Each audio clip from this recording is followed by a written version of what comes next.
Ladies and gentlemen, boys and girls, children of all ages, how you folks doing? Welcome here to day 2 of WrestleMania. I know, right? Crazy. Literally, we are talking about a 2-day event right here called WrestleMania. We are on day 2. Obviously, yesterday was day 1. An incredible end to WrestleMania last night as well. Like, just the Boneyard match was out of this world good. I had so much fun watching it. Like I said at the start of WrestleMania yesterday, I expected WrestleMania to be really, really entertaining. I truly expected WWE to put on some sort of great, epic, outside-of-the-box match, and they did. They delivered. I truly believe WWE delivered on their promise that this WrestleMania was going to be must-see. The Boneyard match is an epic, epic, epic match that will go down in the history. Personally, I love the fact that that was part of the Undertaker's legacy, but also love the fact that it was part of AJ Styles' legacy. But here we go, ladies and gentlemen. It is great to have each and every single one of you here in the live stream today. Yes, folks, I am a little bit early, but that is because it's WrestleMania, and I wanted to kind of break down all the matches that went down yesterday. We need more time than the pre-show allows, so we are starting here today just a little bit earlier, about 25 minutes earlier than normal. But what we are going to do, folks, is we are going to start things off with a Conman certified roll call. So who do we got in here today? We got Justin Evelizer. How you doing, my friend? We got Michael Queerzo. How you doing? We got Matthew Moose Messi. How you doing? We got King of Fate and Kings. We got Raul Kapar. We got Daryl Orso. Nice to see you, my friend. We got Sam the Greatest. Bradley Robinette made his way up in here. We got ourselves White Wolf Gaming. CCSYT. How you doing, my friend? He says, Carlos Hernandez, how you doing, my buddy? We got ourselves Adam G up in here. We got Tyler Crawford. We got Steve Taylor. Christian Vega. Good to see you. We got the Convict, Peyton Cash. Always great to see you up in here, my friend. We've got ourselves, who else up in here? We got Tyrell Reeves. We got we got... Who was that? That's Andrew Stowe. Andrew Stowe, how you doing, my friend? And let's give a final shout out to the lovely Xavier Howe. Let's do that along with Justin Beverly. You get a nice little shout out too there, my friend. So yes, we are live here right now, folks. Just a little bit early. That is because WrestleMania. There's a lot to talk about from last night. If you guys are not aware, WrestleMania did run last night as well. This show has been split up into 2 shows due to the current pandemic going on in the world. It is a taped show, meaning that all these matches that we are seeing today have already happened. But here's the cool part. Most of the matches have not been leaked. In fact, like, I've barely seen any match results leaked out there. WrestleMania yesterday was kept very, very tight. The results really weren't out there. I didn't see too many people spoiling the chat. If I saw anybody spoiling, they were just making things up. It was just almost like, yeah, this was a fine show, even though it was pre-taped. And WWE proved that if they really, really, really want to, they can keep all their spoilers in-house. You know, they can keep every single result, every single special moment under wraps if they truly, truly want to. Goes to show that the leaks inside of the WWE maybe are leaked more so from the talent than anybody else.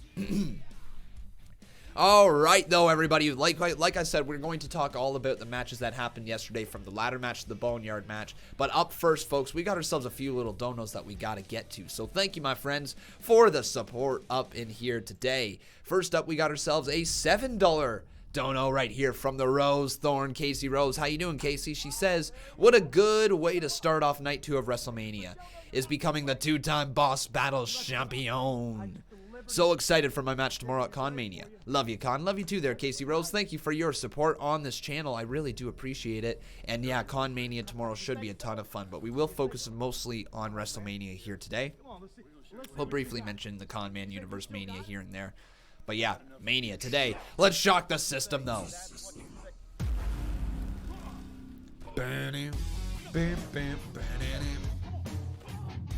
Thank you once again there, Casey. I do appreciate it.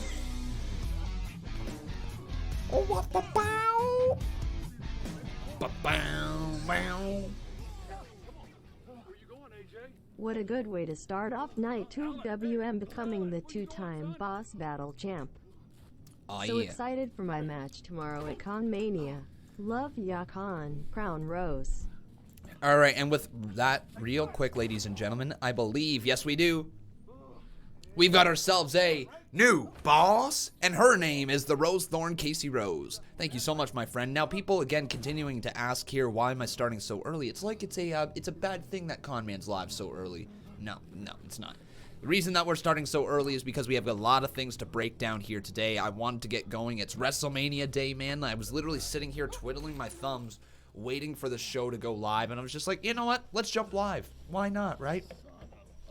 Junior Sal, how you doing, my friend? Thanks for the $5 dono. He says, hi, Conman. Hope you're having a good day. I'm doing great, my friend. He says, hope you enjoy WrestleMania today like I am. Oh, I'm going to enjoy this show today. Oh, it's going to be good. And Z Safar, happy birthday, my friend. Welcome to the show. Hope you enjoy WrestleMania today like I am. It's going to be good. But yeah, I think right now, ladies and gentlemen, it's time to officially get in. Actually, no, not officially. One sec. Casey Rose, you become a 2-time Boss Battle Champ. I appreciate that. So now it's officially time to start breaking down all the matches that happened yesterday ahead of the matches that are going to go on here today. So first up, ladies and gentlemen, quickly running through the results of yesterday's matches. You know what? Just going to read the results tab right here. So Cesaro faced off against Drew Gulak in the pre-show. They got about 7 minutes of time, which to me, looking back on it, I think was a real mistake on WWE's end. I don't know how you can have 53 minutes of analysis on the matches and Baron Corbin playing the harmonica, but you can't add an extra 6 minutes to that match in order to make it a 15-minute match, right? Or a 13-minute match. You know, just something like that, as opposed to 7 minutes would have been nicer if they got more time. It would have been nice if they got into at least double digits, 11 minutes or higher. But regardless, they still put on a good match. Cesaro defeated Drew Gulak with the UFO, which is essentially a new move from Cesaro, spinning them up on his shoulders all the way around multiple times before releasing his hands and continuing the spin before dropping them down to the mat. It was a nice little win right there. Then we got ourselves new tag team champions. From the women's division, it is Alexa Bliss and Nikki Cross who defeated the Kabuki Warriors, Kairi Sane and Asuka, to become the new women's tag team champions. That match was really good. If you guys want to go back and watch some matches from last night at WrestleMania, the ones that I would definitely suggest would be the Cross and Bliss match. I would recommend the tag team ladder match, even though it wasn't a tag team ladder match. Would recommend Seth Rollins versus Kevin Owens, and would recommend the Boneyard match. So 4 matches from yesterday were pretty solid across the board, and that's not to say the other matches were bad, but 4 matches were quite good yesterday. So yeah, Alexa Bliss and Nikki Cross defeated the Kabuki Warriors to become the women's tag team champions. First ever two-time women's tag team champions. Then we got ourselves Elias defeating King Corbin. A baffling one. A baffling decision. King Corbin goes from pinning Kurt Angle last year at WrestleMania in his retirement match to losing via like a roll-up type of thing, modified roll-up to Elias. I didn't like that result. I think Elias is dead in the water. Like, put it this way. Nobody wants to root for Elias, right? Nobody wants to sit there, cheer for Elias. The guy isn't a good singer, okay? Let's just say that right now. The guy isn't a good singer. His guitar playing is okay. It's not Light the Whole World on Fire good play guitar. So, like, he's just okay in that route. And if that's the case, when you got a guy who is able to make people hate you, make fans literally boo you out of the building. Think back to Kevin Owens and Elias in the center of that ring, that one segment there.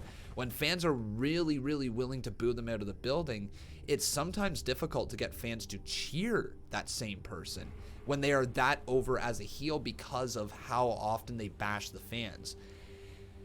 So, for the most part, not a lot of fans are overly interested in cheering on Elias. I know that we're going to see some people say that, hey, I like Elias. I like to cheer on Elias, and that's cool. Good on you. Elias, though, works better as a heel. There's no doubt about it in my mind. Elias just kind of struggles to get the babyface reactions that he needs in order to advance as a babyface. You know, he just doesn't get those moments that he really, really feels like he's a good guy. He's a guy who has a guitar and makes fun of people through song. That's a heel. That's a heel. His stuff isn't good enough to be a babyface, in my honest opinion. Now, things could change. WWE could get behind Elias and push him to the moon, and a year from now, I might be saying completely different. But as of right now, Elias works much better as a heel than a face, and I've been saying that for months on end now. It's kind of shocking that they're still keeping him here as a babyface. And the fact that they gave him the win over King Corbin. Not complaining, but I just thought that was a little rough. All right, we got ourselves a couple $2 donos from Ishan Patel. How you doing, Ishan? He says, best match from yesterday and looking forward to today. So the best match from yesterday was the Boneyard match, without a question in my mind. Thanks for your $4 in dono, though, my friend. I do appreciate it. And the match that I'm looking forward to the most here today, Ishan, would have to be Drew McIntyre versus Brock Lesnar. I'm very excited after seeing what the Boneyard match was like yesterday. I'm very excited to see what the Funhouse match is going to be. But I'm really, really, really, really, really excited to see Drew McIntyre versus Brock Lesnar go down today. I'm excited for that one. But thanks for your $4, my friend. All the girls gonna be like this. Oh, yeah. Okay, so continuing on here with the results from yesterday's show. So yeah, Elias defeated King Corbin. Really not a giant fan of that result. Then we are going to go to the ladder match. Now, I'm not going in chronological order. I'm just literally reading off the results tab right here. But the ladder match yesterday was supposed to be a triple threat tag team match. It was supposed to be the New Day versus Miz and Morrison, hey, hey, ho, ho, versus the Usos. Obviously, The Miz was not able to compete at WrestleMania due to, I'm not entirely sure what it is, if it was quarantine, if he was sick, or if he just chose not to go through with WrestleMania this year due to the circumstances at play. But the storyline was that Miz got injured in the brawl on Friday, so instead of this tag team title triple threat match being erased from the history books never to happen, they instead put 3 people out in the ring representing 1 member from each tag team. So they had John Morrison versus Jimmy Uso versus Kofi Kingston, and those 3 men laid their bodies on the line. That ladder match was classic WrestleMania ladder match. Honestly, it's worth a rewatch, and any match that you can say after WrestleMania that is worth the rewatch is a good match, especially when there's no live crowd there. Those 3 individuals killed it, and I also loved the way that the ending kept all 3 teams looking so strong.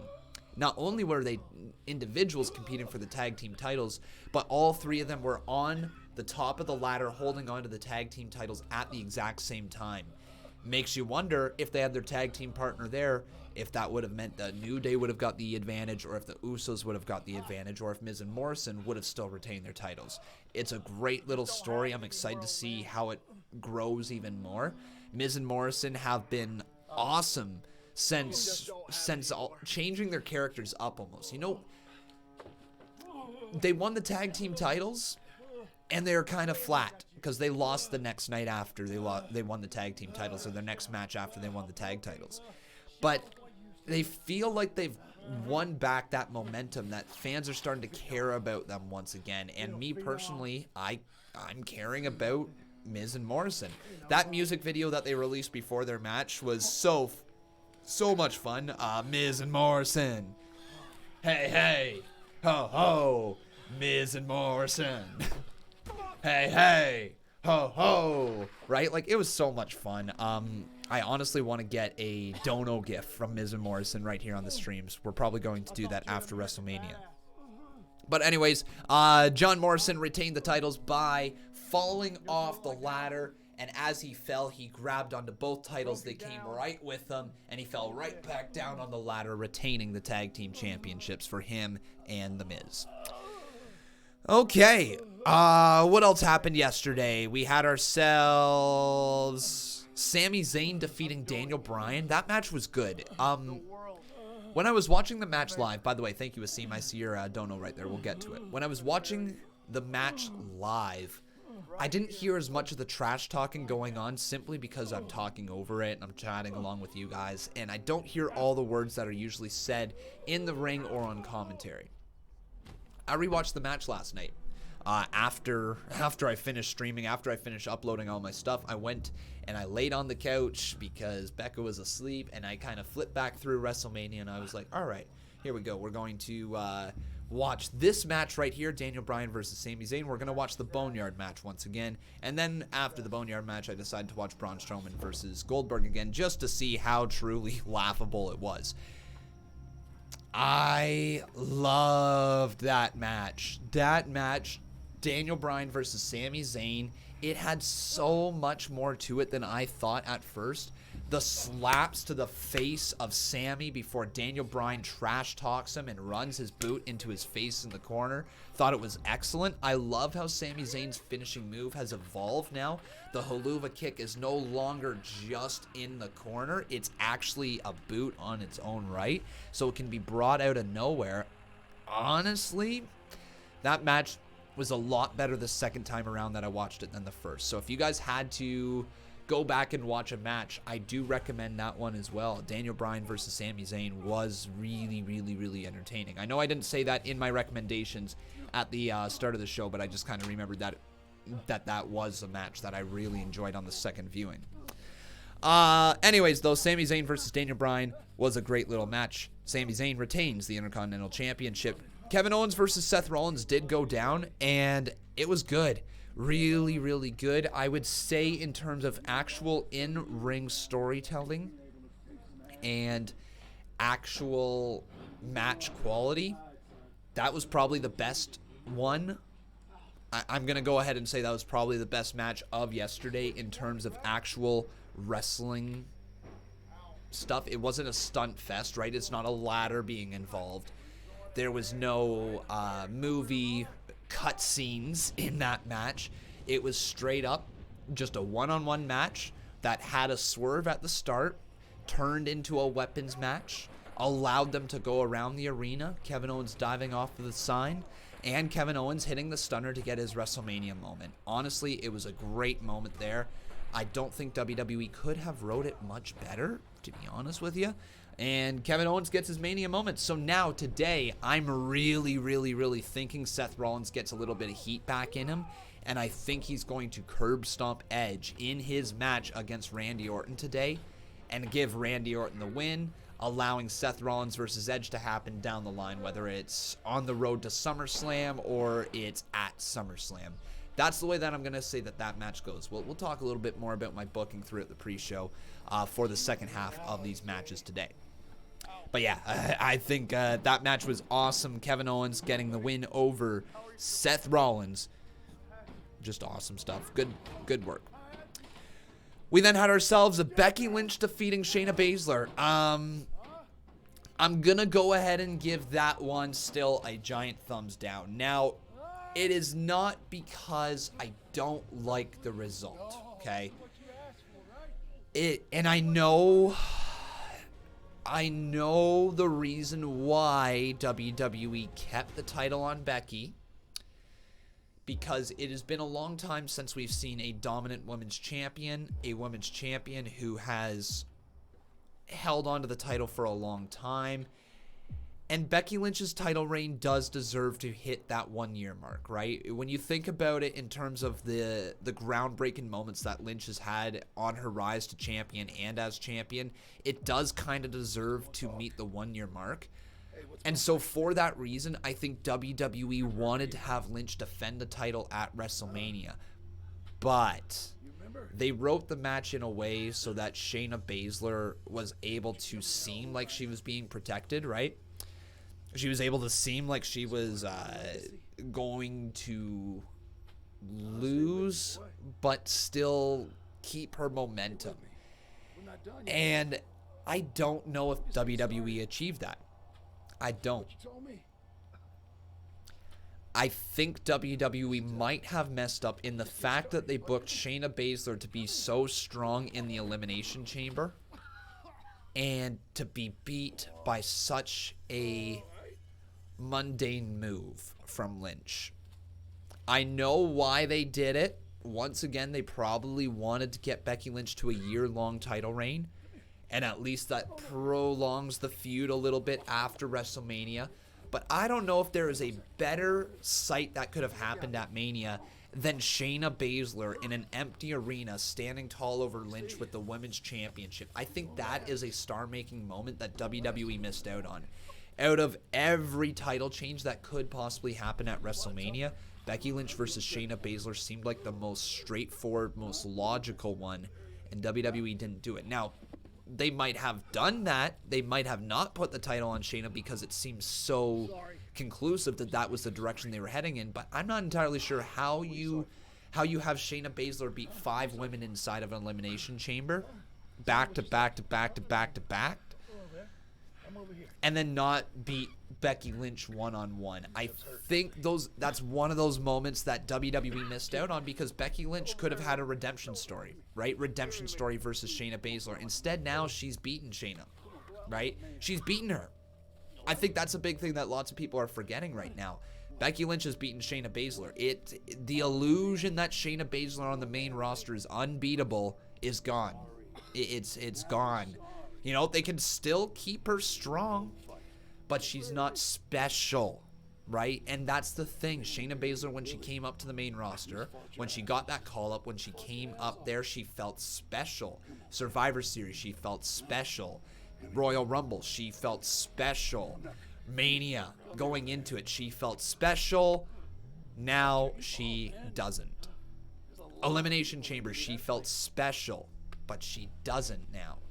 And I think that that's a big mistake on WWE's end, because Shayna Baszler had the potential to be that woman who could be the top heel for the baby faces that they have on the roster to fight against. Think about this. Shayna Baszler versus Liv Morgan writes itself for the first follow-up feud, right? To keep Shayna Baszler looking strong. Shayna versus Liv writes itself for the Women's Championship. You've got yourself Shayna Baszler versus a wide variety of superstars. Hell, Charlotte Flair is not going to be competing for the NXT Championship after WrestleMania. I mean, I highly doubt she wins the NXT title. So Charlotte Flair versus Shayna Baszler. You've got yourself Asuka, who's no longer the Women's Tag Team Champion, against Shayna Baszler. It just seemed like that was the time. It just seems like that was really, really the time to pull the trigger. And even a redemption story, a redemption arc for Becky Lynch.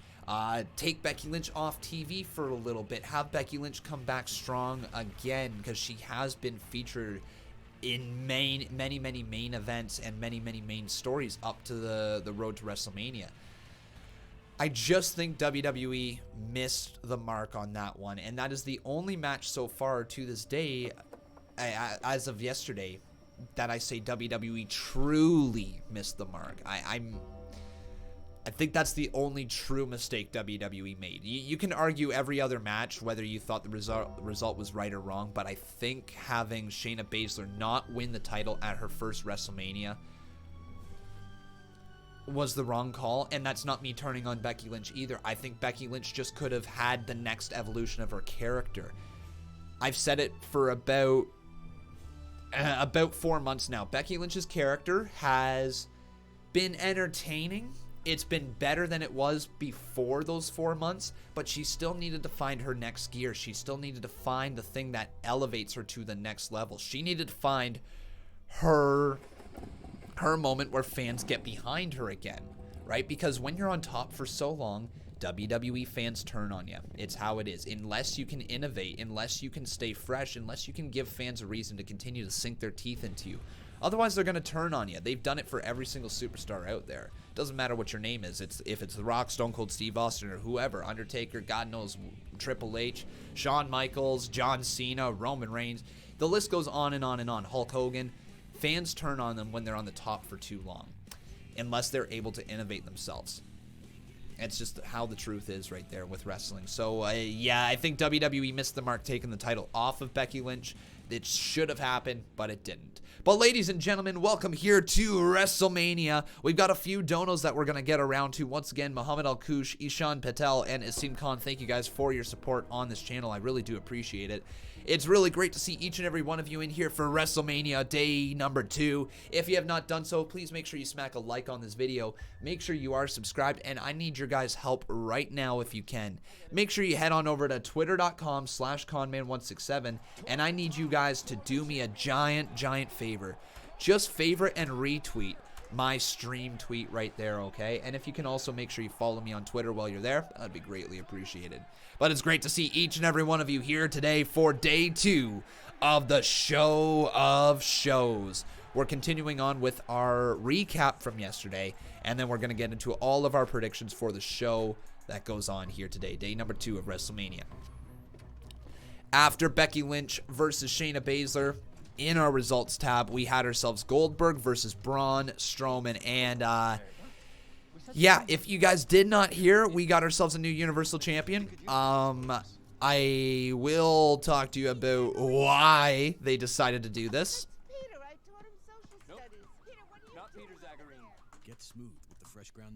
But it comes down to the fact that I believe WWE did not want to keep the title on Goldberg. I think after WrestleMania, it was completely meant to go on Roman Reigns. I mean, we all know that. Roman Reigns versus Goldberg was set to be the WrestleMania match. That was set to be the one that the title comes off of Goldberg onto Roman Reigns. And then Goldberg fades away to obscurity once again until he comes back when he's 59. Since that didn't happen, they decided to just take the biggest superstar that they have at their fingertips, i.e. Braun Strowman, throw him in a match against Goldberg, and try to somewhat make you believe Braun Strowman is literally a monster among men. He's big, right? He's big. That's what Braun has going for him. He's a douche. Adam Shear is a douche. Let's just sit there and say that right now. I have no good feelings towards Braun Strowman, a.k.a. Adam Shear. I really don't, based off of how he treated independent wrestlers and how he spoke towards them and how he is very, very clearly a very, very self-absorbed individual in those senses right there. Not a fan of him, but apparently if you're a douche, you get rewarded a Universal Championship. It won't be long till Roman Reigns takes the title off of him and Braun Strowman goes back to tagging with 5-year-olds at WrestleMania. But still, it's just kind of crappy to see a man who you know was such a shit individual for a slight period of time there towards others who were struggling during this time. You just don't like to see him get rewarded for it. And honestly, I'm a little bit upset that WWE did reward that behavior with his first ever Universal Championship. Not a big fan of it, but it is what it is. Like I said, it won't be long until Roman Reigns takes that title off the big stupid man, so it will be good to see Roman Reigns get a nice little victory there in the future. Not a fan of Braun Strowman having that title. By the way, thank you Asim Khan for your $5 dono. Can't wait for Cena versus Bray. The rivalry has been intense. It has been. It has been intense, my friend. Muhammad Al-Kush, how you doing, my friend? Says, hey, Conman, I am in Canada currently, and I've been trying to subscribe to the WWE Network, but it says I need the... but it says I need to state the cable provider, which isn't a doable option for me, so what can I do? Thanks. So, if you have the WWE Network purchase from a different provider, or not a different provider, from a different country, whether it's United States, wherever you're from there, Muhammad. If you log into the WWE Network and your credentials are fine, you press login, it will take you to that second page that says you need to provide a cable company. If you don't have access to that cable company, which you obviously don't, you just go back to WWEnetwork.com. So just not refreshing the page, but retype in the address. And when you retype in that address, if you click Remember Me on that login, it should keep you signed in. And that's the workaround for continuing to watch WWE Network content if you're in Canada. Now, that's at least how I do it. I don't know if that works for everybody, but that's how I do it, and that's how I watch on the WWE Network on my computer here. I don't have the cable provider to put in. I don't have one. I don't own any cable right here. I just stream stuff online. So that's the workaround there. If you just kind of reload the website, it should hopefully work for you, my friend. Hopefully, once you've logged in. If not, I don't know, because it is annoying. I understand completely where you're coming from there, my friend. Completely. But thanks for your $10 dono. Behold the king. The king of kings. Yeah. On your knees, dog. Banning. All hail. Bow down to the king. Hey Conman, I am in Canada currently, and I've been trying to subscribe to the WWE network. But it says I need to state the cable provider, which isn't a doable option for me. So what can I do? THNX. Alright, Ashan Patel says, Banks to turn on Bailey? ? Your opinion. Well, thanks for your $2 dono, buddy. I do appreciate it. No, I don't think Banks turns on Bailey here tonight. What I do think happens is I do think Sasha Banks wins the championship by pinning someone else in the match. Then over the next few months, maybe just 2 months, 3 months, whatever it is, going into SummerSlam, Bailey and Sasha Banks continue to kind of have issues, but we start to see the deep-setted jealousy that Bailey has for Sasha Banks having the championship. That's a story I want to see, to the point where we are waiting for Bailey to turn on Sasha going into SummerSlam. Then you have Sasha Banks versus Bailey for the Women's Championship at SummerSlam. That's the match that I want. Raging Red says, I thought the women's match was an elimination match. I don't believe so, but let me double check, okay? Just to double check that I'm not mistaken here, but I don't believe it's an elimination match. I'm wrong. It is an elimination match. Okay, folks, so hang on. I apologize right there. This completely changes my entire mindset for booking.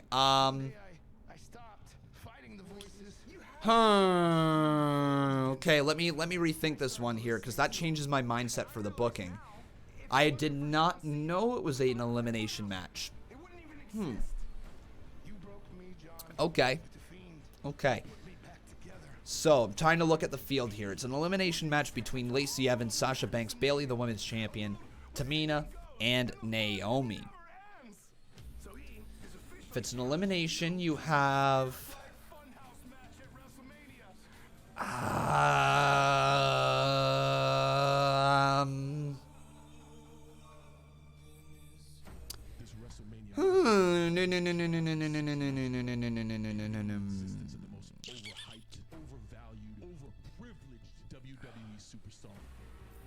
Trying to think how you book this one to still keep the title, no, to get the title onto Sasha Banks without causing a direct turn between Sasha and Bailey, because that's not the story that you want to tell right at this moment, right? You want to drag that one out a little bit more. You want to drag the fact that they're going to have issues between each other just a little bit more. I wouldn't mind seeing someone like Naomi eliminate Bailey third after, like, an accident from Sasha Banks somehow. If Sasha Banks accidentally hits Bailey with something, I don't know what it is. If Sasha Banks does that, Naomi takes her out of the ring really, really quickly and then proceeds to hit like her split-legged moonsault or the submission move that she has, makes Bailey tap out. Sasha Banks then pins Naomi or something along those lines. That's probably along the lines of what I would do. So you have Sasha and Bailey's friendship stay intact after tonight. You have the Women's Championship go on over to Sasha, and then you drag the storyline out a little bit between them before Bailey eventually turns on Banks. Sound good, guys? That's what I'm going to go ahead and assume is going to happen. But, again, not knowing that that was an elimination match might have screwed up my mindset for the last couple of weeks. Okay. What was I in the middle of talking about? I'm not entirely sure. I think we were still breaking down the results from yesterday. No, we weren't. We were all done. Undertaker defeats AJ Styles in the Boneyard match, which was incredibly awesomely fun. Is that a word? Sure. Okay, now let's get going on with our attempt at predicting the show here tonight. So, starting things off on the kickoff show, ladies and gentlemen, it is going to be Natalya versus Liv Morgan. I think this is going to be good for Liv, right? Victor Rosas, thank you for subscribing, my friend. Yeah, I think this is going to be a good match for Liv Morgan. It's a match to build her up. Natalya can go in the ring. It's a little weird that they tagged just a few weeks ago and now they're facing each other at WrestleMania in a pre-show match. But I'm not overly upset over the fact that this is a match that is going to happen on the pre-show. Liv Morgan gets on WrestleMania. Is the triple threat Riot Squad match a more exciting prospect of a match? Yeah, it's more of an exciting prospect of a match, but you might want to save that one, give it more of a story instead of just being a pre-show throwaway match. So yeah, Liv Morgan obviously I think is going to pick up the win over Natalya here. She's I'd be shocked, actually. I'd be shocked if that match doesn't end with Liv Morgan winning. Okay, Otis Dojovic versus Dolph Ziggler. This is going to be a fun match. There's going to be some comedy spots, but also somehow WWE got us to care about these individuals in these story. Like, really got us to care. They got us to care about Otis. They got us to care about Tucker. They got us to care about Mandy. They got us to care about Dolph. So kudos to everybody involved with this segment and this storyline, because these individuals have been killing it recently. Quite enjoying the story of Mandy, Dolph, Otis, Heavy Machinery, Sonya, all that stuff. I wonder if Sonya comes into play, though, here today. But I believe the ending needs to be Otis winning and getting the girl, Mandy Rose, right? I think that needs to be the story. I hope it is, at least. All right, Aleister Black versus Bobby Lashley. Big old Bob man. I'm not sure if this match ends up actually happening. Now, this is labeled to be the first time ever that Bobby Lashley and Aleister Black are to face off against each other. So that prospect alone makes this match intriguing. These guys have never faced each other, so you don't know exactly what the style is going to be. Bobby Lashley can work in the ring. Sometimes he's a little confused, but he can work in the ring, and he can be a big-time player when given the spotlight. Aleister Black is rising and rising and rising. This is just going to be one of those matches that continue to showcase Aleister Black, and unfortunately for Bobby Lashley, there's no way he wins this match. Aleister Black is going to hit the Black Mass and continue to move up the card on Monday Night Raw. However, if this match doesn't go down, it's entirely possible Aleister Black just faces a random person from backstage. It could just be literally anyone. It could be Ricochet. Who knows? So I don't know who they're going to potentially replace Bobby Lashley with if he isn't able to go for WrestleMania. But last I heard, Bobby Lashley was supposed to be pulled out of WrestleMania. So I don't know if that actually was true or if that was just a random rumor that was going around the wrestling world for a little bit there. Okay, let's talk about the folks who are going to get that smoke. It is the Street Profits, Angelo Dawkins and Montez Ford versus Austin Theory and Angel Garza. As much as I love Austin Theory and Angel Garza, they're not winning the tag titles. They're not winning the tag titles. No, they are not. Austin Theory and Garza, they are here to just have a good match.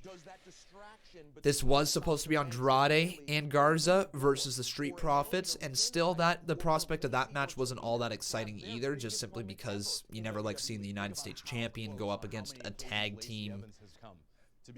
Go up against a tag team for the tag team titles when he's got his own kind of story going on. Regardless of it all, I think this match is going to be good. I think it's going to be a great showcase of these four young talents. Montez Ford is going to get a great showcase during this match.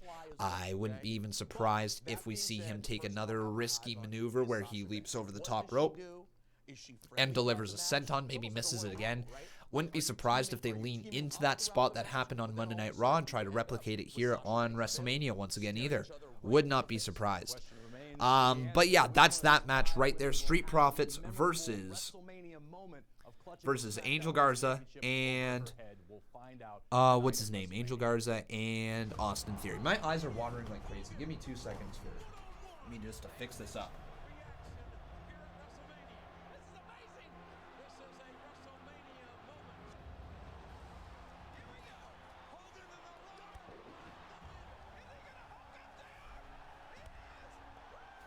Oh, man. Don't know why my eyes water like that. So weird. Okay. Next match on hand, as I've got these red eyes right now. We've got ourselves Rhea Ripley versus Charlotte Flair. Oh, yeah. So this one I'm excited for. It's not as hyped up of a match as I thought it was going to be, but it is still must see, you know. It is one of the greatest women's superstars of all time in Charlotte Flair versus one of the hottest rising stars WWE has at their fingertips in Rhea Ripley. I don't know how else to say it. This is a match that you need to see.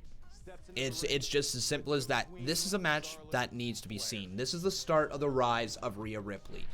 When we look back to when Becky Lynch, Sasha Banks, and Charlotte Flair were all called up to the main roster, when we look at that, that was the new wave of superstars coming in.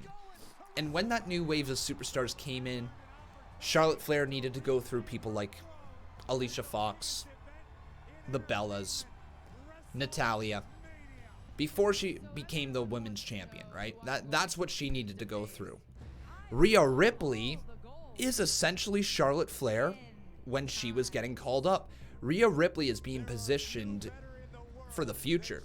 Now, don't get me wrong. I know WWE invested a ton of time and money into Charlotte Flair. But this is one of those matches that if you give the win to Rhea Ripley, it is going to do so much good for her career, and you are going to make so much money off of her long term. She is the next evolution of women's superstars here. She is the missing piece of the women's division on the main roster in many, many ways. Because I know right now she's a babyface, but think about this. When Rhea Ripley eventually gets to turn heel on the main roster, that is when we are going to see Rhea Ripley be Rhea Ripley. Ripley can't be Ripley if she's a babyface, or at least not as a good babyface. She needs to have an edge. She needs to be a badass, and unfortunately WWE has slightly taken the badass edge away from Rhea during this time ever since she's won the women's championship. But that's how WWE normally does things. They build you up as a badass till you win the championship, and then once you win the championship, you got to try to make some other people look strong as well, so you end up not looking as much of a badass as a result. But if WWE can do it correctly, they can completely build you right back up with one single win, and they might have done that here with Charlotte Flair. A win for Rhea Ripley tonight reestablishes Rhea Ripley as a big deal. So anyways, my prediction is Rhea Ripley wins this match versus Charlotte Flair and retains the NXT Women's Championship. So real quickly here, I know we briefly talked about it already, but the 5-way elimination women's match here, Bayley versus Sasha Banks versus Lacey Evans versus Tamina versus Naomi. Gonna be good. Like I said before, I would like to see some way of keeping the friendship intact between Bayley and Sasha Banks during this match, while also putting the championship on Sasha. The way that I see that happening is Naomi pinning Bayley in the final 3, Sasha pinning Naomi in the final 2 to retain the championship for Sasha and Bayley, but move the title off of Bayley onto Sasha. So Boss and Hug will still have that title. They're still friends, but all of a sudden the story has changed in many, many ways. And I think that that's got to be the story that they tell at WrestleMania. Sasha Banks needs that win. If she didn't get that win at Hell in a Cell versus Becky Lynch, this is the time to put the title on Banks, right? Like, this is the moment. This is her time. She needs that championship right around her. It's a blue championship. It fits her hair. It's gotta be Banks. It's gotta be Kane. Okay, let's talk about this one now, though. Edge versus Randy Orton. Oh boy. This one right here. So much emotion. I just got finished watching the WWE 24 on Edge, not Randy Orton, on Edge. And it was awesome. It was exactly what I wanted to see from WWE. I wanted to see the the journey back for Edge. I wanted to see how he overcame his horrific injury and the fact that he was forced out of the WWE to retire and now is coming back all these years later, 9 whole years later. And that is the reason why I think Edge loses tonight. Oh, Conman with a controversial take, I know. But everyone seems to look here and say Edge winning is the story. Edge's comeback is the story. Edge overcoming Randy Orton is the story. It's the feel-good moment. It's the way that you make people come back. Now this one, this isn't the feel-good story we're all going to hope to see. Randy Orton's going to win, and I think it's going to happen because Seth Rollins will curb stomp Edge. I think the final moments of the last man standing match, there's a reason it's a last man standing match. And it's to allow Edge to be taken out by Seth Rollins' curb stomp, and Randy Orton gets the victory. Here is the reason why I say that. The reason why I say that that's going to go down is because of the story that has already been there. If you go back, I believe it was 2015 or something like that, Seth Rollins curb stomped Edge. Do you guys remember that? He almost took Edge away from us entirely. That was heel Seth Rollins in his prime when he was Mr. Money in the Bank. Edge's story is just getting started once again. And 2014, not 2015, my bad. His story's just getting started. And if you give the fans the payoff too early, if the fans get that payoff too early of Edge, the story and the heat and all the stuff in the back of their head just goes out the window. WWE can elevate all 3 men. They can elevate Seth Rollins, Edge, and Randy Orton by having Edge lose via Seth Rollins' curb stomp. Once again, the reason why I think that is going to happen is because Edge needs a new opponent after WrestleMania. I don't know if you put Edge in the title picture right away, right? I don't know if you're going to do that, if you're going to have Edge versus Drew McIntyre right away. It could be kind of cool considering Drew McIntyre was in the Royal Rumble and Edge was in the Royal Rumble and they kind of interacted there a little bit. So there's a tiny bit of a crossover, I guess. But it's not the most exciting story, right? Edge versus Drew McIntyre isn't the most exciting story right out of the gate.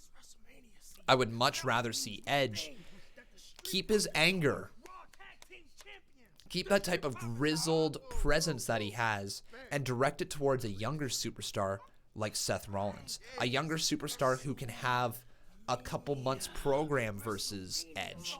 And Edge can be that baby face who really just wants retribution. Literally the exact same character he's got going on right now, but trying to get that retribution against Seth Rollins. And I would love to hear the story between Edge and Seth Rollins all the way back to the days where Seth Rollins curb stomped him into the mat. That's what I'm thinking. I'm always thinking of ways to continue one feud to the next when there is a way out of the match. Edge and Randy Orton can tear each other apart in this last man standing match. They can get even with each other. They can hit each other with weapons, all that stuff. But if you have the match end with just Edge hitting a spear and then waiting for his hands to be raised, 9, 10, or didn't curb stomp. I'm sorry, guys. Almost curb stomped him. Whatever. It's 2014. I wasn't streaming back then. My bad. Holy moly, moly. Just regardless of whatever the story is, guys, I think Edge versus Seth Rollins would be an awesome match to see in the future, and you got to find ways to transfer the heat from one story to the next. That's the way. My honest opinion, that's the way. I would not be completely shocked here if we had new Raw Tag Team Champions come tomorrow. Now, all right. You messed up in one way. Conman, I've heard that Edge is signed to a limited match contract, 4 to 6 matches per year. Any truth to this? 100% true. I'm not sure if it's exactly the 4 to 6 matches. I'm not sure what his limited match schedule is. But yes, he is signed to a limited contract to WWE, meaning that WWE is going to look to air at least 2, if not 3 matches from Edge's contract every year. 4, they're paying the man. They're going to air his stuff, so he needs feuds. Whether the feud means it will be over multiple pay-per-views, say like Seth Rollins versus Edge 1, Seth Rollins versus Edge 2, Seth Rollins versus Edge 3, like WWE loves to have programs run like multiple months for whatever reason. That could take up the last of his matches for this year if WWE really wanted to. But I don't know. I don't know if that's the direction they move in. Just a lot of uncertainty with Edge. So much uncertainty with him. Like, we don't even know how he's going to look in the ring until it actually happens. But it's going to be good. Like, we know Edge is going to be ready in the ring. If you guys watched the WWE 24, you would have seen that he has been training with Dash Wilder. He looks real solid in there. He's been training with Beth Phoenix as well. So, yeah. Hey, Con, given how well the Boneyard match went last night, do you think there's hope for Undertaker versus Sting, given the ability to edit? I think that actually prolongs Undertaker's career by at least another 3 years. I wouldn't be surprised to see the next, 3 years of WrestleMania feature in some sort of edited match like that for The Undertaker. He's too big of a character to not do stuff like that. I mean, I just got to sit here and say Matt Hardy opened the door with the final deletion match just a little bit. He slowly opened the door enough, and Undertaker was there to say, okay, this is what we can do in WWE, and if it's the Undertaker doing it, it makes it feel even bigger. And it might have been one of the best cinematic matches you could have possibly imagined to see. It was great.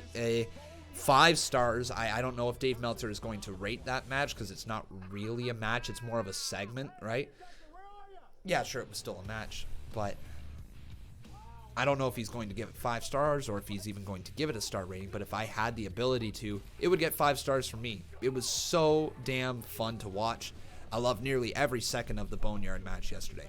It just was incredible. But yeah, anyways, like I said, I think Edge loses to Randy Orton here tonight, courtesy of Sethy Poo Seth Rollins.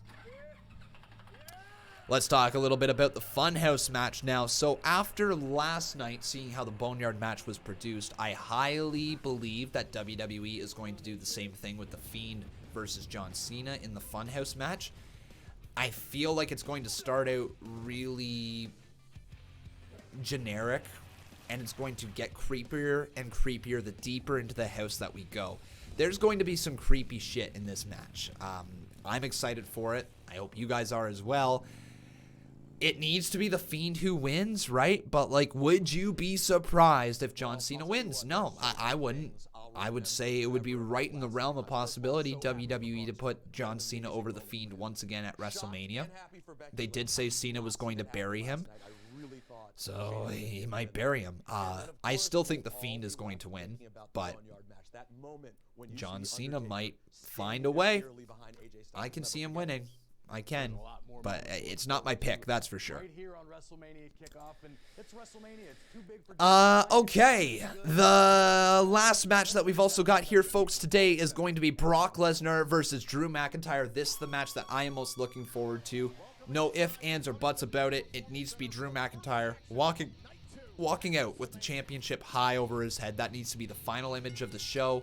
And that is that. Drew McIntyre for the win. But here we go, ladies and gentlemen. It is time for our first matchup of the evening. It is time for Liv Morgan versus Natalya.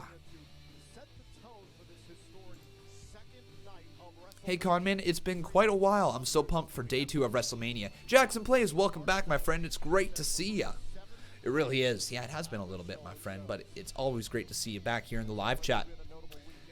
But we are going to get our very first matchup of day 2 of WrestleMania underway. Like I said, Liv Morgan versus Natalya, but I need to hear you guys over on twitter.com/Conman167. Who will win? Oh, Liv.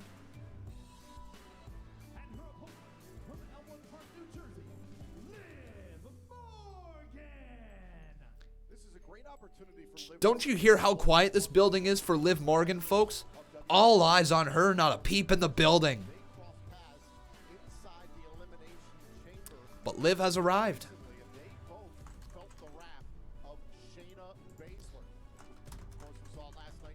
Liv Morgan or Natalya. There we go, folks. A little bit pleased at the outcome of that match. Hey, Saper, how you doing, buddy? Enjoy your homework, my friend. At least you're being a good boy and doing some homework, right? Okay, first match underway. If you guys head on over to twitter.com/Conman167, please vote in the poll for who you guys think is going to win this match, either Liv Morgan or Natalya. Once again, retweeting the tweets while you're over there if you do not mind. Okay, $5 dono right here from Asim Khan. Thank you, my friend. He says, Undertaker's final match should be against either Aleister or Bray down the next 3-4 years. Just imagine the Fiend wearing Undertaker's hat and cloak. Oh, that would be cool. But you're absolutely right. With the Undertaker's Boneyard match now potentially becoming Undertaker's staple at WrestleMania, I would not be surprised to see WWE do matches like the Fiend versus Undertaker. Wouldn't be surprised to see the Fiend, Undertaker versus Aleister Black, right? Like, I think that would be awesome.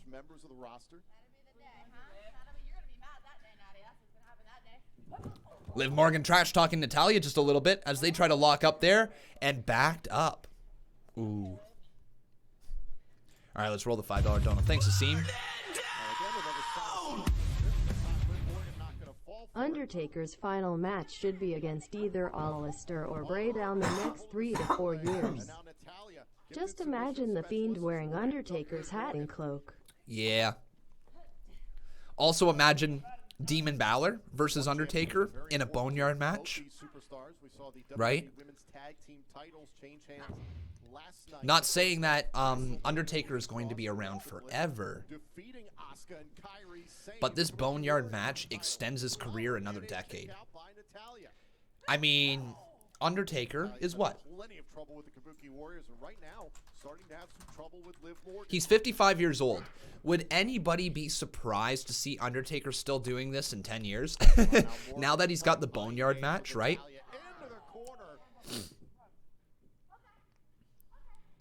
Liv Morgan throws Natalya into the corner there.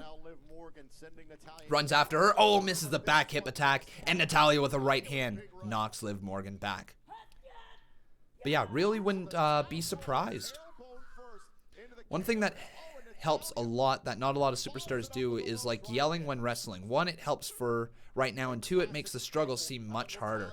I agree. Well, you're in a fight, right? If you're in a fight and all of a sudden you're getting punched in the side of the face and you're getting kicked while you're down on the ground and you're just being like,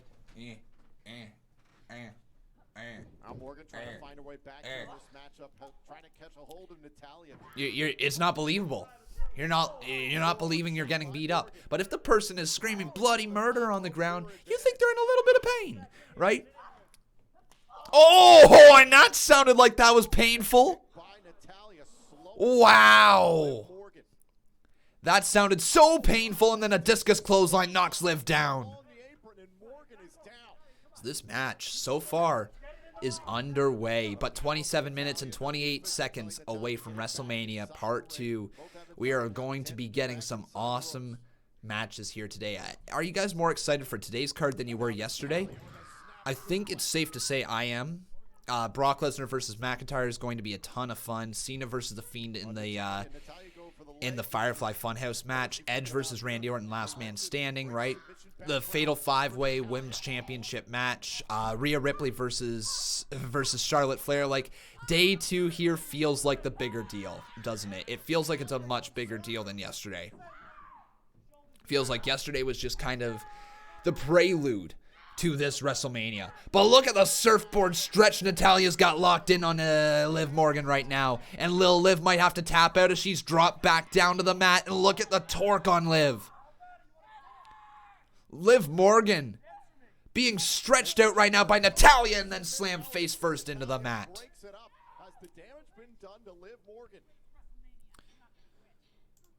And remember, ladies and gentlemen, if Drew McIntyre does not win, Biden, thanks for subscribing. If Drew McIntyre does not win the WWE Championship here today, I will purchase a Lucha House Party t-shirt. All right, straight up, purchasing a Lucha House Party t-shirt. You guys know my bitter hatred for the Lucha House Party. I call them the Loser House Party because they're just a bunch of losers. And I do not want to, I don't want to own a Lucha House Party shirt. Do not want to own it, and I will wear it. I will wear it as soon as it gets in here, but I do not want that to happen. That is how confident I am that we are going to be getting a new WWE champion in Drew McIntyre. I'm so confident. But at the same time, if it doesn't happen, I'm going to want to rip my eyeballs out of their sockets and throw them at the TV just so WWE knows I'm not happy. Uh-oh. Going around the back there, Natalya tries to roll up Liv. Liv hangs onto the ropes. That was nicely done. Liv Morgan goes for a running body. Can't catch her. Wheelbarrow slam from Natalya. 1, count of 2, kick out by Liv, just staying alive. Hunter Hand, how you doing, my friend? Thanks for the $5 dono. He says, do you think whoever wins this match is supposed to win the Women's Battle Royal? Actually, yeah. Yeah, I bet you Liv Morgan was set to win the Battle Royal. You're probably right. You're probably right. Yeah, you're probably right. Would I be surprised to find out if the final 2 of the Battle Royal was Liv Morgan versus Natalya? Not at all. So, yeah, you know what, Hunter Hand? I think you might be right. Thanks for your $5 dono, though, my friend. Look at Natalya. Oh, roll through does Liv. Count of 1, count of 2. Reversal by Natalya. Reversal by Liv. 2, it's over. It's over. Natalya loses, and Liv Morgan picks up her WrestleMania moment. Wow, there you go, Liv. Lil Liv.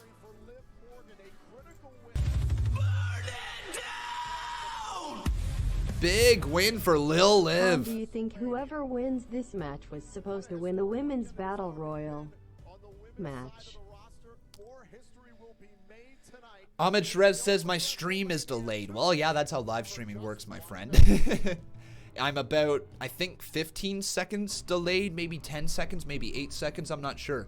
Anyways, though, folks, the moment you hear me say this, say the word pickle, and that way I will know how long of a stream delay there is. 4, 5, 6, 7, 8, 9, 10, 11, 12, 13 seconds there before the first pickle I saw in the chat. So about a 15-second delay, ladies and gentlemen. We can technically go completely live where I think there's like a sub 3-second delay from the time the words leave my mouth to your ears.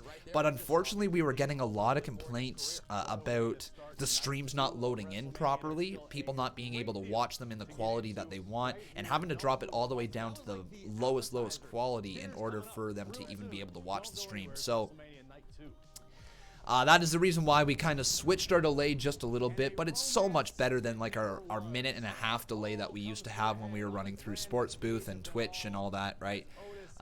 Things are a lot better now, in my honest opinion. So if you do think that I'm a little bit behind your WWE network, all you got to do is pause your network, count to like 10, and I will be right around there, okay? I'll be right around where you're at.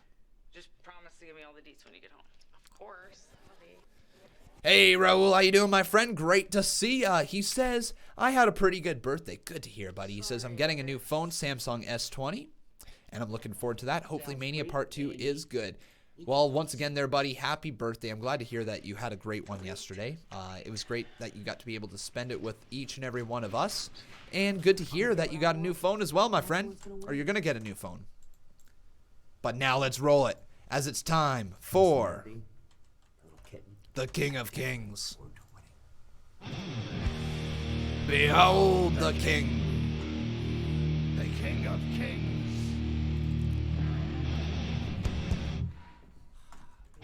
On your knees, dog. Ban it. Oh. Ban it. It's Dolph. I can't hear what's going on.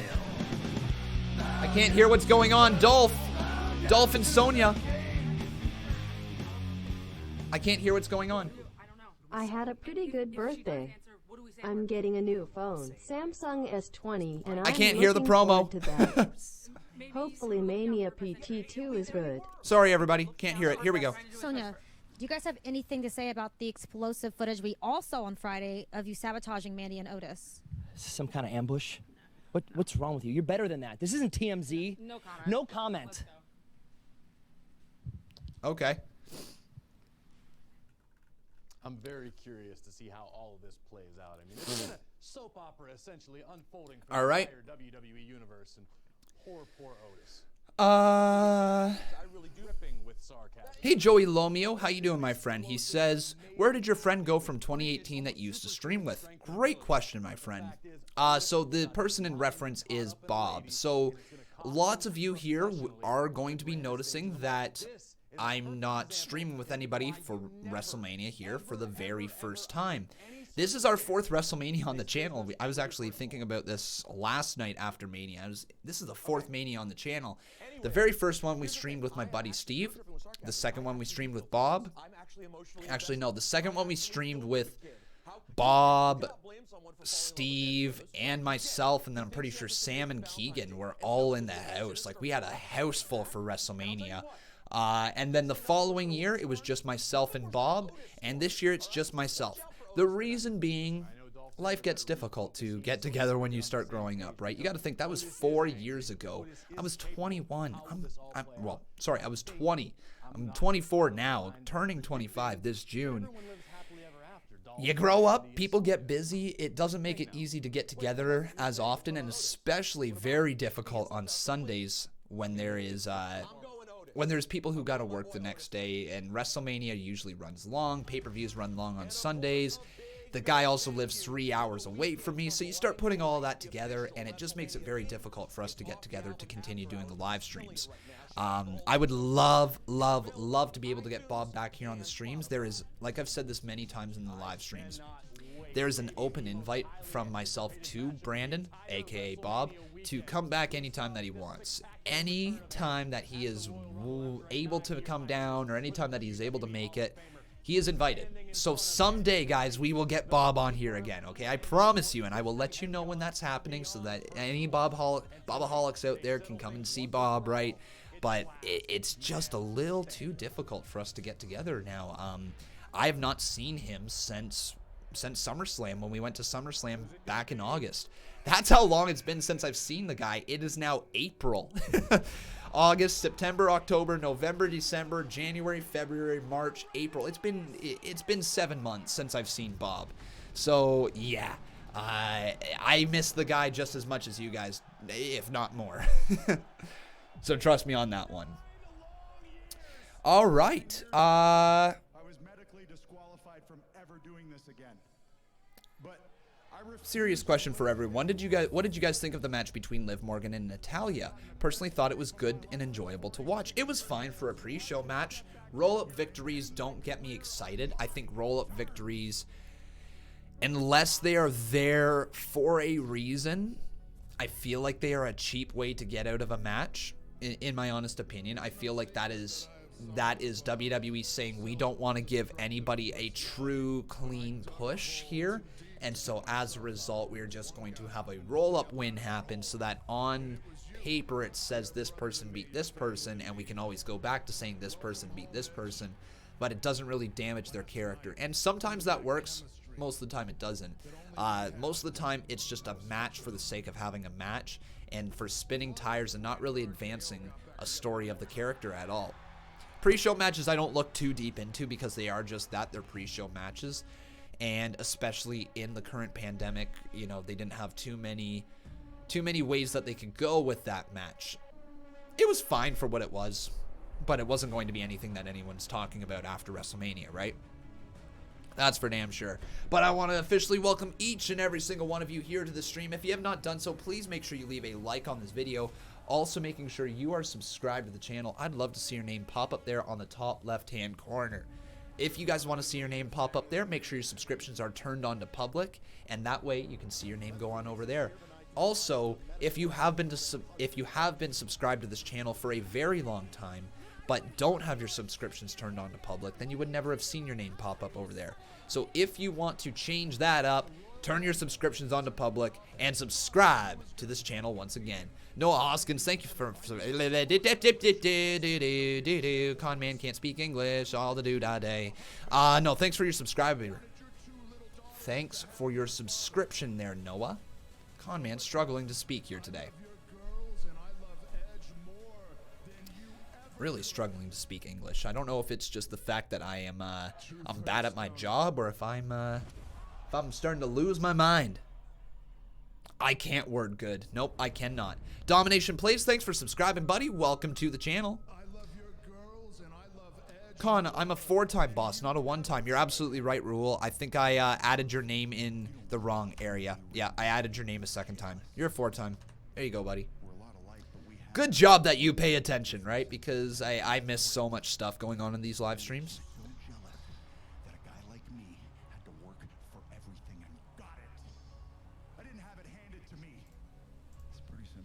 Who's that? That's Rakan Zawali. Thank you for subscribing, my friend. Welcome to the channel as well. Versus Orton in a last man standing. Remember the top 5 vids you used to make like 3 years ago? I do, Philip Army. I do. They were good. I still look at the stuff that I have produced on this channel, and I still think like most of the ideas that I've created have been good. I think of nearly every series that I've introduced to this channel in some way, shape, or form.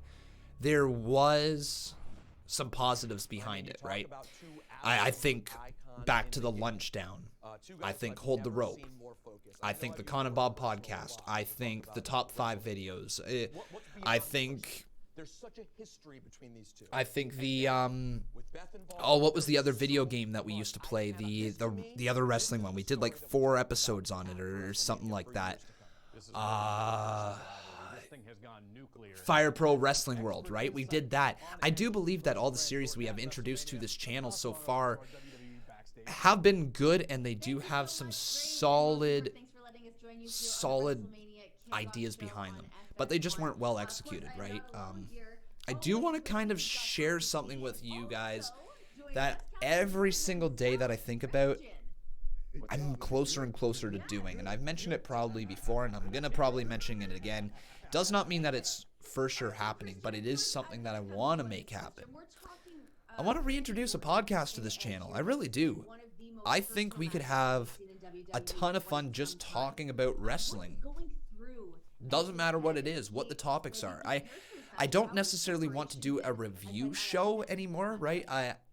When I was doing the review show with the Con and Bob podcast, it was good. We were able to get all of our thoughts out there on the screen, but they weren't that interesting to sit there and want to listen to for hours on end. I would much rather have an hour, 45-minute podcast, something like that, where I'm able to just talk about anything going on in the world of wrestling, not just WWE. I want whatever's going on in NXT, whatever's going on in New Japan, whatever's going on Ring of Honor. I just want to be able to talk about it.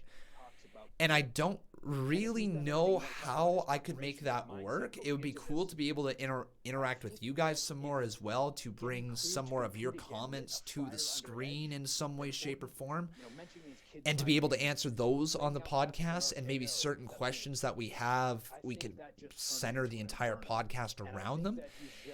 I've really been leaning towards trying to figure out how to start one up again, and I do think that I would be able to record it on Tuesdays and get it up to you guys and make it worthwhile watching. I do. I just don't want to make any mistakes with this thing. I don't want to make the missteps that I made with the Con and Bob podcast early on, because when you're a content creator, some of the most important things that you can do as a content creator is creating a good first episode, because that first episode, you are likely to get more click-throughs than any of the following episodes. Now, sure, you might get lucky. One goes through in the trending tab. One gets recommended absolutely everywhere. But generally speaking, your subscribers are going to give your very first episode of a new series a chance, and they're going to give it a chance for 30 seconds to a minute. If you cannot captivate them in those first 30 seconds to a minute, you lose those viewers. They're gone. You're just not going to be able to get them to give it another chance, or at least not another chance for a long period of time. when I started the Con and Bob podcast, I made the mistake of not having video right away. I made the mistake of having a laggy video feed from Bob. Our audio was sometimes out of sync. It was not well done. Now, sure, over time, the Con and Bob podcast did morph into becoming something better. I gave Bob a laptop so that he could actually film himself in a better way, a laptop that could handle it. I gave him my backup microphone. We got the equipment over to Bob to make it work. However, by that time, the viewership was just gone. The viewership of 400, 500 people listening is good, don't get me wrong. But for a channel with 118,000 subscribers, it was very, very apparent that we missed the mark. It was not as well received as we probably could have done it. We weren't as consistent with it as we needed to be. We would be sometimes multiple 3 weeks in between episodes. It was a good idea, but we couldn't make it work the way we wanted to. Regardless, going back to all of that, I do want to give it another chance. I do want to give a chance to launch another podcast, but we're going to, it's going to be obviously under a different name. It won't be with Bob. It will just be myself. And I know podcasts that is just by yourself are a little difficult to listen to from time to time because you don't have a conversation. And sometimes the opinions can be a little too skewed as to what I think as opposed to what other people think. So as a result, like I said, if we do this podcast, I will try to also incorporate lots of questions from you guys, lots of comments, incorporating like our polls. So you know what I mean? How we've got ourselves the what did you think polls? We've got ourselves like the SmackDown, friggin' fantastic, good, just okay, bad, or absolute crap. What did you think of WrestleMania? What did you think of Raw? What did you think of NXT? What did you think of AEW Dynamite, right? So we could incorporate those polls, those comments from the polls into the podcast and make it sort of like a community podcast at the same time. That is the idea that I'm going with. Lou Dog, I'm not looking for people to call in necessarily. We could have it maybe in the future, but that's not the idea of it per se. The idea would more so be able for me to have a spot to literally talk about wrestling and not necessarily be distracted by the live chat, not necessarily be derailed by reading a donation and don't get me wrong, I'm so damn grateful of all the donos that come into this channel. Please don't take that the wrong way, but not getting sidetracked by reading a donation here or by watching a match that's going on and having to commentate on it and losing my train of thought. I would much rather be able to get all of my thoughts out on the wrestling product, on what's going on in the business, on what's going on with what culture, or Braun Strowman, or the dude who does a flip into thumbtacks over on the independent scene with 2 viewers, right? Whatever I wanted to talk about, I could talk about. And I just want a segment that I can do that. It's a little difficult sometimes to be able to talk about it in a live format. Also, let's say this. What if I'm chatting along here live and I lose my train of thought and it takes me a couple minutes to get back to the point? I'm just spinning my tires, you know? I'm not making good points. I'm not making good notes off of whatever it is that I'm speaking about, right? I can just edit out that ramble if I needed to. If I thought it was like a long-ass ramble that was so unnecessary that didn't accomplish anything, I'd be like, okay, cut it out, right? Move on from it. This doesn't need to be in the podcast. As opposed to in a live format, you sometimes get about 3-4 hours of Conman rambling and very few real points being made. That's just the truth of my live streams. I'm a rambler. I take a long time to get to the point sometimes, and as a result, I lose my train of thought along the way sometimes. And honestly, it's happened right here while we're doing this. I'm not even sure where I'm going with this. I'm not even sure what I'm trying to get back to. But somehow you're still listening to me, and I've somehow made it entertaining for you guys to listen to every single word that has exited my mouth. Like, look, I'm still doing it. I don't have a damn clue what I'm going to talk about next. I'm just literally rambling right now and moving on and on through my brain until I find the next little tidbit of information that I can speak to you guys. Literally, still no clue, still no plan, still no idea for what I'm speaking about next, but we're going to get somewhere, I'm sure of it. But as I continue to kind of baffle myself myself and wonder what it is I'm going to speak about next, I'm going to read the chat and hope that somebody gives me a question that I can answer right here so that I can be entertaining for you guys on a consistent basis. But still, no plans. I still don't know what I'm going to say next. Nobody's listening to me, but that is A-okay, and I love it. All right. See, folks? That's the magic of the Conman live streams. Pancake or waffles? Pancakes. Pancakes over waffles.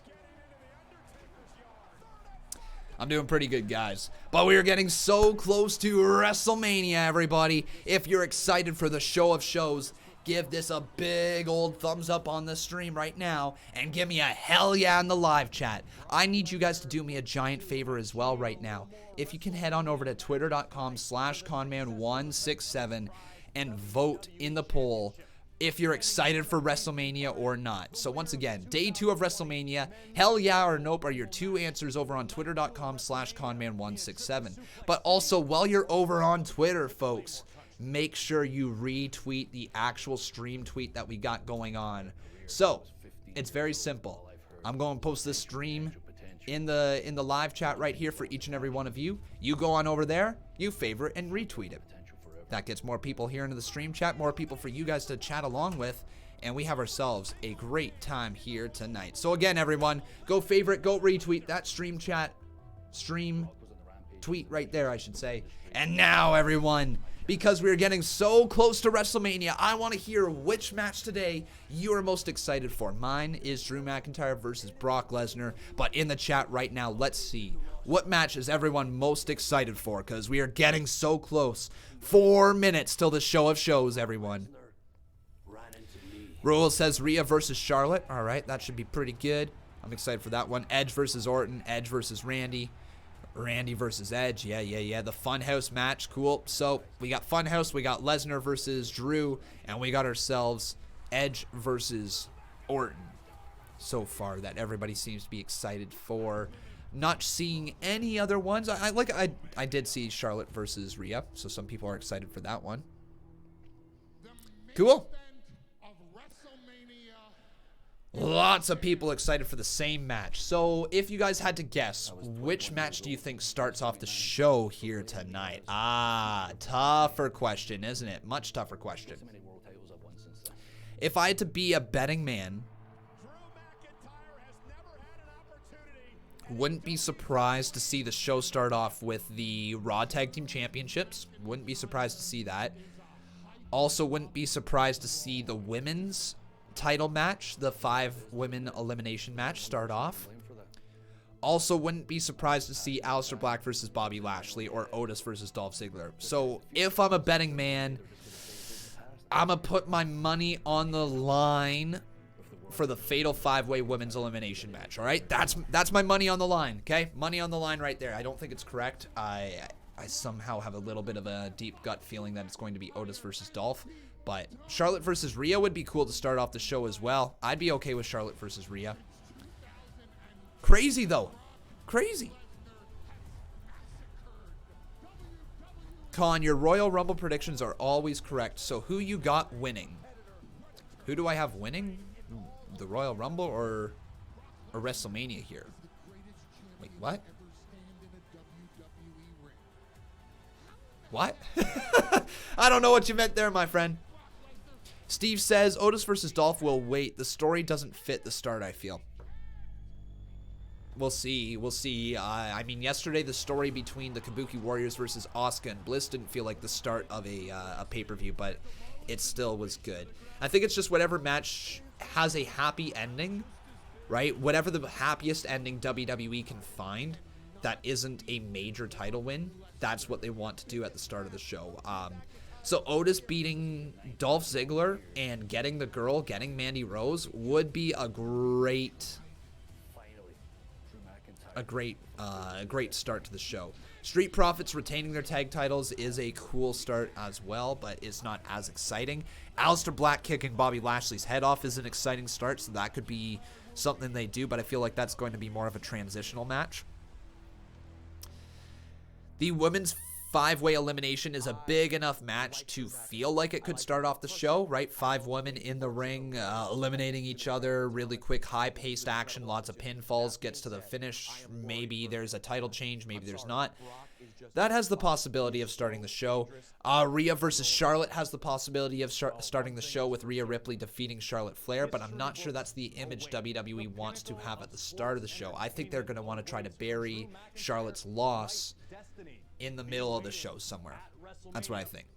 But here we go, everyone. It is time for WrestleMania. My name is Conman167. It is great to have each and every single one of you here today with myself. We are going to be live for the next 3 hours of wrestling. We've already been live for an hour and a half. But now, everyone, it is time for that WrestleMania. Conman certified. Roll call. So get your shout out. Who do we got in here today? We got Kevin Langoff. We got Sam Molos. We got Plumpy. We got ourselves Juan Senra. How you doing, my friend? We got Sadverk. We got Creative Vision. We got ourselves Marcus Ryan. We got Lou Dog XDD Sean. We got Rule Kapar. How you doing? We got PS4 Twist. We got ourselves Skeet McSpanky. We got the Exalted One, Gian Maxley. How you doing? We got Paula Carpenter up in here. We got Harold Garner. Great to see you. Jay Arthur, King Slayer. Welcome to the live stream. Braden Books, nice to see you, my friend, as well. Holy moly, we got this chat just blowing up for WrestleMania today. Omega Zilla, how you doing, my friend? We got ourselves D10. Welcome to the live stream. Kelvin Negron, how you doing as well, my friend? GBC, Roger Dodger, BoyTube, Shane the Gamer, Master Obi-Wan Kenobi, Bombs, Jackson Plays, Kool-Aid King, Waleed Hejaz, Aled Thomas, Cole Meekins, and hello to the final lady or gentleman that I'm going to shout out here today is that Raspberry. Welcome to the stream. My name is Conman167. It is really great to have each and every one of you today. Today is part 2 of WrestleMania. If you guys missed yesterday, it was a fun show. Boneyard match, must see. Ladder match, must see. Braun Strowman, new Universal Champion. New Women's Tag Team Champions, Bliss and Cross. It was a good show yesterday. WWE delivered on it. And here's Stephanie McMahon. To the show that is just too big for one night.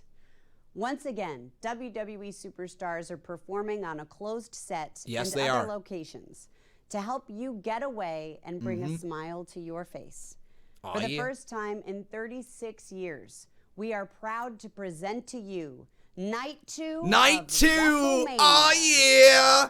Night 2 of WrestleMania. And folks, if you're excited as well, give me a hell yeah in the chat. Make sure you leave a like on this video because we are here for Night 2 of WrestleMania. Now, I want to hear from each and every single one of you as well. While you're giving me that hell yeah in the chat, let me know, which match do you guys think is going to start off the show here today? We're kind of having a few options. We're talking about potentially Charlotte versus Ripley. We're talking about potentially the fatal 5-way women's elimination match. They could do Edge versus Orton. I'm not entirely sure if that's the direction they want to go in to start off the pay-per-view. The Raw Tag Team Championships is a possibility as well. So also Otis versus Dolph. So again, guys, the chat is right over there. Make sure you let me know who you guys think is going to start off the show. But we've also got some great Twitter polls available for you guys through the night, so you can make sure your voices are heard for WrestleMania. If you think somebody is going to win, you can vote in the Twitter poll throughout the entire night. Those polls will be posted right here. If you guys are brand new to the live streams and don't know how it works, that will be right down there. The boss battle is available for anybody who wishes to drop a donation to support the channel. And right there is all my social media. If you take a look over here, you can see your live tweets coming in at any given moment. And over there, we will feature the match card for the day. So that is how the stream layout is set up. Thank you guys for tuning into the stream today because I am excited for it as well. Mania last night, once again, was well done. For so much... so many things going wrong on the lead up to WrestleMania, the coronavirus taking over the entire world sort of deal. It's just special that we're even getting WrestleMania. Not even considering the fact if it's good or bad, it's just good that we are getting WrestleMania. But last night, WWE delivered on a fun evening of wrestling, and I hope that they do so again tonight. The Firefly Funhouse has a possibility to be one of the craziest matches we have ever seen in the WWE history. So I hope that that lives up to the potential hype. If WWE was going to do that with the Boneyard match, I can only imagine what they're going to do in the Funhouse match. A match that doesn't even have any predecessors before it to kind of go off of. It's not like they could go off of a Buried Alive match for this Funhouse match like they did with the Boneyard match. They literally have nothing to go off of, so it's going to be so unique, so different to what we're used to seeing. Now I can't wait to see it. Con, don't forget my dono. Good point there, buddy. We will get around to it. And hey-oh, welcome John Vance. And I think we're gonna get ourselves a little bit of sweet knees action. So if you guys don't know this song, it's one of the cringiest songs you will ever hear, but it's pretty damn good. So I need you guys to stand on top of your feet, sing it loud, sing it proud, because we're gonna sing a little. Sweet knees. 2, 1, let's go. Sweet knees are made of these. Who am I to disagree? Woo! Thank you so much, John Vance. Welcome to the main eventer club, and welcome to Team Green. We got ourselves Costy up there. Welcome to the stream, Costy. It's great to have you up in here. But yeah, I'm just waiting for this first match, whatever it's going to be. I'm pumped for it, and I hope you guys are as well.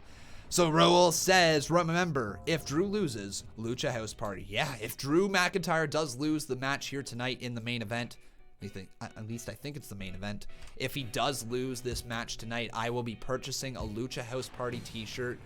I hate the Lucha House Party, but we will be doing so. Gogito X, thanks for subscribing, my friend. Welcome to the channel. And I believe Raul is still the boss, correct? Yes, he is. We salute you. If Drew McIntyre loses, I will buy a 24/7 title and a Lucha House Party shirt. All right, dude. All right, dude. And then wear it for a month. I might get a little too stinky if I wear the same t-shirt for an entire month. Juzo, thanks for subscribing, my friend. Sorry, Roger Dodger. I do apologize that you didn't get those sweet knees last night, but those sweet knees are coming to you, my friend. I promise you at some point, especially in that cage match that you just asked for. So now, what is your boldest prediction here tonight, folks? I mean bold. Take, like, your boldest prediction that you could possibly muster up in your brain and type it out for each one of us and let me know, what is your boldest prediction of the night? We're just waiting here in the chat. I'm going to start reading these in just a second. We find out the hacker. Okay, Cena wins. Ooh, that's a bold one. Brock with 3 F5s. Okay. We'll get around to that in just a second. Ron Bonnie, thanks, my friend, for the dono. Rollins stomps Edge. That's my bold prediction. That's my bold prediction, folks. If this goes along with what I think is going to happen, I think Edge gets curb stomped by Seth Rollins in the Last Man Standing match. That's my bold prediction. Rhea will retain. Okay, that's not that bold, but yeah. Sasha wins. Okay, cool. Cool. Sasha turns on Bayley. Not sure about that one. Steve Taylor's bold prediction is Brock squashes Drew. If that happens, I'm done. I'm not done, but I'm done. Holy moly. It is Rob Gronkowski. WrestleMania, that's too big for just Marino for life. Thanks for subscribing, my friend. And things are only going to get more hype tonight because it's Sunday. And it's I know Sunday. a thing or two about dropping the hammer on a championship Sunday. So, WrestleMania continues right now. Oh, here we go. Ladies and gentlemen, I need each and every one of you to reach down into your gullet. Just say it with the most passion you have ever said. I need each and every one of us to let out a big, giant woo. Let's do it, folks. 3, 2, 1. Woo! Oh, yeah. It's the Queen, Charlotte Flair. Look at those woos. And, oh, boy, this is the match that starts off WrestleMania. Interesting. So I wonder if they're going to really position Rhea Ripley to beat Charlotte Flair here tonight in the opening match of WrestleMania. Oh, hey! Tonight is Byron Saxton and Tom Phillips on commentary. Look at WWE giving Tom Phillips the Sunday slot.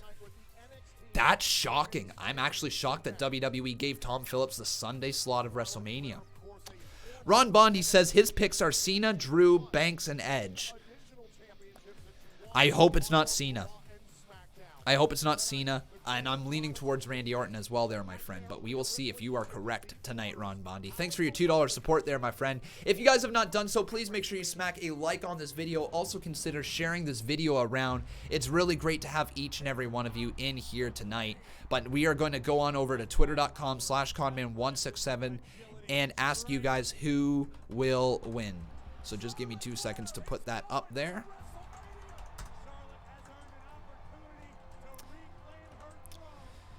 So, who will win is the question. Is it going to be...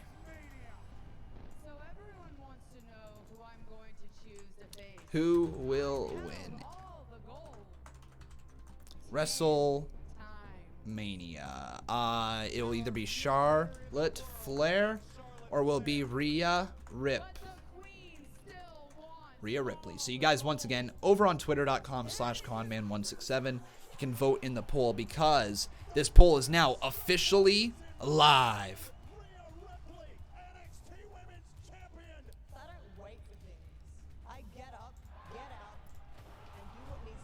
Cool. Juzo says Charlotte and Rhea swap places. Charlotte goes to NXT and Rhea comes to Raw.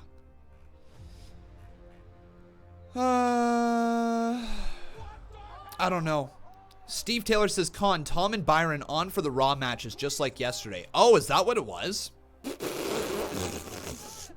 Holy crap, I don't think I knew that. I thought Michael Cole was on commentary all day yesterday. Doesn't that go to show how little I pay attention to commentary when I'm commentating over the streams?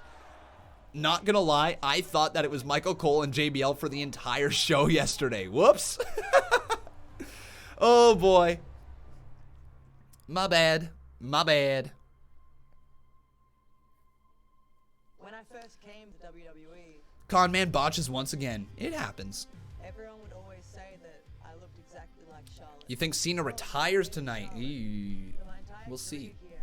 And Shauna McClellan says, I'm so bad at WWE because, yes, yeah, I'm so bad at WWE. You know, it's just a TV show, but you can be bad at it, right? Conman, Byron is annoying. You think Byron is annoying? I think Byron is he's a solid enough commentator. He's goofy enough where the commentators can rip on to him, make some kind of like a scapegoat on commentary, especially when Corey Graves is on commentary with Byron Saxton. Those two together are hilarious.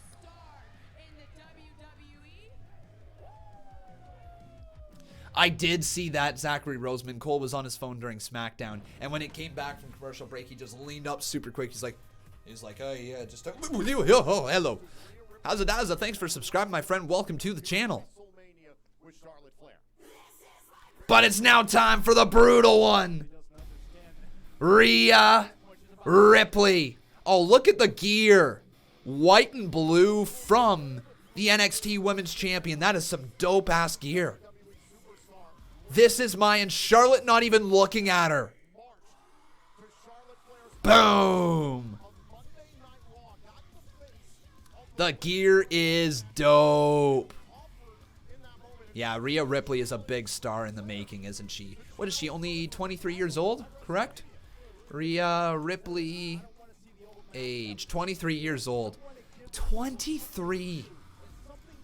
Man, the future of WWE is in good hands. Between people like Pete Dunne, Tyler Bate, Rhea Ripley, like the UK scene, the really, really good UK talent over there is so young. And, I mean, it's just a matter of time before these women, or sorry, these superstars from NXT UK take over the main roster. Just a matter of time. We'll see what happens here tonight, though, ladies and gentlemen, as Rhea Ripley is about to enter the ring against Charlotte Flair. Ripley looks like a star. Here we go. The following contest scheduled for one fall is for the NXT Women's Championship. Introducing the challenger from the Queen City, Charlotte Flair. there's a reason why Charlotte Flair calls herself Miss WrestleMania, one of the most prolific WrestleMania performers in history.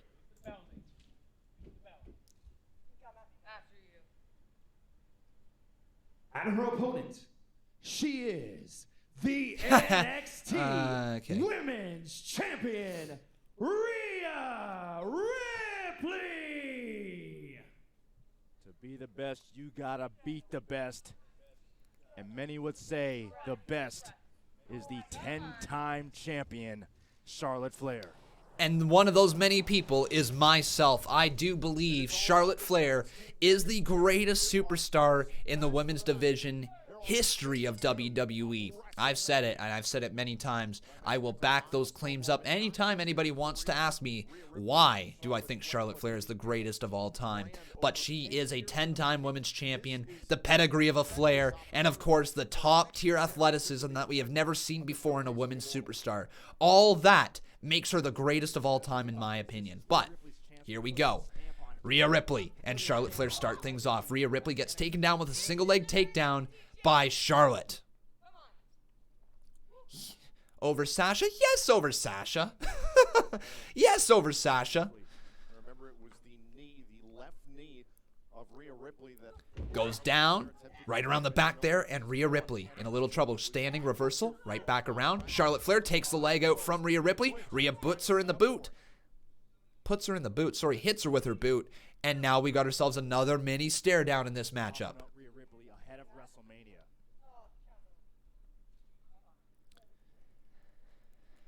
Back to square one. Ripley and Charlotte. Big collar and elbow tie-up right there in the center of the ring. Now we're going to see who is the stronger superstar of the two. Is Ripley or Charlotte going to get the advantage here early on? Ripley showcasing her strength, but Charlotte showcasing her knowledge of the ring as she reverses Ripley right into the corner. So as of now, oh, Ripley gets in her face. You're getting in my face, and then Charlotte pushes her away, and a chop to Ripley. Another chop to Ripley.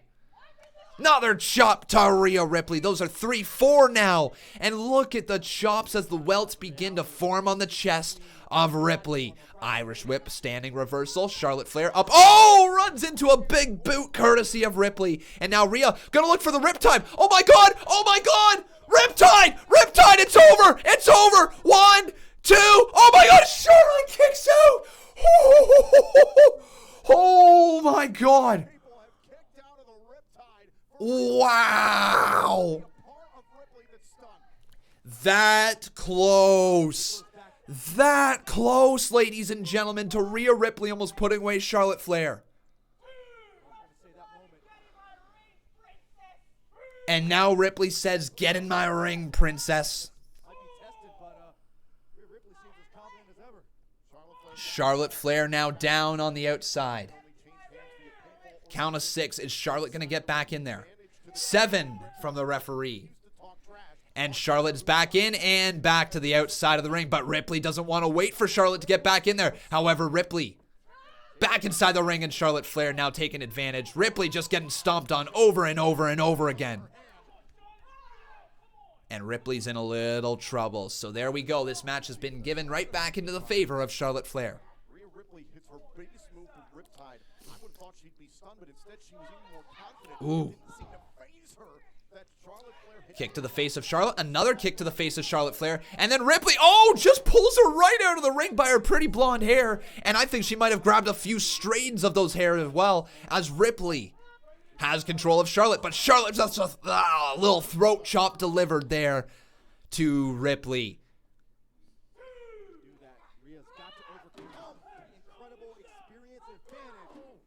That's fine there, Luis Batista, if that's your personal opinion. I like Sasha Banks, but she's in my opinion and a lot of others' opinions, she's not better than Charlotte Flair. Her in-ring ability maybe is matched to Charlotte Flair. I think that's very safe to say. In-ring ability is matched, but in terms of superstardom, in terms of being able to be over and get fans invested in everything that they do, Charlotte Flair is better than Sasha Banks for that reason. But welcome everybody to the stream. It's great to see us having over 1,000 viewers for the first time tonight. If you guys could do me a favor, leave a like on this video. Also making sure you are subscribed and make sure you turn on those notifications so you never miss another Conman live stream. Ripley just slamming Charlotte's face into the mat and a stomp to the left shoulder right there. Not too many people could say they've talked trash against Charlotte Flair and gotten away with it. Ripley now. Float over, suplex into the mat, and Ripley lands Charlotte Flair hard. Now down to the cover. Count of 2, kick out by Flair. All right, so this is our first match of the evening, day 2 of WrestleMania, ladies and gentlemen. I like it.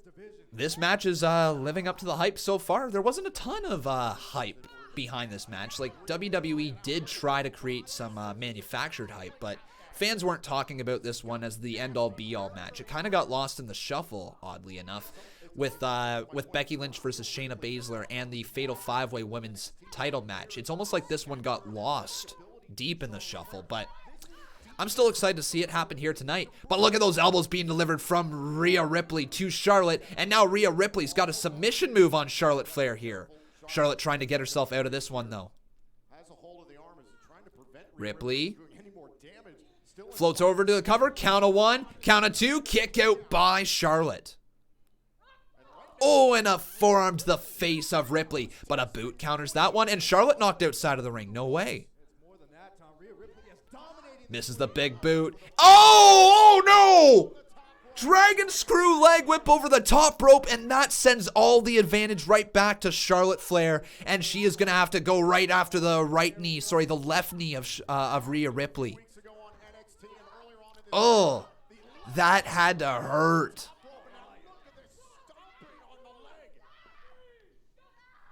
Oh, interesting, Steve Taylor. So I think we had a little bit of a reversal in terms of what was hype for us. Becky versus Shayna was more of a hyped up match for myself personally than Charlotte Flair versus Rhea Ripley. Even though like I've been following the story and enjoying it, I just think the presentation of it being on NXT versus being on the main roster presentation, I think is just slightly made this match feel not as important. And I don't think that's a bad thing to say, because it's a big important match for Rhea Ripley, but it's not as important as some of the other matches in the grand scheme of things. It isn't, in my opinion, right? It's still a great match to be having here tonight.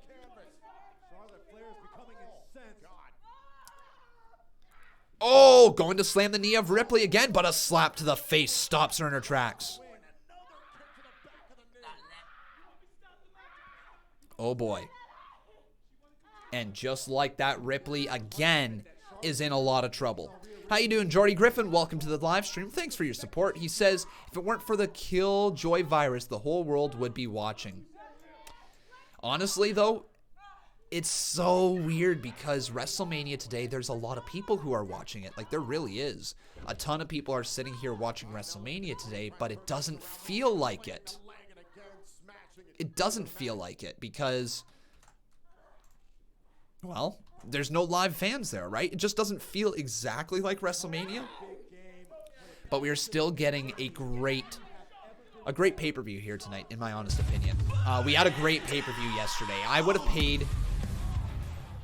If it weren't for the Killjoy virus, the whole world would be watching. But Charlotte now just going to slam the knee again of Ripley into the steel post. And Ripley is in a lot of trouble at this point. Again, though, Charlotte Flair, oh my God, what are you going to do? Oh, the face of Charlotte gets driven into the steel post, though, and Ripley countered that one. That's a huge reversal by Rhea Ripley right here. Yeah, it doesn't feel as big, but that doesn't mean that I'm not enjoying the show. Last night, you know what? If I would have paid the $39.99 for the pay-per-view, like some people did, I would have been perfectly happy paying $39.99 for last night's show. I would have been probably happy paying $39.99 for tonight's show as well. Like, it was a good enough show last night to warrant a pay-per-view price if you paid for it, in my honest opinion. So that to me says all it needs to be said. It was a decent show last night. Ripley, though. Ripley, oh my God, in a lot of trouble as Charlotte is trying to snap the left leg of Rhea Ripley. Up and at him again and down onto the knee. The knee of Rhea Ripley, the left one with the tattoo, is in a lot of trouble. Her leg might literally get snapped here any moment. Charlotte Flair slapping away Ripley again. Goes for another move. Roll up attempt from Ripley. Cover. Oh, can't get the cover there. Ripley gets kicked in the midsection. And Charlotte Flair now scoops her up. Ripley lands on her feet, though. I wonder if Ripley has the strength to get her down. Ripley slams her face first, but the left knee is still in a lot of pain. Still in a ton of pain. Remember, ladies and gentlemen, if you have not done so, please make sure you leave a like on this video. Also, making sure you are subscribed. Love to see some more names pop up on the top left-hand corner. If your subscriptions are turned on public, you can literally see your name pop up there. So, drop that subscription, folks. But yeah, after that facebuster from Rhea Ripley, I'm not sure if the advantage is still with Charlotte or if it's been turned around here. Oh, a punch to the midsection. Now Charlotte Flair with a hammer fist across the back of Ripley. Punch to the midsection from Ripley. Another hammer fist from Charlotte Flair. Another hammer fist from Charlotte. Oh, right hands, rights and lefts from Ripley, but a kick to the knee. Back to the injured knee once again here tonight. And Charlotte, big old chop to the chest of Ripley. Ready? Woo! Misses the chop, though. Can't land it there. Goes for another shot. Ripley reverses that. There's the knee strikes. And now Rhea Ripley's starting to come back into this match. Over and over again, delivering the knees right into the side of the head of Charlotte. But pulling on the hair was Charlotte Flair. That is cheating. That is straight up cheating. Dirtiest player in the game, my ass. Your father's not it. It's you, Charlotte Flair. But now, another kick right to the face, courtesy of Ripley. And a drop kick to the side of her head.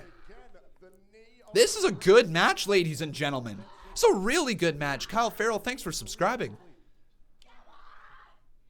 Oh, that is awesome there, PS4 Twist. That is awesome for Caden Lee. Man, those drop kicks really connected across the side of the head of Charlotte. Now Ripley with those short arm lariats. 3 of them have connected. And that is actually shades of Dusty Rhodes' advice. Never let your opponent get away from you. Always maintain control of the hand. It's the advice Becky Lynch lives by. And it looks like Rhea Ripley is copying Becky Lynch's advice. Never letting go of that hand when you're delivering clotheslines. Oh, but down goes Ripley. Ugh.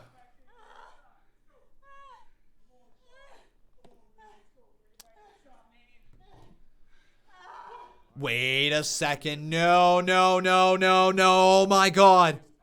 Charlotte goes all the way up to the top rope, and we know what happens when Charlotte Flair goes to the top rope. She looks to hit the corkscrew moonsault or just a straight up moonsault. What is Charlotte? Oh my God. Electric chair position. Ripley hits her with the electric chair facebuster, and that could be enough to put away the former women's champion for the retain. No, Charlotte Flair kicks out at 2.5. We aren't done yet. And this is only the first match of the evening, folks. We still got ourselves a crap ton of matches to come along here tonight. I'm really enjoying this one. Are you guys enjoying this match so far? Thumbs up or thumbs down? I have no idea. Rhea Ripley was able to muster up enough strength to deliver that maneuver, and now Rhea Ripley, the aggressor. Ripley. Back elbow of the ages. Ripley just no-sold that, though, somehow. Ducks underneath the clothesline does Charlotte. She lands on her feet as the backslide happened. Ripley on her feet. Big boot to the chest. Blocked by Charlotte Flair and an elbow. Courtesy of the right hand. Sorry, the right arm of Charlotte Flair. Those are hitting her pretty hard. No. Charlotte. No. That's going to break her knee. No. Oh, trying to snap the knee of Rhea Ripley. And a back elbow from Rhea catches Charlotte Flair. Trying to wake up the knee. Trying to get the blood flowing back through the left knee. Ripley to the top rope. Missile drop kick lays out Charlotte Flair. And that could be enough. We're going to see a retain here. The NXT Championship is remaining around the waist of Ripley. Oh, as Charlotte Flair kicks out at 2.5. This is a battle tonight, and Charlotte Flair is going to have to dig down deep to try to try to survive against the brutal one, Ripley. I don't feel comfortable sharing my my middle name there, my friends. Sorry about that. I try to avoid personal information regarding my name or anything like that online. I don't think it needs to be out there. Uh-oh.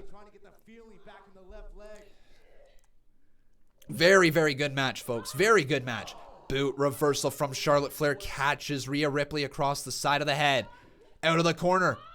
Oh, no! No, no, no! Oh, my God! No, no, no, no! We're gonna see... No, no, no! Charlotte! Charlotte, she's starting to work on the left knee once again. And you know what? She's trying to soften up. She's trying to soften it up for the figure eight. No, no, no, no, no, no, no, no. Do not be taking the title off of Rhea Ripley. I don't want to see Charlotte Flair win the NXT Championship, okay?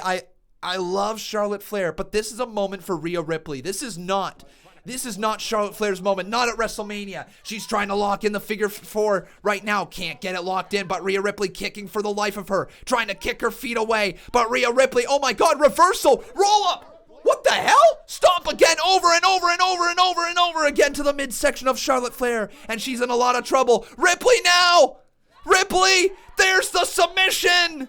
The submission of Ripley, it's locked in deep. I don't know what she calls it, the brutalizer. I'm going to go ahead and call it this move. But Rhea Ripley's got the brutalizer locked in on Charlotte Flair. The Flair is about a moment away from tapping out here in the center of the ring. Is Charlotte Flair able to captivate here and reverse this one? Or will Rhea Ripley destroy and defeat one of the greatest women's champions of all time? Rhea Ripley looking to etch her mark in stone here at WrestleMania. Rhea Ripley moments away from winning as she pulls Charlotte Flair back to the center of the ring. No, reversal. Charlotte Flair reverses it. No, not tonight. No. Ow, a kick to the face of Ripley. No way. And Charlotte Flair gets out of that one.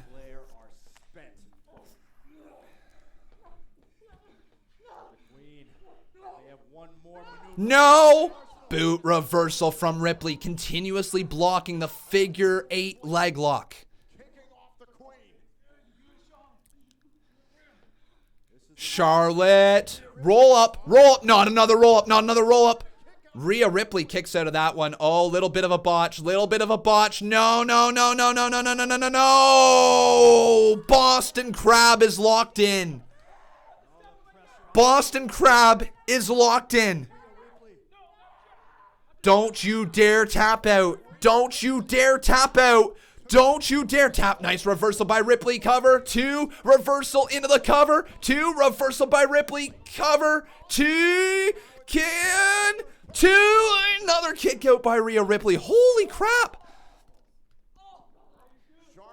This is back and forth, ladies and gentlemen.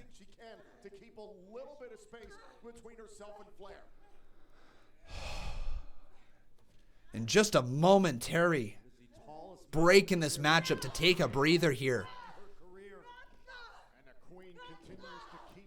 Holy crap, okay. What? A boot out of nowhere from Rhea Ripley as she just caught Charlotte Flair across the side of the face. I'm not sure if that was a super kick. It might have been. Oh my God, count of 2.5 again, and Charlotte kicks out. What a matchup, folks. This match is tearing it up.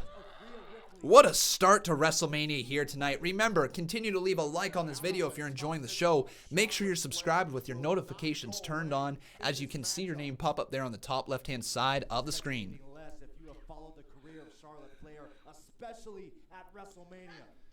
Ooh.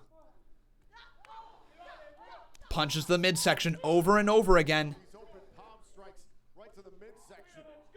Now Rhea Ripley just trying to push all of the air out of the sternum of Charlotte Flair. Seriously, this match is awesome. I'm loving every second of this one. Right hand from Rhea Ripley. And now Charlotte Flair does not want to be in the corner. Ripley lifting her all the way up to the top rope. Ooh. Right hand to Charlotte Flair. Ripley now, no, what is she looking for? They're on the top rope. What is Ripley looking for? She looking for a superplex? Ripley?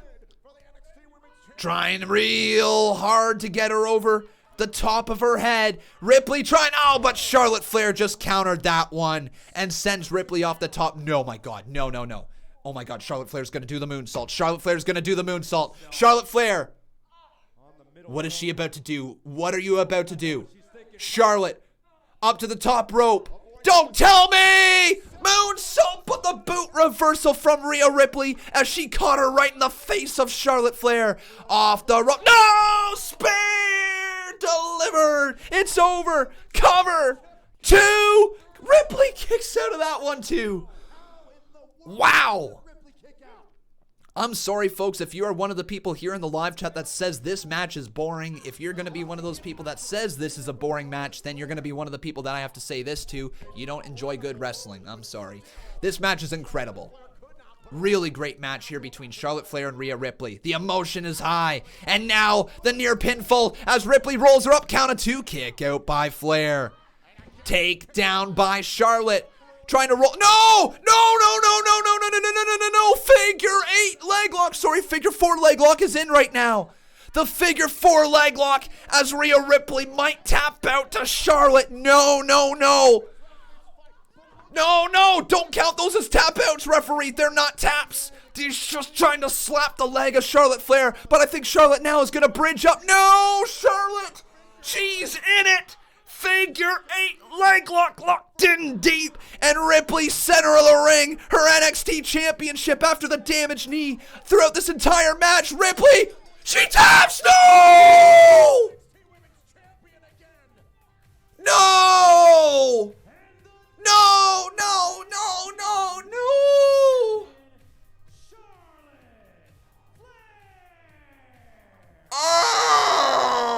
no!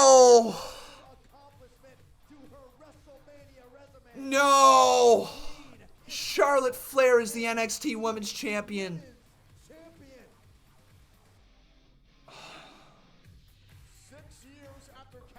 Charlotte Flair is the NXT Women's Champion. What a match. What a match. Oh my God, folks. That match was everything. Oh my God. Wow. Rhea Ripley loses at WrestleMania. What a match though, ladies and gentlemen. I don't know how else to word it. That was damn near perfection. That was damn near perfection. I don't even care about the result at this point. That was perfect. You know, like, yeah, would I much rather keep the title on Rhea Ripley and have Rhea Ripley get a win over Charlotte Flair at WrestleMania? Yes, absolutely. But at least now I'm starting to look forward to the future. Charlotte Flair is going to go up against Bianca Belair for the NXT Women's Championship. Like, that's going to happen, right? So I'm not too distraught over it, but I would have rather see Rhea Ripley pick up the win. Damn, though. What a match, folks. What a match. Lewis Delsid, how you doing, my friend? Thanks for your $1 dono. I do appreciate it, my friend. Welcome to the channel. It's great to see you. You talking to me or the belt? Oh, boy, though, ladies and gentlemen. What a start.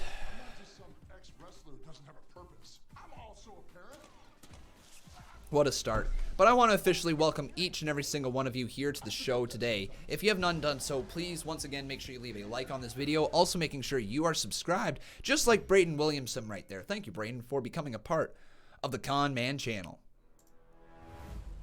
Really is awesome. Also, everybody, if you are enjoying the show, you can always drop a little donation. It doesn't matter how much or how little. Any little bit is appreciated to keep these shows running week in and week out. You guys are the people who support this channel and allow it to run, and you are the reason that we are able to be here for every single WWE show that there is, along with AEW, Impact Wrestling, and of course all the other stuff that we do right here on this channel. So thank you guys for being here. Thank you for being a part of this channel.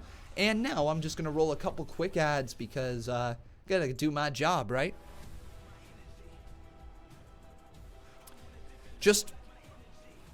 Like, I'm shocked. I am surprised that they put the title on Charlotte Flair. I am. But it's not the end of the world either, ladies and gentlemen. This could be big for Rhea Ripley, right? This could be the way that they pull her up to the main roster. Kevin Vasquez, thank you for subscribing. I know somebody mentioned the idea of Rhea Ripley and Charlotte Flair switching places. Rhea Ripley being brought up after WrestleMania, Charlotte Flair being sent down after WrestleMania, right? So I understand WWE may be moving in that direction. It's not the thing I would have picked to do, but it's still good. Still very good match. I will always say this, folks. If the match is good, and I mean it, if the match is really good, Bobby Bigelow, thanks for subscribing, then I can't truly complain about the result, right? Because as long as the match is entertaining as hell and has me captivated from start to finish, I don't care what the result is, to be honest with you guys. It just is something that happens, right? It's just the result of the match. You can't be mad when you have been entertained to a match for a long period of time. The stuff where people get upset at least, in my opinion, is when the match is bad and then the booking decision is also bad. When you get a double whammy of a match not being great to the result not being the one that should happen, makes fans turn on the product sometimes. But right there, that match was excellent, and it's a match I'm going to watch again. I'm going to tell you guys that right now. It is absolutely a match that I'll watch again. Charlotte Flair versus Rhea Ripley. So that right there tells me all I need to know. It was great. The Rose Thorn, Casey Rose, how you doing, girl? She says, definitely not happy Charlotte won the NXT Women's title, but I'm keeping my head up for tonight. I yelled loud when she lost. Good game to Rhea Ripley, though. Yeah. Yeah. Thank you for your $7 dono right there, Casey. I do appreciate it. Boom. Boom. Alberto Valverde Flores, how you doing, buddy? Bam, bam, bam, bam. Oh, my, bam, bam. Bam, bam, boom. Definitely not happy Charlotte won the NXT Women's title. But I'm keeping my head up for tonight. I yelled loud when she lost. GG to Rhea, though. And with that, ladies and gentlemen, we've got ourselves a new boss. Her name is the Rose Thorn Casey Rose, becoming a 3-time Boss Battle Champion. Rule Kapar says, are they building up to Charlotte versus Io now? They might. I wouldn't be surprised if the first one we see after WrestleMania is Charlotte versus Bianca. Like, yeah, sure, Charlotte versus Io would be incredible. Like, incredible. But I think Bianca Belair versus Charlotte Flair for the NXT Women's Championship does need to happen. I honestly wouldn't be surprised if that was the way to get the title on Bianca Belair. If it was a short reign for Charlotte Flair to try to get Bianca Belair over without sacrificing Rhea Ripley for Bianca Belair, because I bet you if WWE is looking at it and they said, okay, who can take the title off of Rhea in order to get Bianca over as much as possible? And I don't think there was any answer other than Charlotte Flair, right? Yeah, you could have done a triple threat match at WrestleMania, for sure, and you could have just put the title right on Bianca Belair then, and then had Charlotte Flair versus Bianca Belair feud over the title for a little bit. But I think Bianca chasing the title from a person who, quote-unquote, doesn't even go here, I think would be a much better story. But now it is time, folks, for Aleister Black versus Bobby Lashley. Time to fade to black, though, folks. Yeah.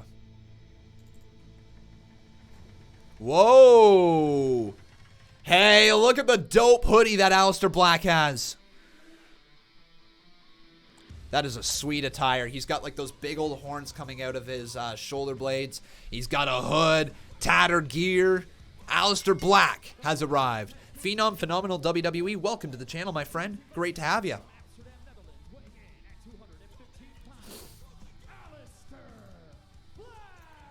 Oh, yeah. So now, everyone, I need you to head on over to twitter.com/Conman167.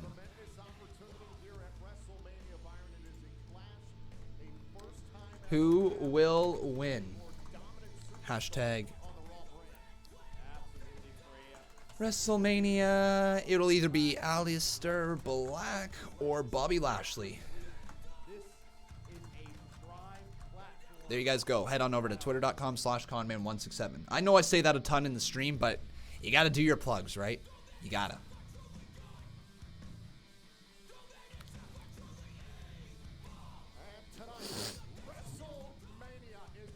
So this should be a good match.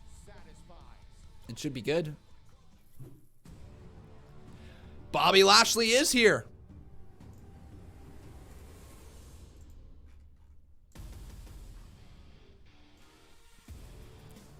And he is, ladies and gentlemen. So the rumors were false. Bobby Lashley is here tonight at WrestleMania.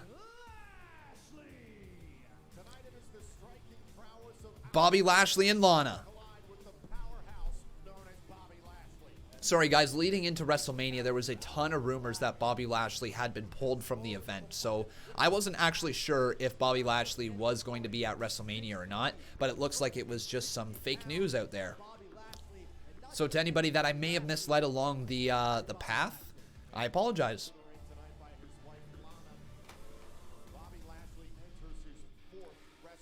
I wonder if this is going to just be a very quick match for Aleister Black, where he just destroys Lashley in no time, because that would be cool.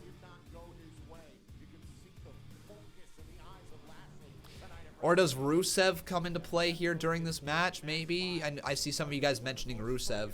I don't know. And the match is underway. So here we go, folks. Bobby Lashley or Aleister Black? Who do you guys think is going to win? Let me know over on Twitter. Right down there in the Twitter polls. Black starting things off. He goes right in the back of Bobby Lashley. Lashley shoves him down to the ground. Black rolls through that one and back up to a vertical basis. You can't force anything and you can't rush anything with Bobby Lashley. I hope so there, Jason Dalton. I hope so, buddy.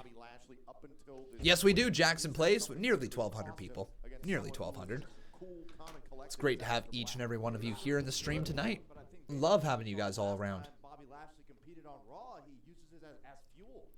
Justin Coleman's saying that CM Punk is in the rumors here as he might attack both Randy and Edge during the match. That, I really want to know where you heard that rumor. I want to know what website it is because something tells me that that is a person speculating and not necessarily a rumor. But hey, if the CM Punk rumors are out there, it's bound to be true, right? No, I don't think CM Punk is coming back anytime soon, folks. The only reason I could see CM Punk back in the WWE is if AEW came at him with a giant offer to the point that he was going to show up on AEW, and then WWE just literally matches the offer and gives him even more stuff, right? That's the only way I see CM Punk being back in the WWE at this point. Black goes for the moonsault, can't hit it there. Lashley moves out of the way. Lashley overhead, belly to belly throw to Black.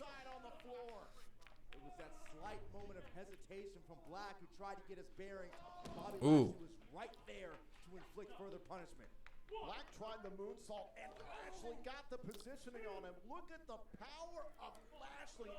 Yeah, I mean, it just doesn't make sense there. No, it really doesn't. I think we might see Drew versus Orton for the WWE Championship at Money in the Bank. See, Ahmed, I'm on the same type of pathway as you. I think that that Seth Rollins is going to cost Edge the match in the Last Man Standing match, meaning Randy Orton is going to pick up the win. I think that is in purpose to get Drew McIntyre's first challenger to be Randy Orton. I think that's just the most logical sense. McIntyre needs a big-time name to follow up after WrestleMania against Brock Lesnar. Randy Orton would have the momentum behind him after defeating Edge in a Last Man Standing match. And then Edge could focus on Seth Rollins in another feud before Edge eventually worms his way back to a world title picture, right? I think that's the way that I would book it. I think that's the way that you can keep the most amount of heat on the story told. You can keep a lot of heel heat on Randy Orton, thus making Drew McIntyre a big-time favorite against him. I think it would be a really good transitional feud, right? You obviously don't put the title on Randy Orton. You keep the title on McIntyre. But it's a good transitional feud, that's for sure. Colton, I kind of agree as well that WWE has botched Bobby Lashley. I still think that Ricochet versus Lesnar at Super Showdown was probably one of the most ill-advised matches. It should have been Bobby Lashley versus Brock, and even if that match was like a quick match like they wanted to do against Ricochet, it would have been a much more hyped up match. People would have cared a little bit more, right? I know it's technically heel versus heel, but Lesnar's more of a tweener. Both these men trying to add to their resumes as part of the Raw roster, trying to climb the ranks. Pivotal opportunity at WrestleMania. Oh, big knee to the face there of Bobby Lashley. Black lands on his feet, though. Lashley pulls him right back up. And Lashley, another reversal by Black. He lands on his own feet again. Now Lashley over the top rope, goes for a spear, can't hit it there. Black pulls his arm back and kicks his chest. Hey, Edward Shore, how you doing, my friend? Thanks for the $5 dono. He says, what's up, Conman and family? Wishing you all good health and good vibes. We're doing pretty good over here, my friend. Thanks for the good health and good vibes right there, my friend. Good health and good vibes to you as well. Thanks for supporting the channel, and thanks for stopping in. Hopefully you're doing well, my friend. Let's burn that one down.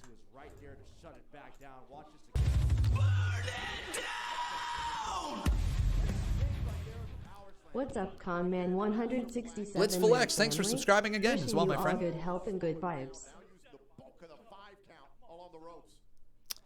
Dude, Lesnar versus Lashley or Rollins would have been the same stupid, pointless squash match as the Lesnar versus Ricochet match. Yeah, it would have. And it would have been so much better for it because it wasn't freaking Ricochet, right? If you take a person like Ricochet and you just launch him into a squash match and then you don't follow anything up, you follow it up with another loss there, yeah, it's meant to build up some momentum for the babyface. The virus pandemic right now is not allowing WWE to build up Ricochet, but as a result, WWE has taken a hot babyface like Ricochet and just thrown him to the wolves over the last little bit. It's almost a blessing in disguise for Ricochet now that he has been off TV for so long and that WWE has seemingly forgotten about him recently, because after the pandemic, I'm sure Ricochet is going to be able to come back really, really popular in the WWE. But still, a squash match between Brock Lesnar and Bobby Lashley would have been so much better and, honestly, in fact, more impressive. It would have been more impressive to see Brock Lesnar squash Bobby Lashley, right? It would have been a moment that everybody looks at and say, oh, this guy manhandled a dude who was almost the same size as him. And then eventually, if you wanted to, you could build up the rematch between Lashley and Lesnar. Lashley, for whatever reason, claims he wasn't ready. You could build the rematch. It's that simple, right? No rematch between Ricochet and Brock Lesnar is going to sell. No rematch. Unless you have Brock Lesnar be the WWE champion once again and you build up the underdog Ricochet trying to go up against Brock Lesnar one more time. But the fact of the matter is that Ricochet got absolutely dismantled by Brock Lesnar to the point where a rematch between the two of them does not hold any merit. It doesn't. But a rematch between, say, Bobby Lashley... Wait, what?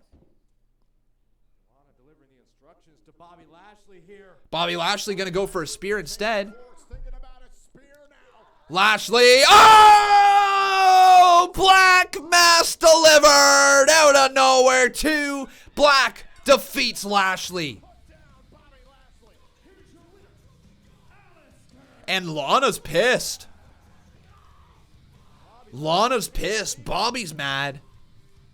Lana's really pissed. Lana cost Bobby Lashley the match. That's what happened. Lana says, unbelievable.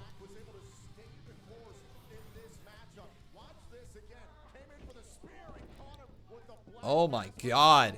Black knocked him out. Watch this, though. I love how Bobby Lashley still tried to kick out at the end. Yeah, so if you guys didn't notice there, Bobby Lashley didn't completely sell the Black Mass. He moved right after and then started banging his hand on the mat. So he's a little mad that he lost.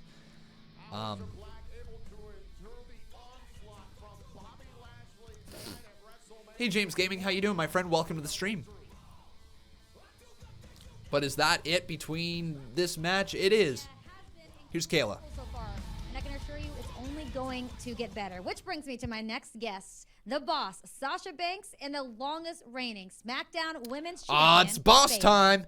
And Bayley. Now, Bayley, it's no secret that you've had a record-setting and groundbreaking year as champion, but tonight could be your greatest challenge yet. Okay, yeah, that's one way to put it, but I would put it as unfair. The most unfair challenge in history, okay?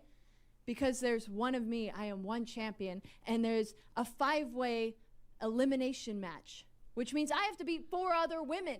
Including your best friend, Sasha. Yeah, I know. How do I know you're going to say that? You're just like all those other sheep. You're like everyone on Twitter. You're like everyone else. Trish Stratus, all these people have these speculations and trying to drive a wedge between us. Kayla, look. We're united. We're best friends. And there's nothing that's going to stand between us. And this interview is over, Kayla. Wait, Sasha.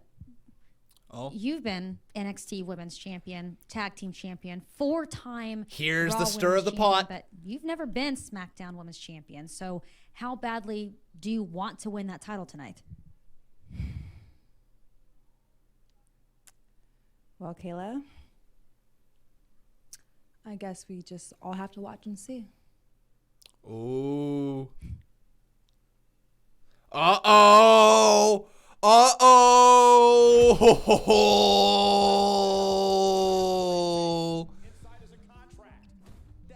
Sasha.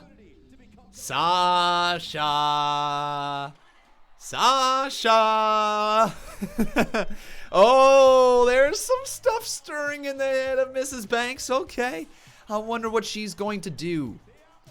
I wonder if it gets down to the final 2 of Sasha Banks versus Bayley, or if Sasha somehow gets out of this title match without pinning Bayley. I'm really curious. Ooh, that's going to be good, folks. I'm excited for that one. But I want to officially welcome each and every single one of you here tonight. If you have not done so, please make sure you leave a like on this video. Also making sure you are subscribed to the channel. Ladies and gentlemen, I see lots of comments going on about Money in the Bank. It's supposed to be held on May 10th. Don't expect it to be held on May 10th. I don't expect any events to happen here in the WWE until August.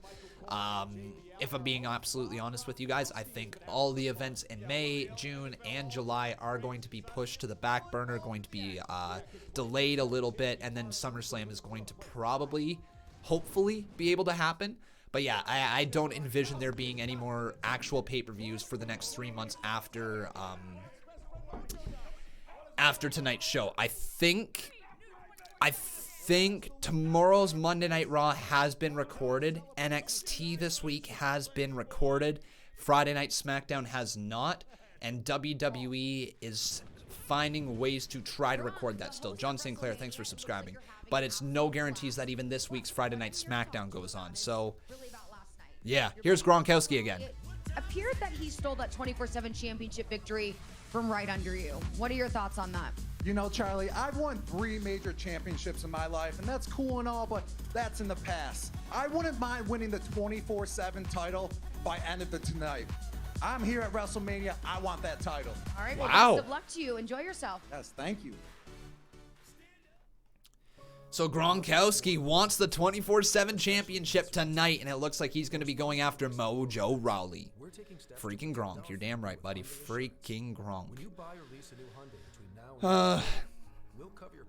Has any matches happened yet? Yes, my friend. We have had 2 matches today. Aleister Black versus Bobby Lashley just finished, and Charlotte Flair versus Rhea Ripley tore the house down. That match was incredible.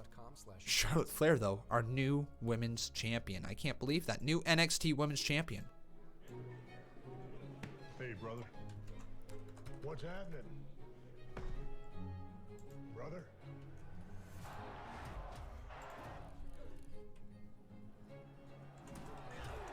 Boom. Why is there still a WWE 2K20 advert? Because WWE 2K is so shameless of their game. They don't care, though. They literally just do not care. The game has been garbage since release day. It has been full of glitches. They never perfected the game. People still lose their save files every single day. But yet WWE still wants your money. WWE 2K at least still wants your money. Beauty and the Beast, the story of Mandy and Otis. It is now time for Mandy Rose's Boy. I don't know what that means. Let me try that one again. It's time for Otis versus Dolph Ziggler. Mandy and Lippity, will you go out with me? I'm sorry, but next Friday I have plans. But I don't have any plans the following Friday. Oh, this story was so good. Otis and Mandy's love story was so good.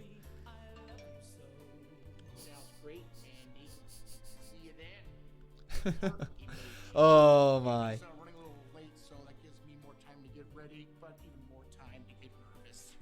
Take a deep breath. You're gonna be great.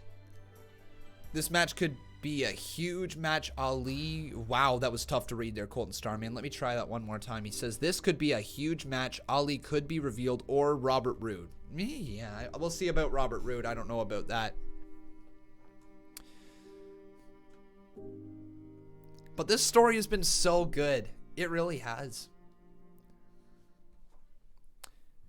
AJ Styles in here says, I'm going for Otis, so Mr. Styles, I thought you were buried alive, my friend. How you tweeting under there? Your hand has been sticking through the dirt. Are you just tweeting with your other hand? Maybe. Not even tweeting. You're commenting in the chat. I don't know why the hell I said tweeting. I really think you deserve to see these. How happy we are. Hey, Conman, will Mandy Rose turn heel and cost Dolph his match tonight versus Otis? Well, I mean, she wouldn't be turning heel if she cost Dolph the match. She would be aligning herself with Otis. Honestly, I hope that the result of this match is Otis getting the girl. I hope that Otis gets Mandy Rose. Here's the reason. I really, really, really would love to see Heavy Machinery have Mandy Rose be a part of them. It would be fun. I know this is going to seem a little out there, but it would be fun to see Mandy Rose dress up with Heavy Machinery, you know, come out in like construction hat, construction boots or whatever, and have kind of a little fun run with that with Mandy Rose as like their manager, maybe get a tag team title opportunity for Heavy Machinery. But what it does allow is it allows for a potential split, and it allows for a potential love triangle story again with Mandy Rose in the future between Tucker and Otis. Imagine if after all of this, Otis gets Mandy, but then down the line again, Tucker steals Mandy from Otis, right? There's your story. That's how you split up the tag team. You get yourself a feud between Tucker and Otis. You get Tucker turning heel. Mandy becomes his valet. You get a hated couple out of the two of them. You get yourself a hot babyface again with Otis down the line. That's the story. That's the story. So I'm hoping Mandy ends up with Heavy Machinery for a little bit.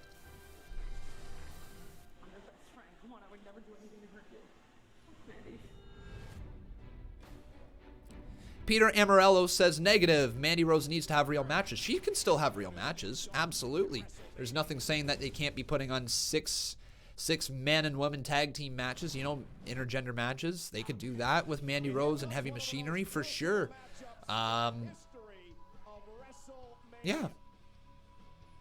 I don't think it's bad at all. They can still have her wrestle in matches, but at least it's a character for Mandy. And oh, Dolph Ziggler coming down to the ring with Sonya Deville. So Dolph Ziggler and Sonya Deville working together now.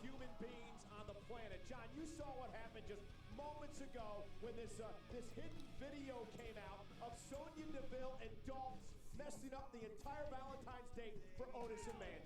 Yeah, it was Dolph and Sonya. They were the ones behind it. And Sonya just kind of winking at Dolph as well. It is actually crazy how much Sonya Deville looks like she could be a Bella.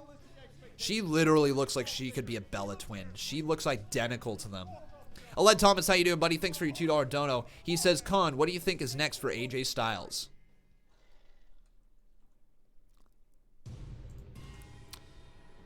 I don't know what's next for AJ Styles. I honestly don't. He's going to be off TV for a bit. But now it's time for Heavy Machinery's Otis. And Otis is sliding right in the ring, going out. Oh my God, trying to go right after Dolph.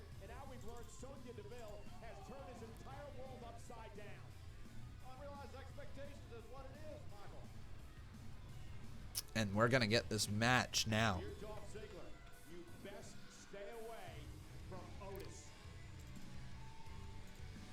All right. So head on over, ladies and gentlemen, to twitter.com @Conman167. Who will win is the question at hand.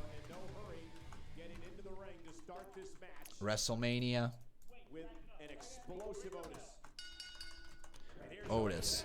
Otis trying to go right after Dolph Ziggler. And we've got ourselves a hot start right now. So Dolph Ziggler is going to sell the crap out of this match for Otis. I think this is going to be a sign of a potential push for Otis here, seeing if he is good in singles matches or not.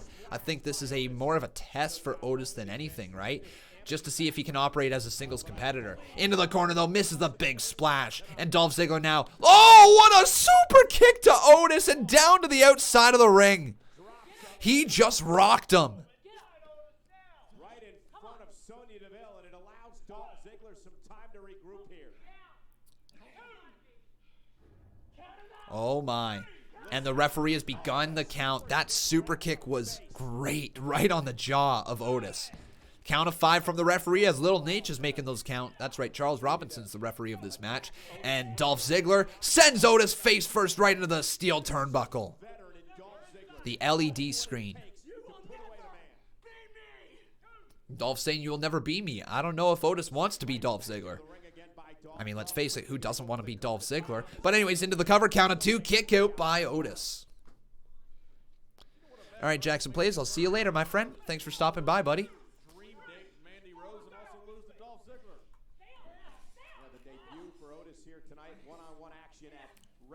Oh. Con, fast forward, dude. What do you mean fast forward? Oh my God, I totally know what you mean. So, some people don't seem to realize here with live streams that there is a delay built into the live stream because there is zero way that I can be speaking in live time with the WWE Network and reaching your guys' ears literally in live time. Not on YouTube, at least. So, you've got yourself about a 15-second delay. So, all you got to do, folks, is just pause your WWE Network for like 10 seconds, and I'll be right around where you are. And you should be able to sync up the stream fairly easily after that by just pausing and playing really quickly, sort of deal. If you want to sync up your stream and my reactions, that's the best way to do so. Conman, put the polls up. Thank you, my friend. I did forget to do the Otis Dolph Ziggler poll, so it is up on Twitter, but not on the screen. Now it's on the screen as Otis is sitting at 96%, Dolph Ziggler at 4%. Dolph Ziggler hanging neckbreaker takes down Otis. Hey, Brian Bonilla, how you doing, my friend?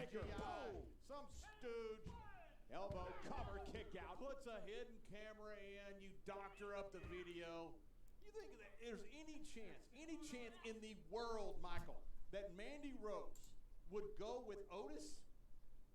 Peter would step in. That was a weird comment. Anyways, Charles Robinson looks like he never ages. I still remember when he was a ref back in WCW. I know, right? The dude literally never ages. What matches have happened earlier, asks Mus Irving. The matches that have happened earlier were Charlotte Flair versus Rhea Ripley, Bobby Lashley versus Aleister Black. Those are the two. Gotta say, I'm not watching the show, but you make it look good. So you are the one guy still making me watch WWE. Well, I'm glad that I can do that. Honestly, guys, half the fun of watching WWE I know comes from the audience. So I understand people's thought process when they're saying WWE isn't as entertaining to them, right? I do understand it.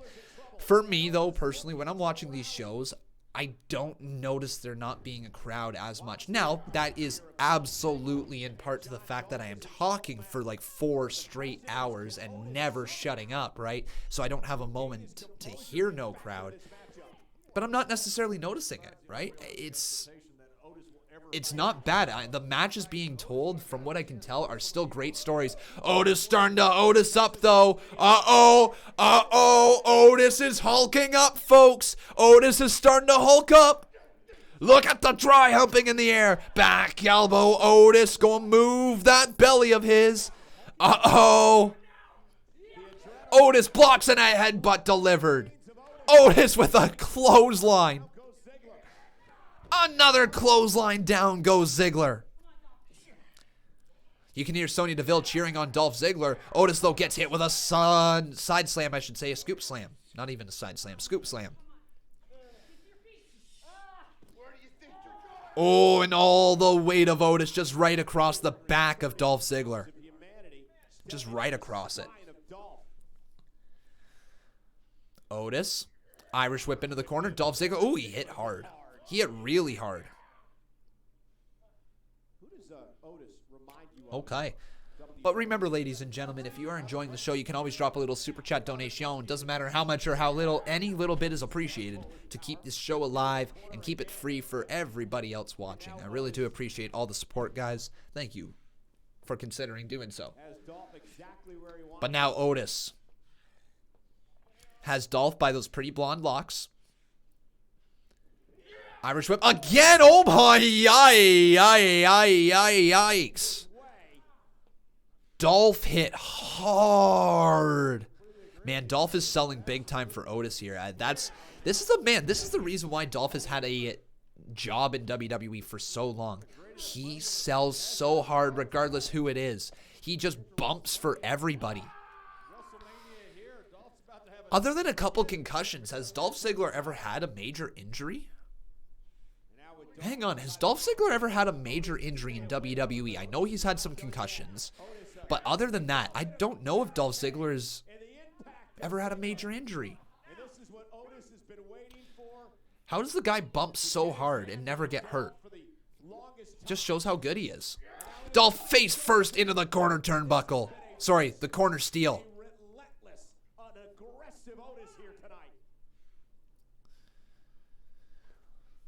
Dolph Ziggler, though, thrown back inside the ring courtesy of Otis.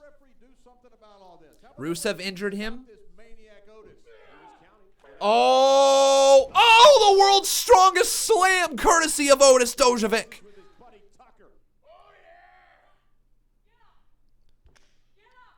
Otis, folks. We've said this before. Before the butterfly, it merges in its cocoon. Oh. Otis, though, distracted by Sonya. No, Dolph. Oh,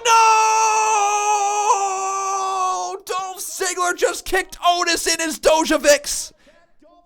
He went down low and kicked him in both of his Dojovics. Oh, God. The low blow from Dolph Ziggler. Oh, God. That looked like that hurt. Oh, my God. Ow. Here comes Rose. Mandy. Or I should say, Mandy. Mandy's here. Why? Oh, she just slapped Sonya.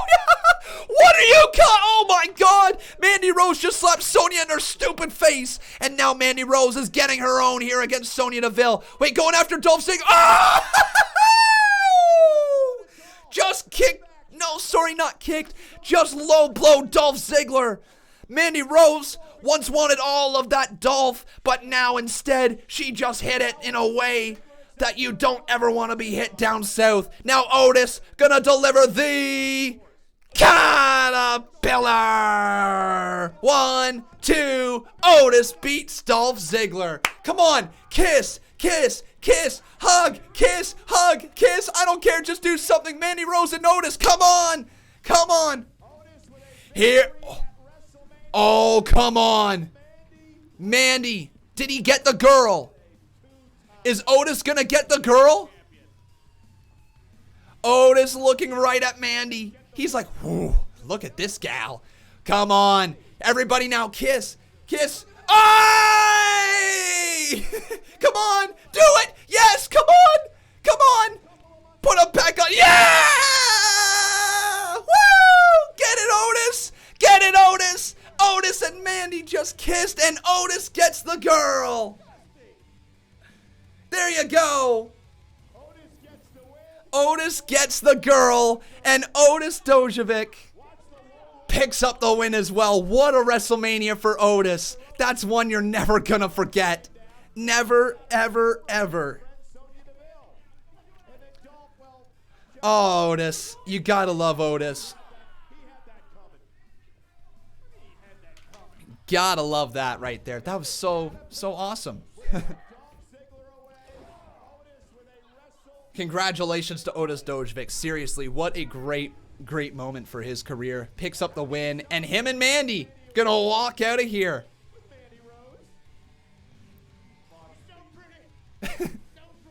So pretty. He says so pretty. So pretty. Oh my God, that is actually hilarious. I love that. That was great. That was literally everybody, what everybody needed. Against COVID-19. For fighting for us, we raise a beer to you. Modelo, food for those with a fighting spirit.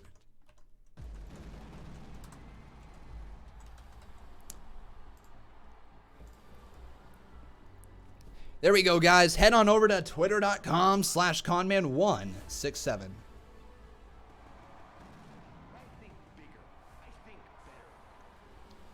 We got ourselves a new tweet over there. If you guys could favorite and retweet that one. It says, Otis gets the girl.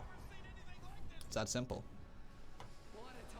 Now we gonna have a mixed tag team match between them? Probably. Something along those lines. I'm okay with it.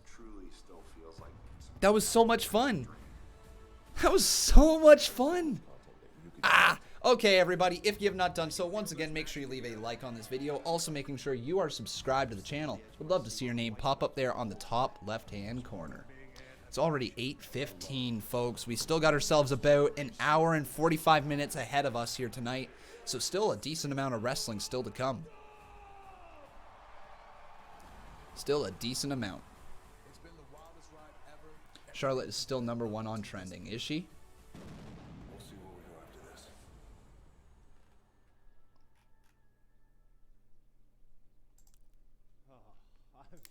So happy. Nothing like a good old-fashioned love story. Otis and Mandy. It was meant to Yep, that was great. That was great. So everybody now in the live chat, I got to hear from you right now because we are 3 matches in so far tonight. Are you guys thumbs up for the event or thumbs down for the event so far? Thumbs up or thumbs down? Oh no, is it going to be the last man standing match next? Oh, it's the last man standing match next. Oh. Okay, so predictions. Predictions here for this match. Edge versus Randy Orton.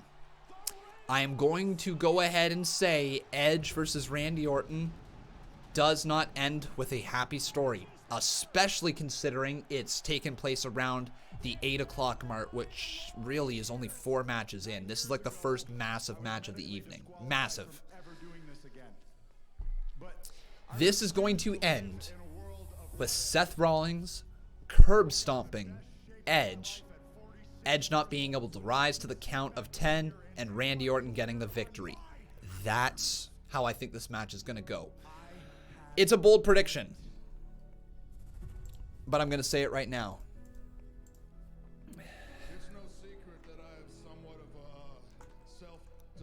So give me 2 seconds here, folks, to send this tweet out.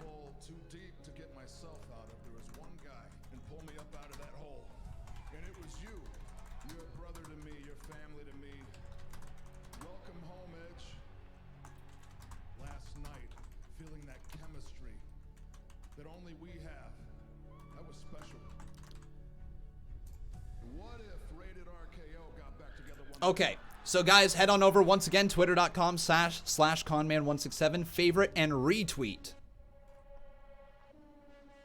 my latest tweet, folks, because it's I'm patiently waiting for Seth Rollins to cost Edge this last man standing match.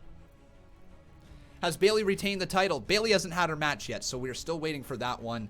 There's still actually quite a few matches to go, but give me 2 seconds as well to update the results tab right here. So, Otis defeats Dolph Ziggler. And Aleister Black defeated Bobby Lashley. Cool. Thank you, Rule Kapar. How you do? Or sorry, not Rule Kapar. Justin Beverly, how you doing, my friend? He says, continuing with another great night of Mania matches. The potential is always limitless. Also, time to be the new boss and bask in my glory. Thank you, Justin Beverly, for all the support you constantly give this channel. I know I say it a lot, but I really do appreciate it. And let's bask in the glory of Justin Beverly. Oh, bask in his glory, for he is limitless.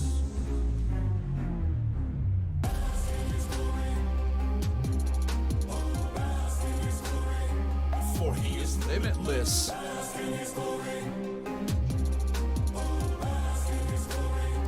For he is limitless. Continuing with another great night of Mania matches. The potential is always limitless. It's always also, limitless. Time to be the new boss and bask in my glory. Yes, sir. And with that, ladies and gentlemen, Justin Beverly has become a 4-time Boss Battle Champion as he is the new boss. There we go. If you got the guts. Karate Kid Nick says, why would Seth intervene? He has nothing to do with this feud. Am I missing something? Yeah, you're missing all the way back in 2014 when Edge almost got curb stomped courtesy of Seth Rollins onto the Money in the Bank briefcase. I'm not remembering that moment super clearly though. So give me 2 seconds right now to just go back and look it up. Seth Rollins, Edge. Here. Seth Rollins, Edge. Just looking at this segment over on YouTube.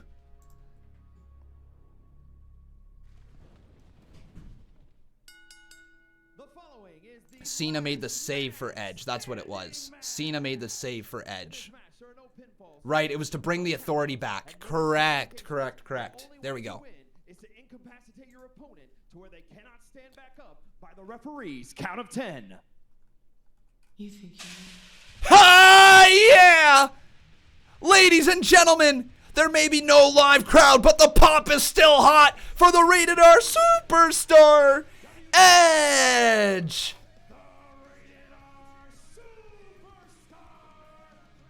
Edge. Oh, yeah.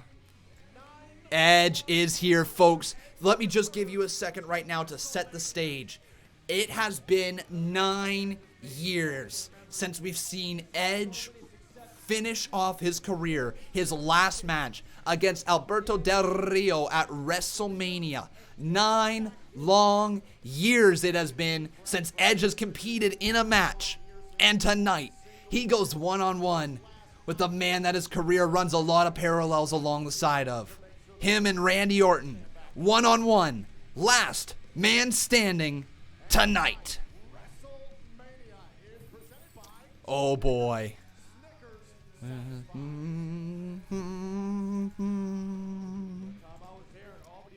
Whoa, I feel a chance to change whatever his song is. Anyways. Edge versus Orton. And Edge stares down the ramp to the Viper. This is must-see. Oh, hang on. Edge, look out from behind you. I think Randy Orton's about to go from behind. He's not coming out. No Randy Orton.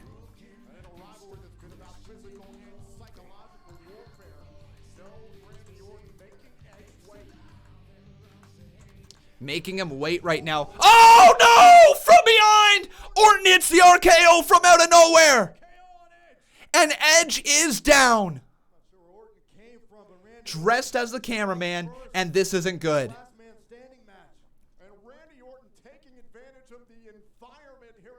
Holy crap. And all of a sudden, folks, this match is underway.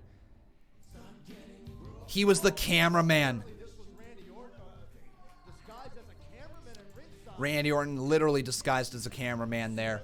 Slithered into the ring and delivered an RKO to Edge.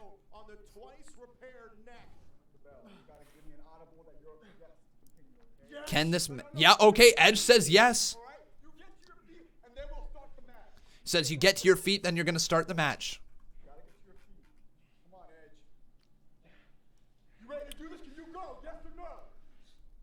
Edge says yes, ring the bell, and Randy Orton versus Edge is ready to go. Make sure you vote in the poll over on twitter.com/Conman167 for who do you guys think is... Oh, no! Another RKO to Edge! Oh, my God. Edge hit with an RKO twice now. Count of 3. 4. 5. No. No way. Count of 6. Count of 7. Edge, you got to get to your feet, man. Edge is just going to roll out of the ring. Oh, smart man. Edge is back on his feet, but then back down. So just stopping the count. Just, no. Randy Orton's going to use this camera. No. Orton, stop. The camera using as a weapon knocks Edge right over the barricade. And the referee's count begins again. No, this is not good. This is not good for Edge.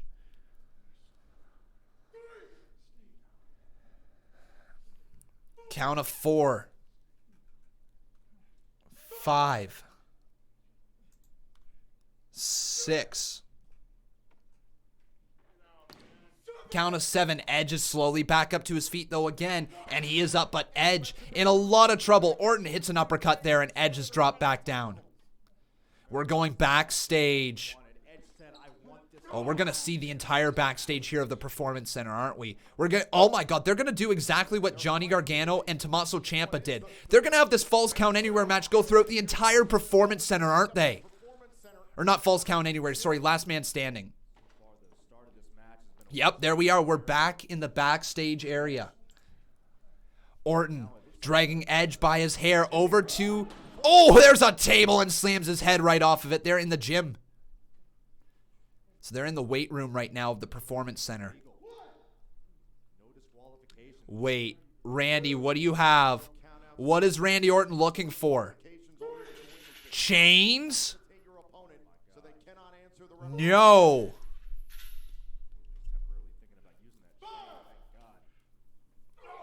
Kick to the midsection of Edge. And Randy Orton just delivers a headbutt as well and knocks him right back down. My God. I actually like the fact that this match isn't being well lit either, because they're backstage. It shouldn't be well lit, right? Should be lots of shadows. Wait, what are you doing? Oh, never mind. The lights just went on. It was too tough to see. What are you doing, Randy? Oh my God, what is Randy Orton doing?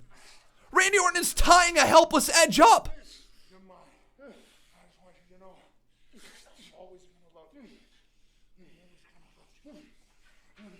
Oh, a punch right to the face of Edge. Another one. Another kick to the knee as well. My God. Randy's lost it. This is getting uncomfortable to watch. Is that not a count? Oh, savage. Randy Orton is such a savage, saying, is that not a count? Come on, Edge. Get back up to your feet, dude. We're at a count of 5. What else is Randy Orton looking to use here? No. He's got a weight in hand. Oh, but Edge using the bar there to kick Randy Orton in his face and driving the weight right into the chest, the sternum of Randy Orton. So now both men are down. So Edge really just took him down. We're at a count of 4. So the only thing I'm going to say with last man standing matches, and this is the case with every last man standing match, is sometimes the amount of times the referee counts is a little much. Like, I know the referee has to count every time they're down, but it's just a little much sometimes. Right hand delivered from Edge to Randy Orton as they're both back up to a vertical basis. Another clubbing blow across the back of Orton. And Orton's in trouble.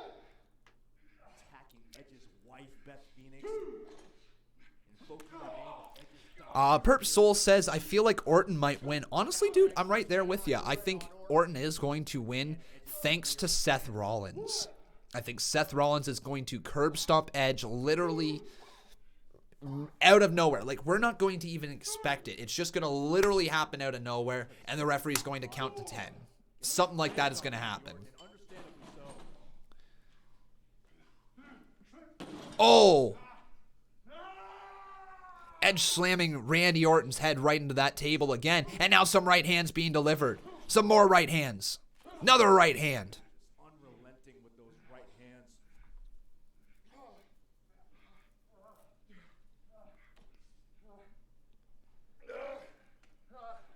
A curb stomp on one of the weights. Cool. Marilyn Lewis says, I don't believe you, Con Man. What's there to believe about me? It's a prediction. It's a prediction. There's absolutely nothing to believe about it. You can choose if you want to have the same prediction or not. It's just my prediction. Matthew Merkel says my prediction is bullshit. I think my prediction is actually very well thought out long-term story-wise, considering it was delivered all the way back in 2014. A potential match between Edge and Seth Rollins was set up all the way back then, so I don't think it's a BS prediction at all. Gemini Jets, thanks for subscribing, my friend. Welcome to the channel. Edge. What is he doing? Oh, my God. Oh! What? I think he just delivered a giant flying knee strike to Randy Orton.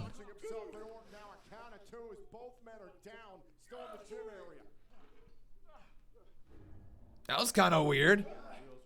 Edge went all the way up there. Just literally dropped. It was almost like a senton right to the chest of Randy Orton. Edge has got himself in the best shape of his life for this matchup, and I'm trying to bring it to Randy Orton.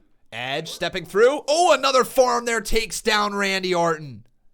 And Orton's got to be hurting now. Much like Randy Orton, Edge has every tool at his disposal in that gym. Yeah, I only try to say this once a stream, so I guess it's going to have to be said right now. If you guys are looking for me to show the video, it's not going to happen. I cannot violate copyright rules and regulations around the world. I just can't. I'm not losing my channel. This is my job. I'm not putting my channel at any risk to stream a show that you guys can get for $9.99 on the WWE Network, right? That's not what I'm doing, right? Oh, Irish whip reversal into the side, and Edge takes a hard tumble now.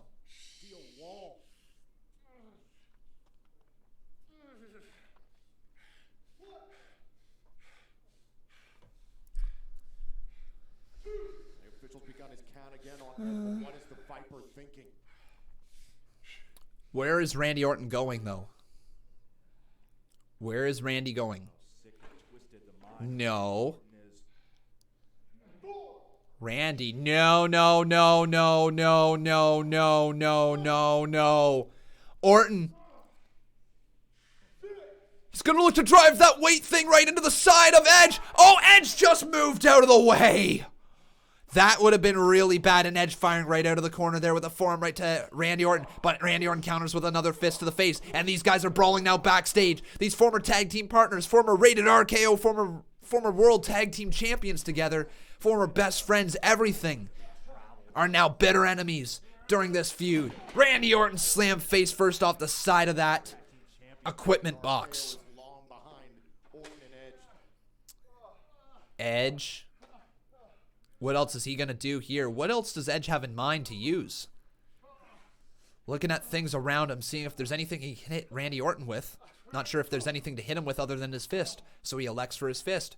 Ooh, shaking his hand out as well. I wonder if Edge maybe hurt his hand with that punch.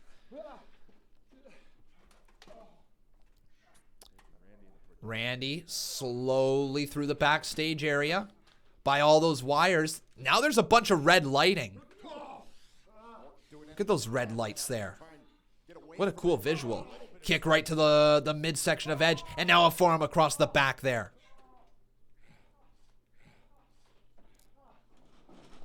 Randy's still on the prowl. Uppercut catches Edge. Rubber Clit says you've clearly read rumors. Don't act like you came up with that Rollins theory. First of all, no, I haven't. No, I haven't. Second of all, it is straight up easy to look at the fact that Seth Rollins had something in 2014 with Edge. They had an interaction. It's very simple to think as a booker how you move the feud from one feud to the next, how you keep the momentum on it.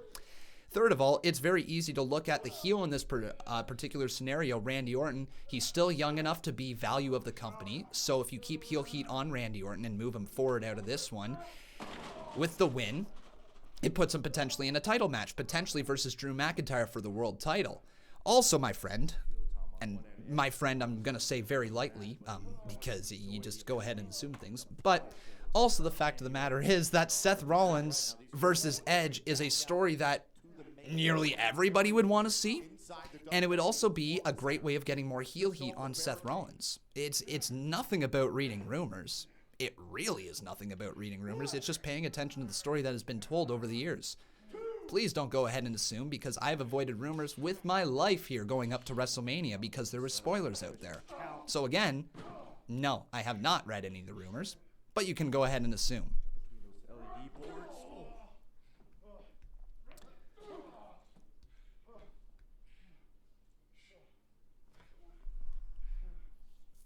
How you doing there, Jordan Williams? He says, oh my God, I completely just remembered that right now. I've been here 3 years ever since I joined your streams. Wow, dude. Here's to many more. Well, thank you, my friend. Always great seeing you come up in here.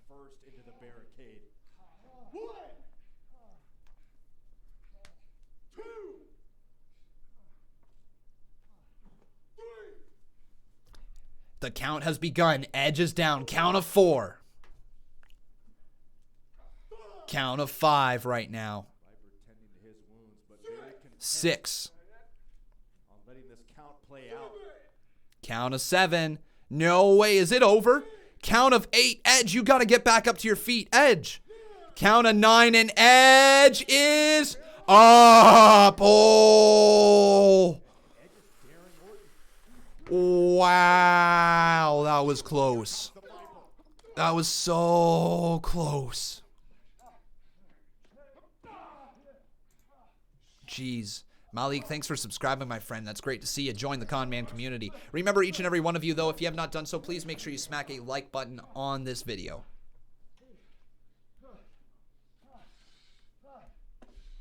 Hey, Josh, I actually recognize you there, bud. Great to see. But where are Edge and Randy Orton going now? EDW fam, thanks for subscribing. Where are they going now? They're further backstage in the Performance Center. All right hand there. Uh-oh. Uh-oh. Oh, my God. Edge just being slammed off the plexiglass.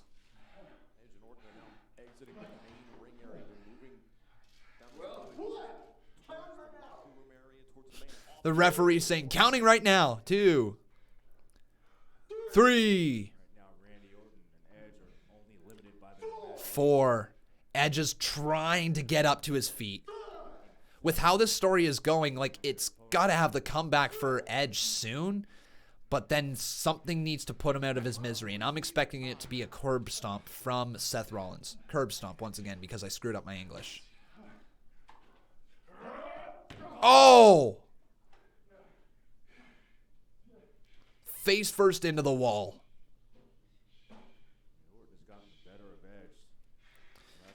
Hey, Justin Coleman, how you doing, buddy? Thanks for the kind words.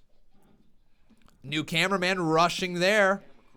And we are back in the conference room where Johnny Gargano and Tommaso Ciampa's brawl started. Very, very neat to see Tommaso Ciampa and Johnny Gargano, 2 longtime tag team partners. One man who had neck surgery, the other one who went on to be like the face of NXT for a long time. Very big parallels between Johnny Gargano and Tommaso Ciampa and Edge and Randy Orton. Really, really neat to see that they're both battling in this conference room right now as well.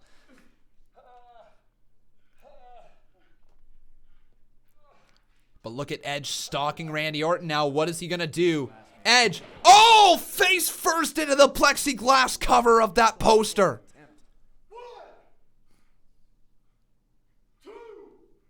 My, oh my. And the count begins again. Count of 4 from this referee. 5. He threw him into the revival poster? No way that actually is a thing. Cool. Count of 7 right now. Randy trying to use the door to help himself up. Edge says, get up. Hey, man, you're ignoring me. Be nice, dude. Malik, I'm not ignoring you. First of all, you were just saying you've been here for like 3 years and that you love me, so I appreciate that. I saw that. Just can't read every single comment that people are saying, hey, I love your channel. Like, I appreciate the crap out of it that you guys all love my channel. Can't read every single comment about it, though. But thank you guys for all being here and being awesome, awesome individuals. What is Edge thinking? Edge? What in the hell? Oh! What? Edge just using that mesh up there as an elbow drop. That was incredibly unique. That is incredibly unique. I will stop responding to people who are saying you're not responding to me. And I've just got to stop doing that, folks. I'm trying to get around to as many comments while reacting as I can. Thank you guys once again for being here. It's great having each and every one of you. Edge, though, with another right hand locked and loaded and connects on Randy Orton. You're thinking of new offense as you go. There's people in the back just peeking their head around the corner watching this match go on. That was the door that Tommaso Ciampa got slammed right through. Right past the Night of Champions poster. Right past the SummerSlam poster. Oh, finger poke to the eye. Oh, into the SummerSlam poster. Edge is in trouble. What the hell am I trying to say? All of a sudden, Edge is in trouble once again. And the cameraman went down. Cameraman is down. Camera dude is down now. Can we get an RIP to the cameraman? And we're going to get ourselves a new cameraman now going right after Edge and Randy Orton here. Remember, this is a last man standing match. There's a bunch of ladders back there. I guess this must be where WWE keeps a bunch of their stuff for the Performance Center, eh? Right hand from Edge. Orton counters with a right hand. Right hand back. This entire building is here to provide equipment and things for a variety of different shows, obviously. Ooh! Slammed into a ladder backstage. And the referee's count is ensued. Oh, Orton trying to get up, though. Pushes the ladder right out of the way. Using it as a weapon now as Edge. Yes, slamming Randy Orton off that ladder again. Look at the lengths that this has gone to for each other to destroy one another. Oh, another right hand. But it's great to have all you guys watching. Make sure you guys are leaving a like on this video. Also making sure you are subscribed to the channel.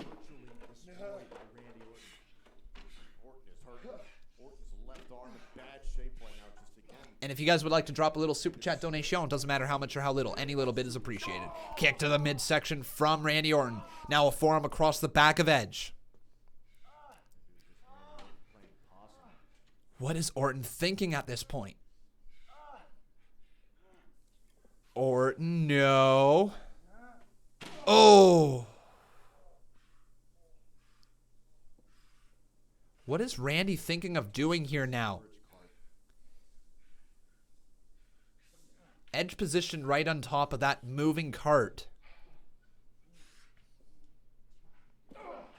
Another right hand. My God. Continuing to battle through all these equipment cases. Close confines in here. I'm still waiting to see if Edge is going to be able to have a comeback here, though. Oh. I wonder, actually, you know what would be so fitting to this match? Is if there's a concerto to end it. I would be A-okay if the concerto happened from Edge to Randy Orton sort of deal. Edge hits the concerto, and that's how the count of 10 happens. That would be a really, like, if there's no Seth Rollins interference in this match, that's how I want the match to end, right? That's how I want it to end. Would be like that. Oh!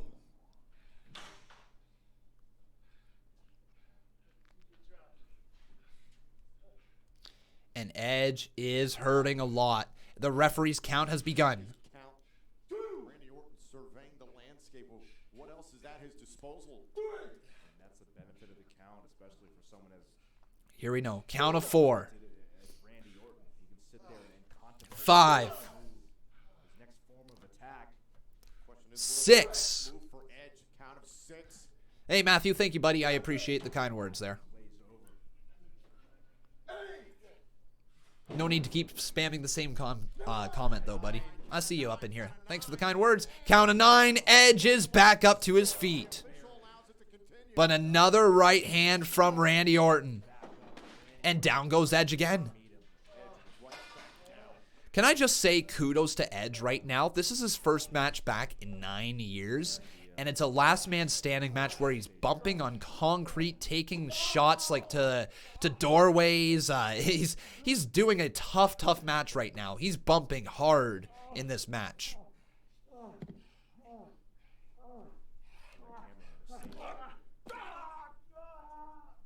Oh, another stomp to the hand of Edge.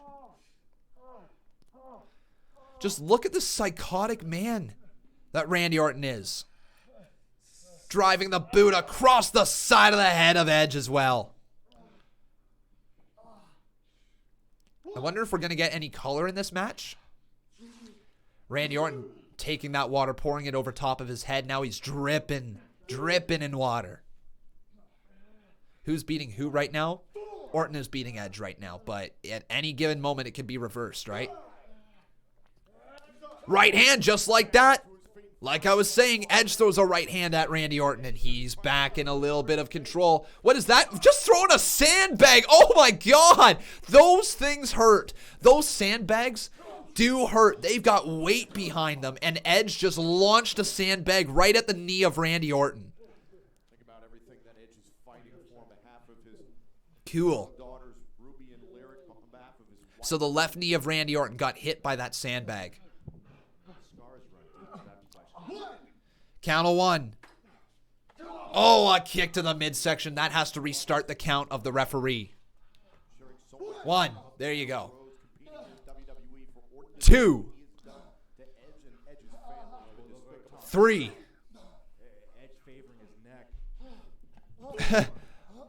A Wolfo Yan says, I watch your stream since 1990. Well, that is impressive considering I was born in 1995. That's so impressive that you've been watching my stream since 1990, buddy. So impressive.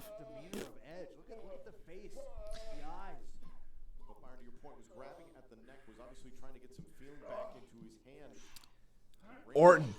Oh. Another right hand. Just look how Edge is dominating Randy at this very given moment. Like, this is a interesting last man standing match. Like, it's not anything to write home about, okay? I'm going to be the first one to say that. It's not anything to write home about, but the story is what has gotten us here, right? The story of this match is basically the reason this is all going on. These two guys hate each other after what Edge has been through with Randy Orton. Justin Powell says the stream is like a minute behind. It's probably on your end, my friend, because unfortunately with the live streams, we can't make it exactly in live time. But if you just pause your stream for like 30 seconds or something, you should be able to sync right up. My stream is technically 15 seconds behind the WWE Network from your guys' end, but it's actually streaming from where I'm at right now in live time, if that makes sense. Edge, where are you going? Oh my God, Edge is climbing up a ladder? Edge is climbing a ladder.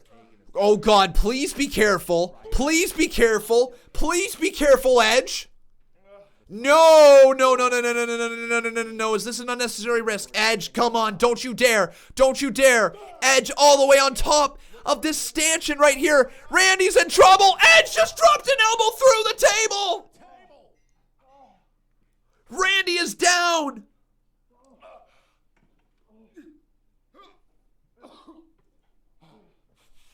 Edge is down.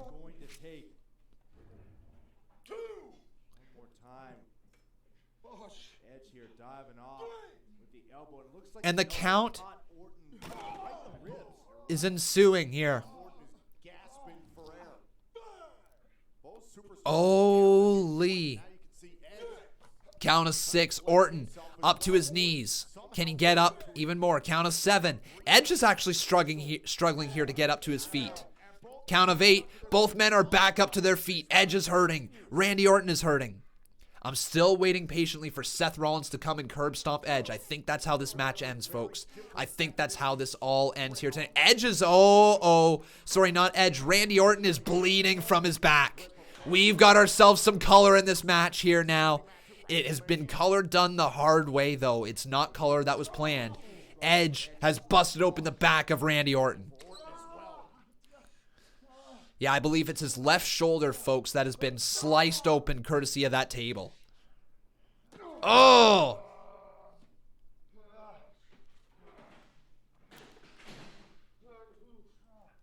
Randy's got to be hurting, man. He's in a lot of pain. All that blood pouring out of him.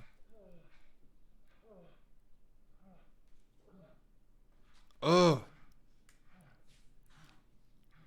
Jason says, I don't see it con with Seth. I mean, that's what I'm holding out for. It's my bold prediction of the night, right? If it doesn't happen, I see this match ending with Edge winning via concerto. I think he hits the spear, right? Orton will be down, still moving somewhat, but then that's where Edge places the concerto down. I've seen a few steel chairs around all of this right here, so I'm still believing that's the finish, but my bold prediction is Seth Rollins coming out and stomping Edge to make a feud out of the two of them moving forward. We'll see if that does actually end up happening, though. Am I enjoying this match? Yeah, it's a little slow. Most last man standing matches are. The counting makes the psychology a little weird, because not very often do you have the psychology where there's a 10-second break between every move, right? You go through spurts, and then you rest. Spurts, rest, finish. That's how every match works, right? For the most part. You go through the peaks and valleys of a match. Count of 6, count of 7.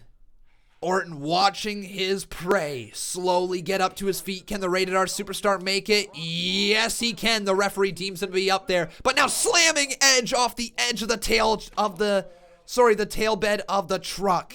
Again, another one. The tailgate, that's the word that I'm looking for, not tailbed.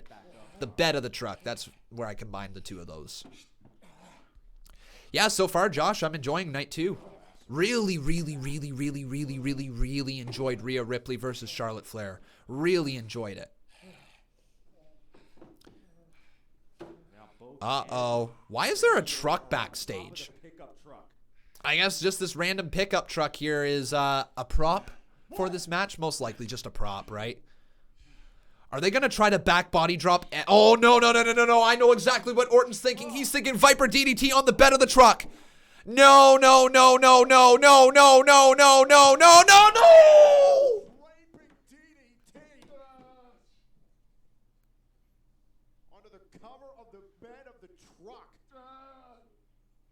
Viper DDT right on the bed of the truck.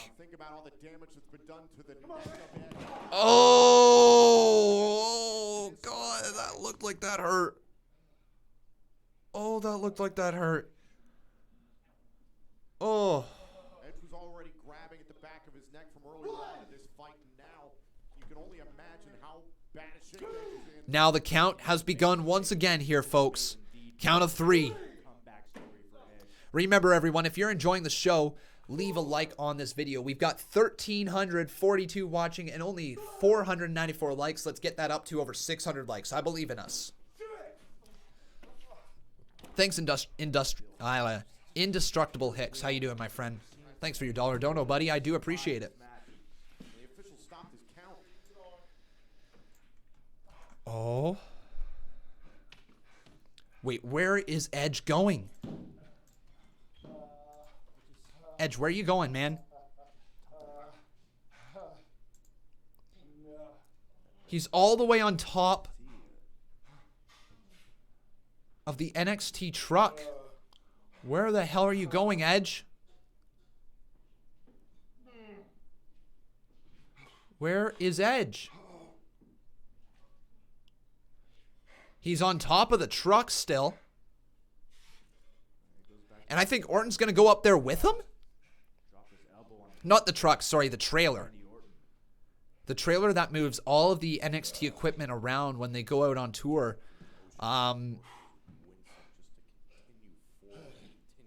Something is going down. Orton's selling this rib injury big time. That Edge has been kind of targeting him. The fact that he's selling the ribs leads me to believe the spear will be very effective on Randy Orton.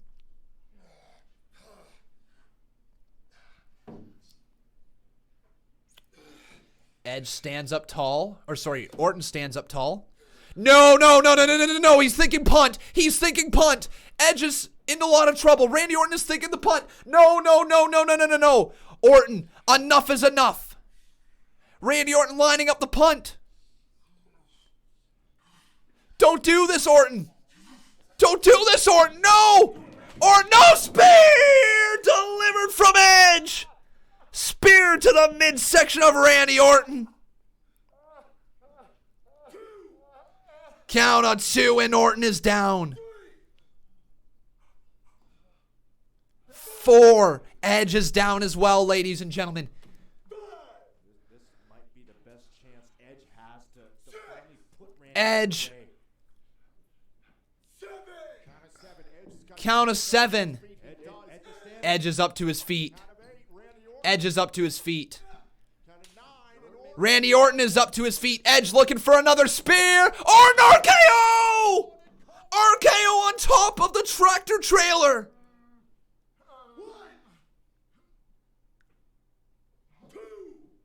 Edge went for another spear, and instead it was Orton who turned it into an RKO. 4. Holy, oh wow, I just really hit my microphone. Apologize, guys, if my microphone just got messed up there. I really hit that hard. Hopefully nothing broke. Count of 7. Edge has got to get back up to his feet. Orton is up to his feet. Edge is in a lot of trouble. Count of 9. Edge is up to his feet. And then right back down. Just enough to break the count.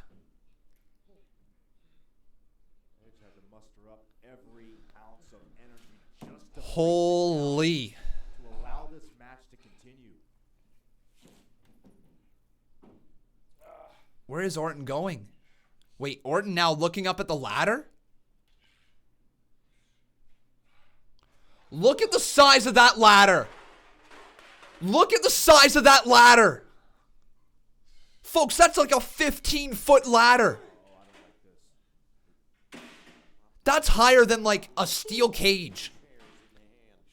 Uh-oh, though. I think Edge is in trouble because Randy Orton now is bringing 2 steel chairs all the way up to the top of this tractor trailer.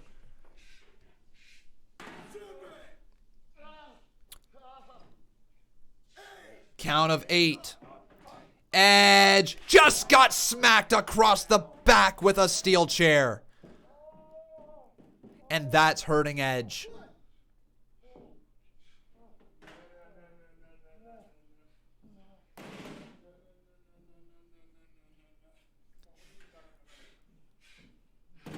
Oh no. No.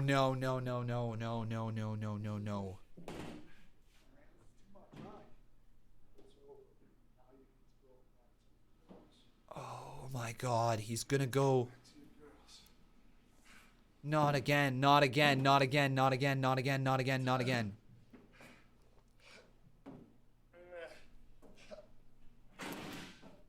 No. Orton looking to hit the concerto on Edge.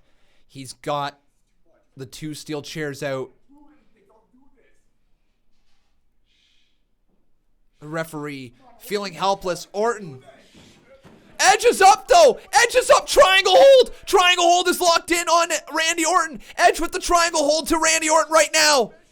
Edge with a triangle hold. It is in there deep. Edge literally trying to choke out the life of Randy Orton as he has the steel chair. Orton drops the steel chair. Can't get it back to his grips. And Orton now being driven down, trying to be put to sleep. Edge is going to try to put him away with the concerto. Puts his head all the way down. Randy Orton just passed out. Randy Orton just passed out to a triangle hold courtesy of Edge. Randy Orton is out. Orton was having enough trouble breathing at this point in the matchup, and then the submission could have... And the referee's count re-begins here. I'm not sure if that's a word. Re-begins? Don't think it is. Restarts. That's the word. Restarts. Edge now. Looking down. Whoa! Stop the effing count, Edge says. Edge just told the referee to stop counting. I'm still waiting for Seth Rollins. That's the moment right there where Edge might have lost the match, telling the referee to stop counting. Edge, though. Edge is crying? Oh, because it's all... He's realizing this fight that he just went through. He's crying, guys, because this is his friend. He knows what he's about to do to his friend here. He knows what's about to happen. Edge doesn't want to do this to Orton. Orton is lying there. Edge is about to hit the concerto. Edge!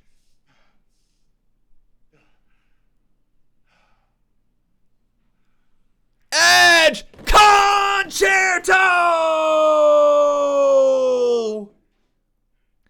It's over. 1, 2, 3. Just count it. 4, 5, 6, 7, 8, 9. Edge has won the last man standing. Wow. So, Conman was wrong with his prediction about Seth Rollins. That's okay. My other prediction for this match did come true. Edge walking away with the win courtesy of a concerto to Randy Orton. What a match. What a match. What a match. And Edge just putting his head right up against Randy Orton.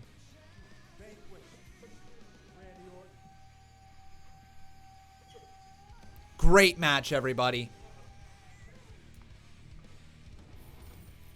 Take a look back to the closing moments of this last man standing match. Randy Orton was Yeah, I think you're right there, Rebecca Helfritz. This is one of those matches that we will always remember. There was so much emotion behind that match, and to be quite honest, that's one of those matches that work without a crowd. That's just the pure emotion that was oozing out of both of them at the end there throughout that entire match. That's the reason that that one works without a crowd. That was so good. I enjoyed every second of it. On this day, I see clearly.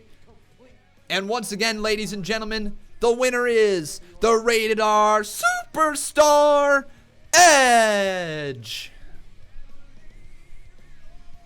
Leave it all behind.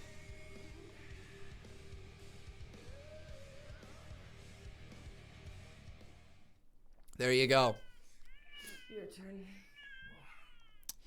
Wow, wow, wow. So much fun, folks. Tonight's WrestleMania has been really fun, just like last night's WrestleMania has been really fun. I'm enjoying it. Now, let's discuss something really quickly here. Let's discuss the idea of potentially having WrestleMania like this every year. Not taped, but having WrestleMania on the Saturday and then again on the Sunday. Having the 8 hours of Mania kind of spread out over the 2 days. Do you guys like that idea moving forward? Thumbs up or thumbs down for that idea? Don't think about it too much. You're a champion. Let me hear it. Woo, woo, woo. Oh, please try it again. It's woo. Woo, woo, woo. So some thumbs up in between. Woo, woo, woo, woo, woo. Here Snickers. You get confused. Oh, the Snickers commercials with WWE are always funny. Better? Better. So we just saw right there, Edge defeats Randy Orton. Beautiful. All right, ladies and gentlemen, once again, though, if you have not done so, please make sure you smack a like on this video. Also making sure you are subscribed with those notifications turned on. You can also come over to my other channel, Conman Reacts, where we upload reactions clips from these live streams. So if you guys enjoy what I do here and you want to see little clips from the live stream, but you don't always want to sit there and watch the entire live stream, then come on over to Conman Reacts. Uh-oh, hang on, we got the 24/7 championship here. 24/7 championship is being defended. Mojo Rawley running around the ring right now. He hops on over the barricade and he's trying to escape out of there. There's a bunch of people. There's more. Yo, that's more than 5 people in this arena right now. Hunter Fry, thanks for subscribing. Uh-oh, but Mojo Rawley being beat up. Here comes Gronk. What the hell, Gronk? No way, Rob Gronkowski. Is he gonna dive? Don't tell me Gronk just took a dive. Gronk just dove off the stanchion. He just took everyone down. No way, Gronk. 1, 2. Gronkowski's the new 24/7 champion. Rob Gronkowski's the new champ. Rob Gronkowski. No way. The human line of coke is just the new 24/7 champion. I can't believe it. I can't believe Gronkowski is the new 24/7 champion. What?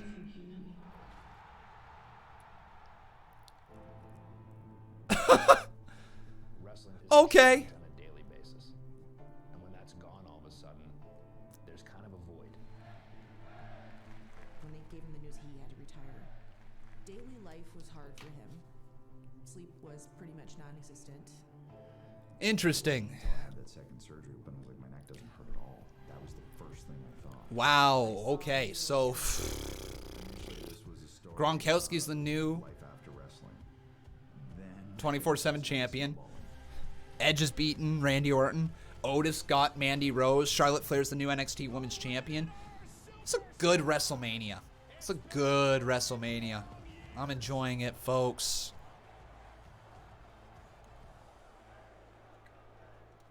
Honestly,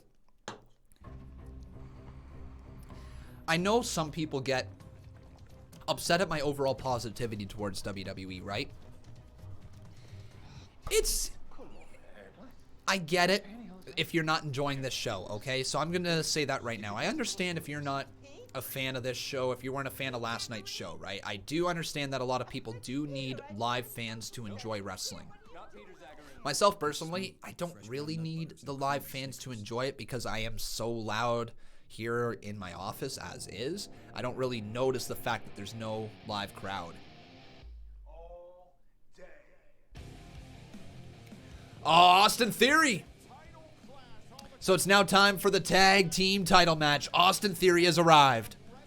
So let me ask you guys, is Austin Theory a future champion? What do you guys say? What's Austin Theory's ceiling, would you say? Is it main eventer or is it mid-card?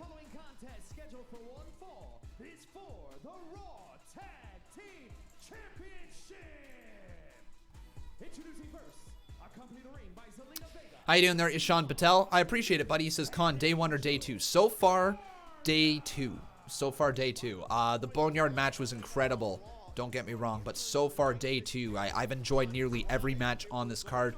And to be quite honest, match of the weekend so far to me, Charlotte Flair versus Rhea Ripley.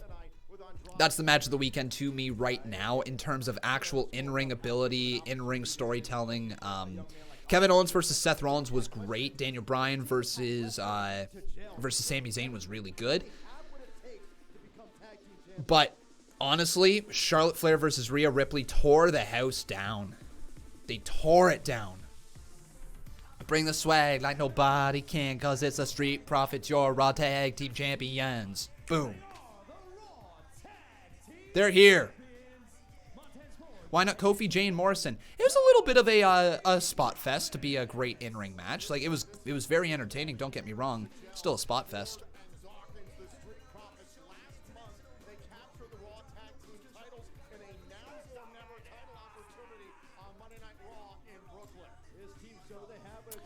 So let's take a quick little look right here, folks, over on twitter.com/Conman167. What's going on over in the Twitter land? So Kendra is asking me favorite WrestleMania moment when Daniel Bryan won the world title, or nope, that's the one. When Daniel Bryan won the world title. That's my favorite WrestleMania moment. J Omega says Seth can cost Drew the title. I don't want to see that. No, I don't want to see that right there.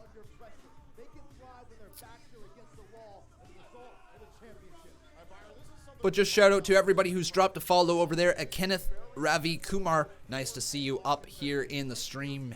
Nice to see you, my friend. Thanks for following me over on Twitter. I do appreciate it. But let's get this one going on. Once again, the Twitter poll is live over on twitter.com/Conman167. Mario Malabane, I should say. Thanks for subscribing. So it's either going to be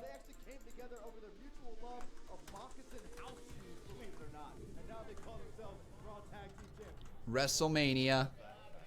So it's either going to be Street Profits or it's going to be Garza and Theory. There we go. So get your votes in, everyone. Twitter poll is live. Twitter.com/Conman167. But here we go. Match is officially underway. And starting off this match here tonight is going to be Angelo Dawkins and Austin Theory.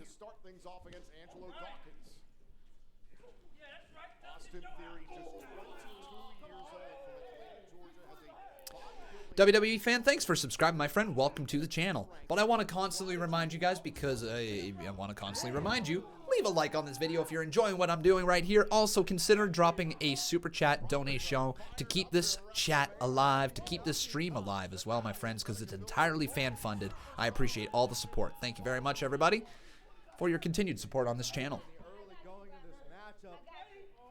I don't know, PS4 Twist. I haven't looked that far at the AEW video game. I don't even know what is going to happen in it. Oh, nice flapjack delivered, and down goes Garza. Double drop kick from the Street Profits. Lay down Garza and Theory.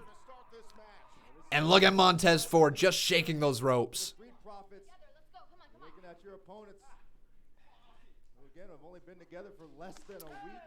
Yes, it does, Biden. Yes, it does.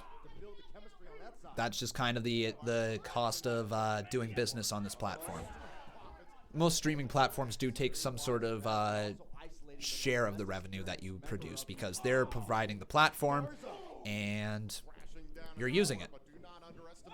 Oh, Austin Theory sends him over the top rope and down to the outside goes Angelo Dawkins. Oh, what a super kick there from Angel Garza. And yeah, that's a little bit of a cheap shot there. Tyrone Claiborne, how you doing, my friend? He says, Conman, who is going to win, Drew or Brock? I'm really hoping it's Drew McIntyre. If it's Brock Lesnar, I don't know how thrilled I'm going to be. But now a stomp right to the chest of Angelo Dawkins, stomping on him again.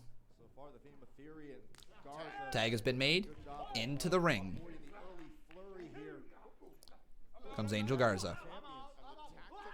Oh, running knee strike courtesy of Garza again. And Dawkins is in a lot of trouble. And there goes the pants. The pants being ripped off. And then a drop kick right to the face of Angelo Dawkins. Almost knocking both of his headbands right off his head. Count of one, count of two. Kick out. And down goes the headband of Dawkins now.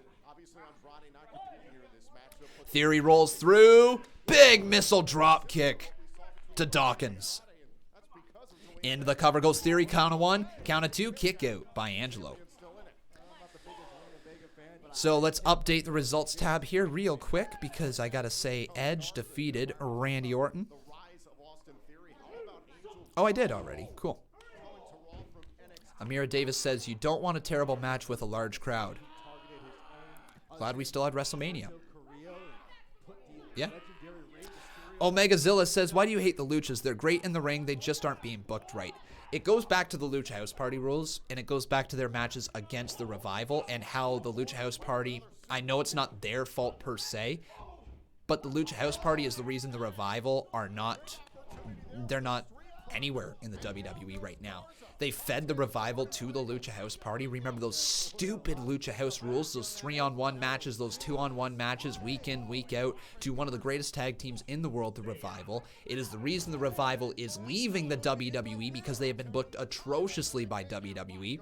And it all stems back to that match right there. It all stems back to the freaking Lucha House Party rules. I cannot stand the Loser House Party. I really can't. As individuals, Kalisto, Grand Metalik, and Lince Dorado, they're good wrestlers. They're all good in the ring. As a trio, as a group, they are some of the most boring, uninteresting, loserist, that's going to be a word, loserist type of acts I have ever seen. I do not like the Lucha House Party. I really, really don't. To me, they're the Loser House Party, and that's just it. Ford, though, here he comes. Beautiful move. Down goes Ford.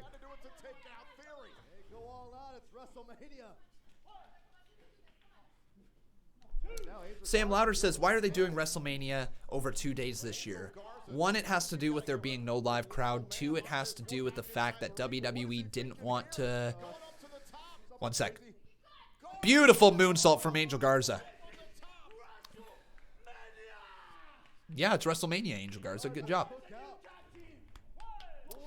But yeah, they didn't want to bore people with 8 hours of WrestleMania with no fans. It gets a little long. So instead of straight up just saying, okay, this is going to be 8 hours with no fans, they said it's going to be 8 hours still, but it's going to be over Saturday and Sunday. I actually am a big fan of it. New Japan Pro Wrestling did it last year, I'm pretty sure. And it was a success. Not surprised to see WWE doing it this year. Kick out at 2.5 by Montez Ford. Personally, I think it's one of the best changes WWE has made yet. Tremendous agility from the second rope, delivering with the moonsault, but not enough to put away Montez Ford. Are you kidding me? Dave Meltzer.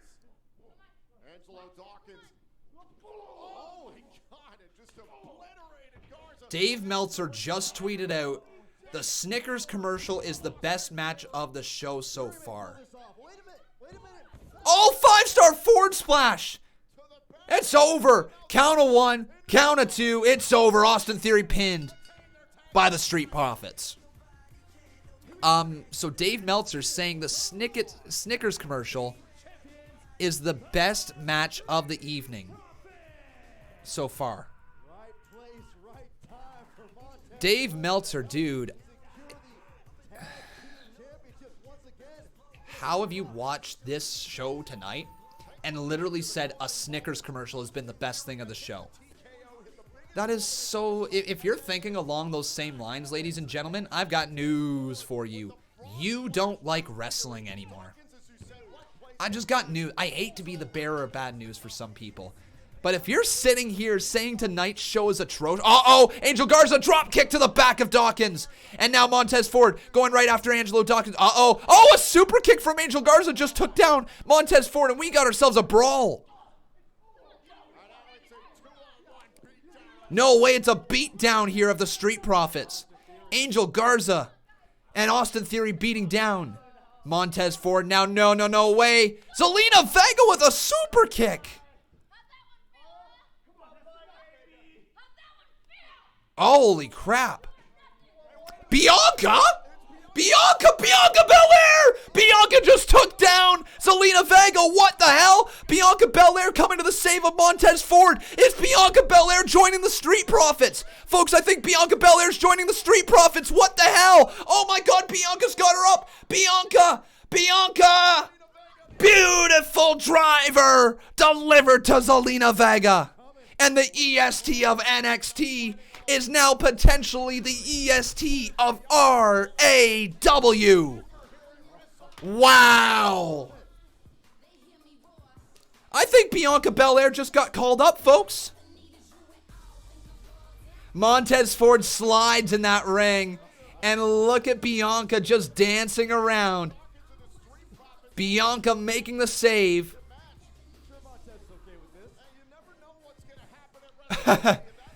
Montez. This is dope. I think she just joined the Street Profits.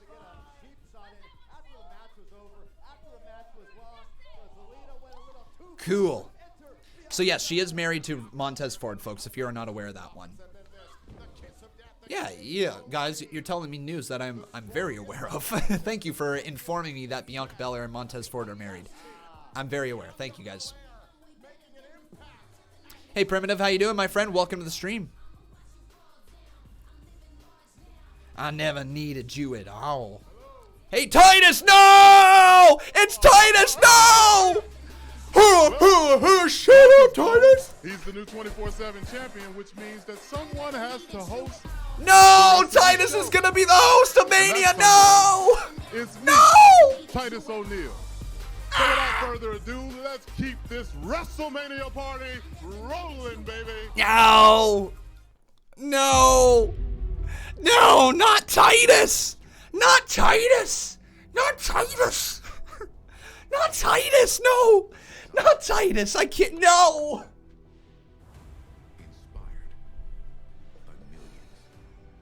Oh, come on. Mania was so good until Titus showed up. No! Oh! Oh my God. Fuck.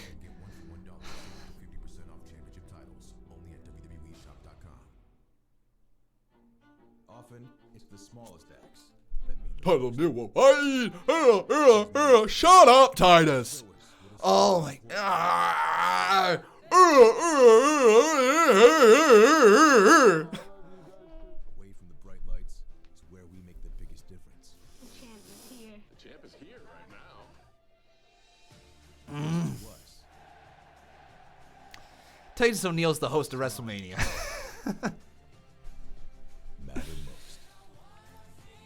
Oh, God. Oh.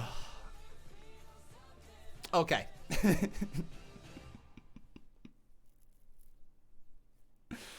Okay, here we go. The following is a fatal five-way elimination. Fatal five-way women's match coming up next. Here we go, folks. Time for the fatal five-way. I want to see Sasha Banks with that title. I want to see Sasha Banks that title. The last woman remaining will be declared the SmackDown Women's Champion. All right, so we can fit 4 names here, folks. So who will win? It's boss time. Oh my, could it be? It is. It's boss time.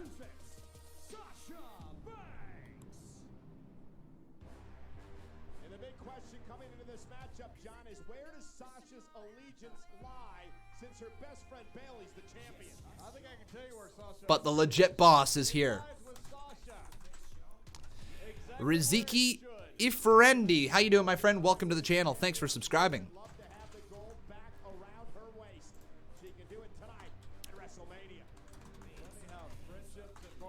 All right, so Sasha's had so many great WrestleMania moments over the years. Would like to add to her resume tonight. I'm enjoying WrestleMania. I'm seeing a lot of negativity online from it right here, but honestly, guys, I'm enjoying it. I really am. That could maybe make me a mark, or maybe it makes me easily entertained by WWE, but I'm just being honest with you guys. I've enjoyed the shit out of tonight. I've enjoyed it potentially more than I enjoyed last night, and I enjoyed last night a ton. It's okay. It really is. The fans aren't bothering me not being there. Would it be better with the fans? Would it be cool to see a sea of fans reacting to all this great stuff? Hell yeah. But also at the same time, I'm really enjoying this. Or Naomi. So I'm not even going to put Tamina up on the screen, folks, because we can only fit 4 people here. So I'm asking you, who will win this match right here at WrestleMania? So let me know, Sasha, Bayley, Lacey, or Naomi. We thought all along, Tamina has everything to be But again, guys, twitter.com/Conman167. Let me know.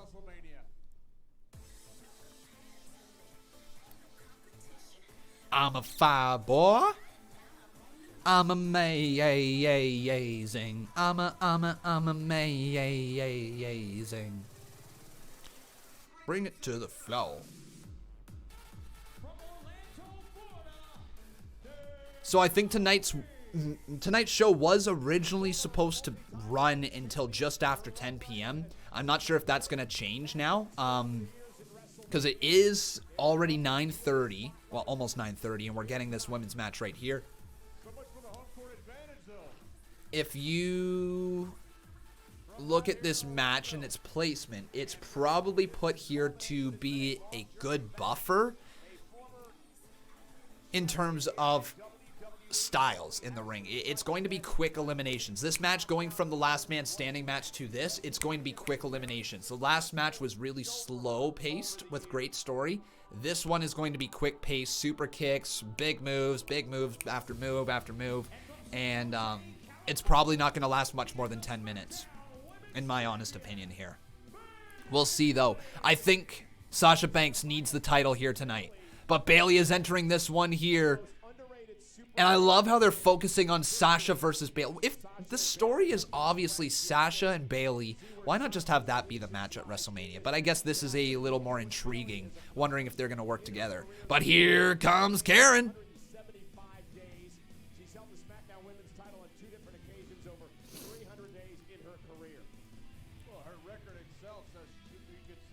What other matches do we have here tonight? I think only the Firefly Funhouse match and the world title match, correct? I think so. She was an inaugural tag team champion with her friend in the background there, Sasha Banks. She won Money in the Bank. Oh boy. On the same night last May, and she was the first woman to defend a championship in Saudi Arabia, which she retained against Naomi back at Super. It's hype time, though. Very, very hyped right now for this match. I'm just wondering if they do take the title off of Bayley, if they put it on Naomi, or if they put it on Sasha, or if they keep the title on Bayley. It's a tough one to guess right here. But again, folks, you can let me know who you think is going to win over there on Twitter. Twitter.com/Conman167. Either Sasha Banks, Bayley, Lacey Evans, or Naomi can win right here. You can also vote for Tamina, but she's not actually in the poll, so you can just leave a comment if you think Tamina's going to win. But here we go. In order to retain, Bayley would have to defeat 4 women in the same night here tonight at WrestleMania. This is an elimination match, and it looks like Sasha and Bayley are going to work together to try to take out Tamina, but Tamina now being taken out here by Lacey Evans and Naomi. Firing a few right hands there. Tamina shoves them both back, though. All 4 of them after Tamina, and I hope Tamina just gets eliminated super early on. Like, just get Tamina out of the ring. And then, oh my God, showcasing the strength of Tamina big time. What is Tamina going to do? Right hand to the champion. Right hand to Sasha Banks. Right hand to Naomi. And now right hand attempt from Lacey Evans runs into a back elbow and down into the mat hard. And a high elbow caught Lacey, I believe, in the bridge of the nose. And Tamina caught, though, by Naomi. Look at Tamina just what? Hang on. There's something I gotta check here.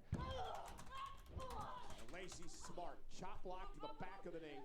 Bring Tamina down to the mat. Sasha, no, that's just not true. Oh, running knee there delivered to Tamina.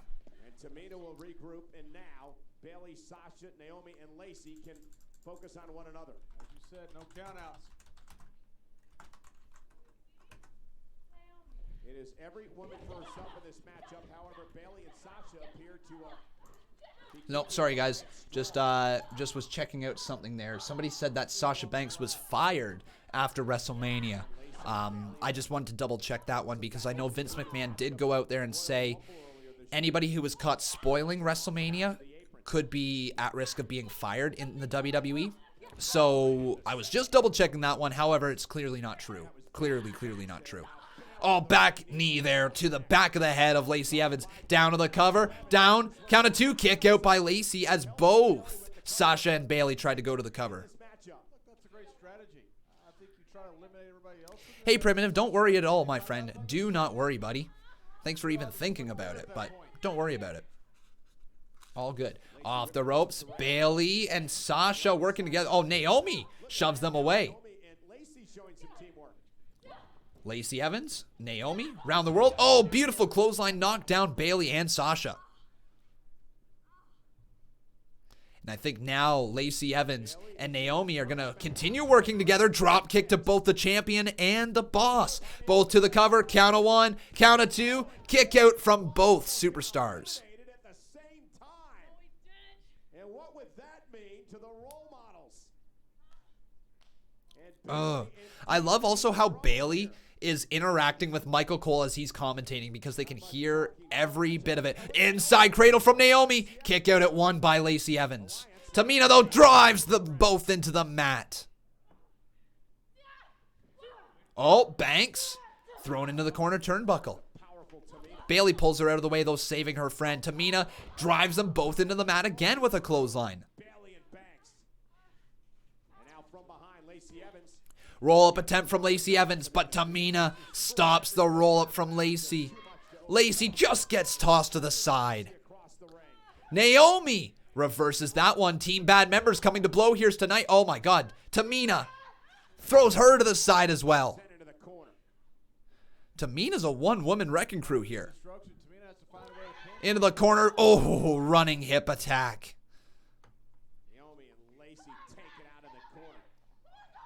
Into the cover, count of 1, count of 2. Sasha kicks out of that one. Very nonchalant cover. Remember, ladies and gentlemen, if you are enjoying the show, make sure you leave a like on this video. Also, making sure you are subscribed to the channel so you can see your name pop up there on the top left-hand side of the screen. And you guys can also drop a little super chat donation. It doesn't matter how much or how little, any little bit is appreciated. Count of 1, kick out by Bayley. I also see some people asking, how do they get into the Conman universe, our WWE 2K19 universe mode? All you got to do is hit that join button. There's a few options for you there. You can do some reading if you would like to figure out how you can join the CMU. Either go into the description below, click on that link to become a member, or click on the join button. Either or, folks. Oh! Another super kick there. And hey! Team Bad stare down. Stare down between Naomi, Banks, and Tamina. This trio was an important part of the women's revolution 5 years ago. It was known as Team Bad. Team Bad. See how long this old friendship will carry them tonight. Tamina sticking her fist in the center, looking to... Sasha sticks her fist in the center. Naomi sticks her fist in the center. Oh, a super kick from Tamina as she turns the tables on Sasha. Now Naomi right after Tamina. Tamina.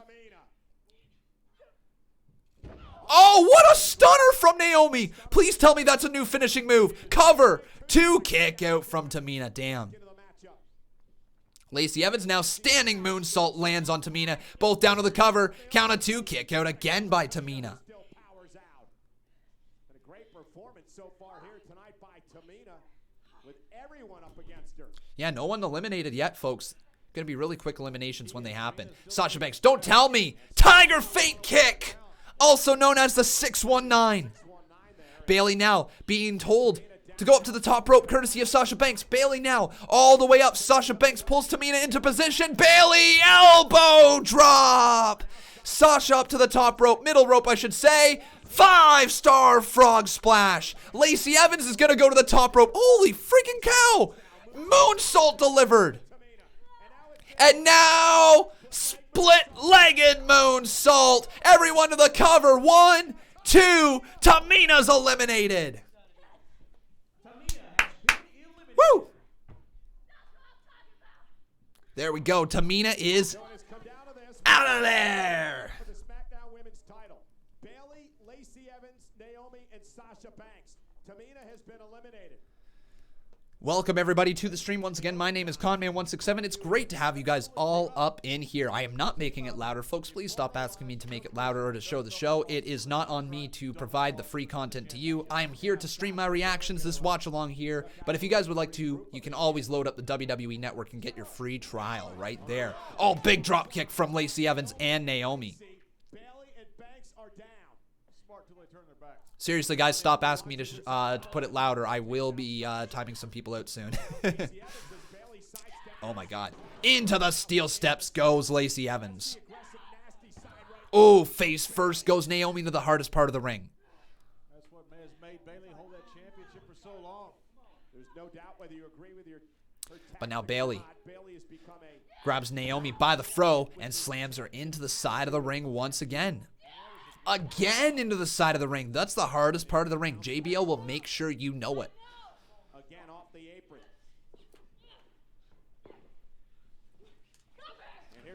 Into the cover, count of two, kick out again by Naomi. Into another cover is Bayley, kick out at one this time. And Karen is having a tough time putting away Naomi. No doubt about that.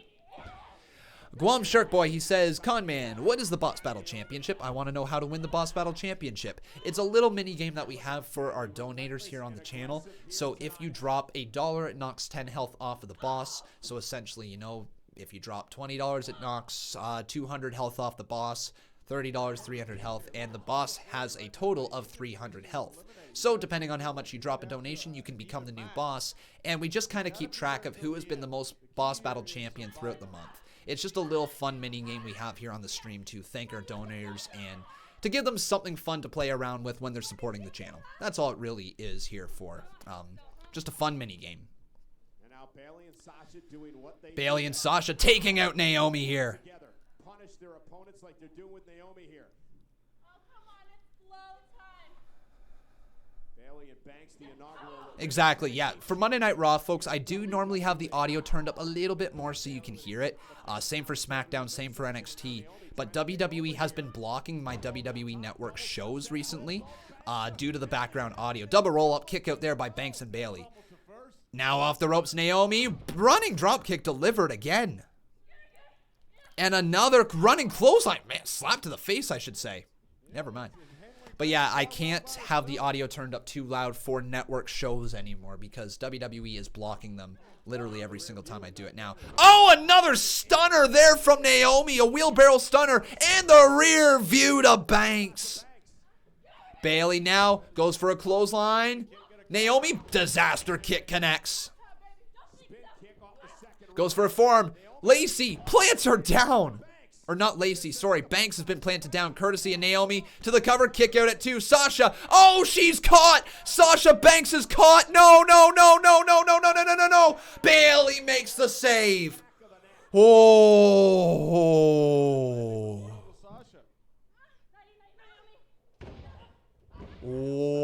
Wowee. And now the Banks statement locked in. Naomi taps out. And Naomi has been officially eliminated from this match. We are down to the final 3. It is Sasha Banks, Lacey Evans, and Bayley.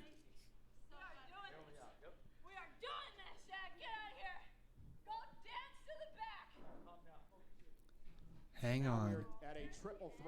What else is going to happen? Is Sasha going to try to roll up Bayley? Or are they going to continue to work 2-on-1 here? Is Bayley going to roll up Sasha? Lacey, though, slowly to the ring.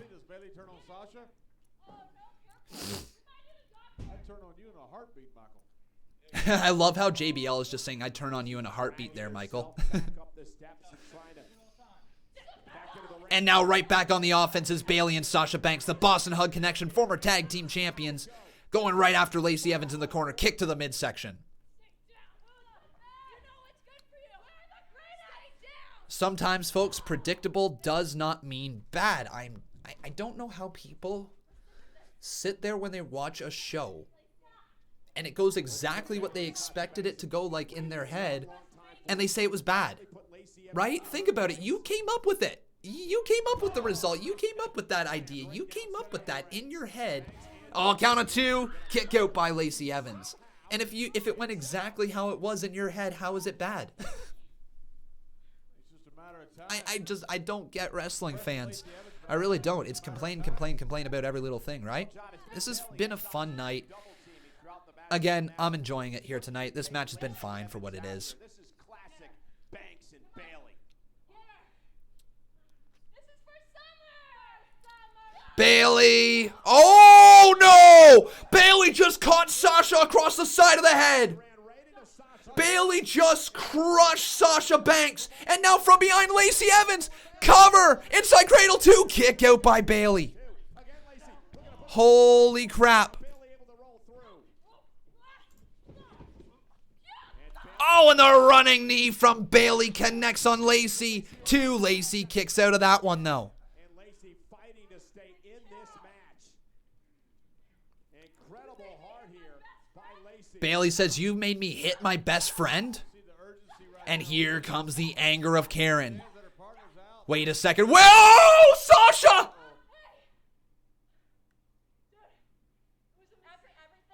After everything. I've always had your back, Sasha says. I always have yours, I promise. Just focus on the match.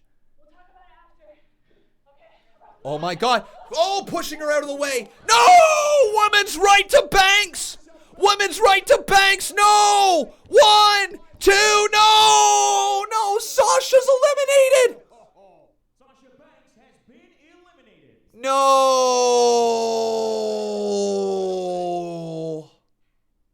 First it was the... And Bayley...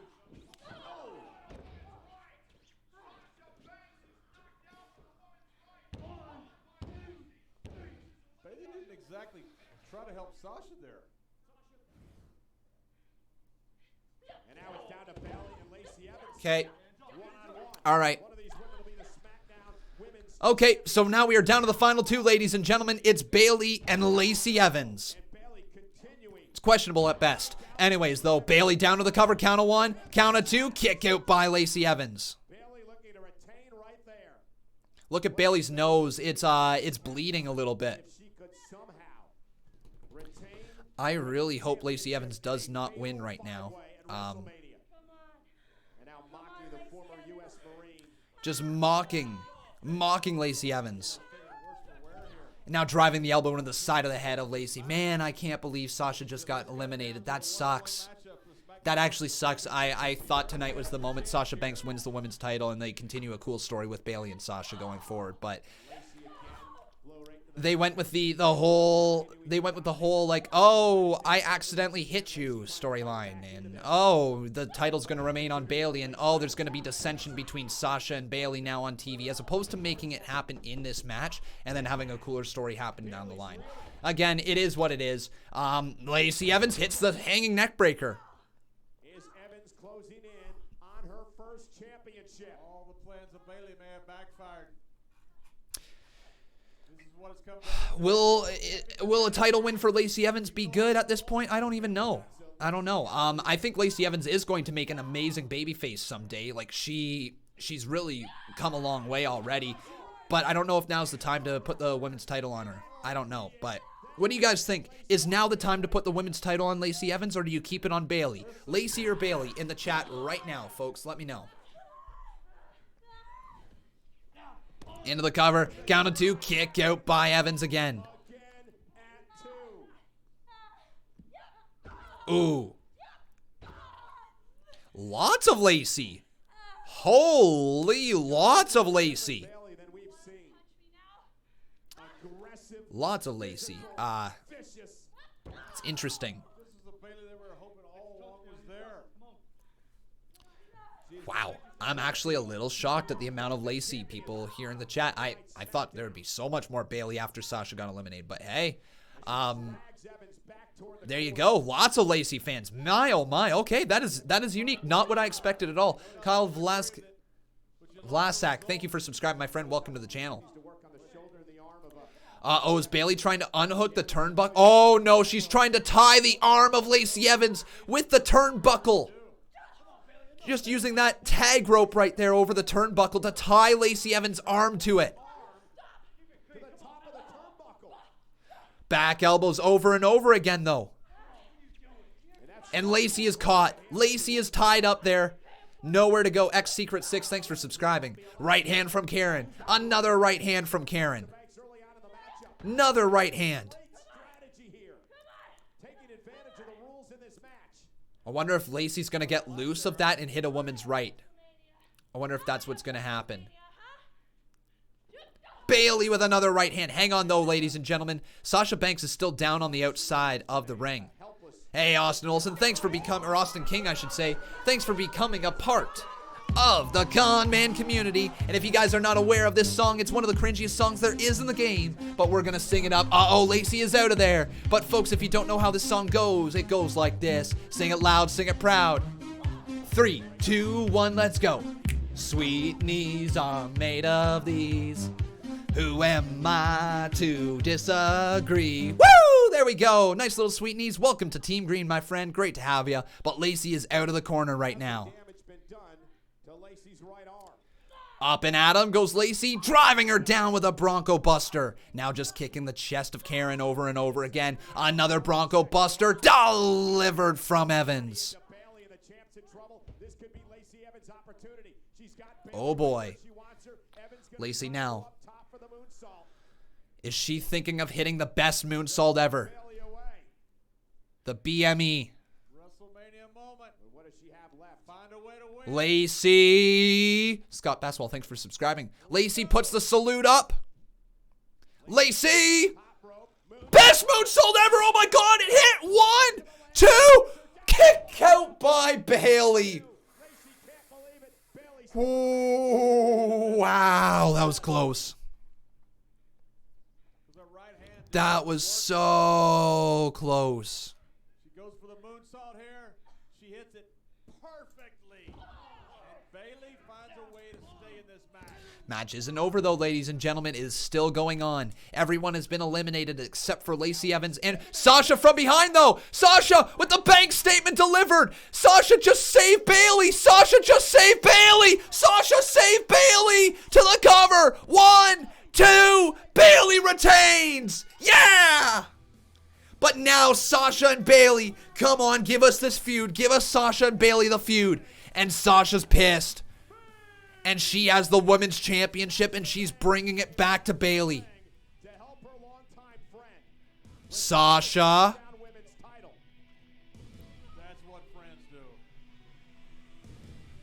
Uh-oh, guys, this isn't good.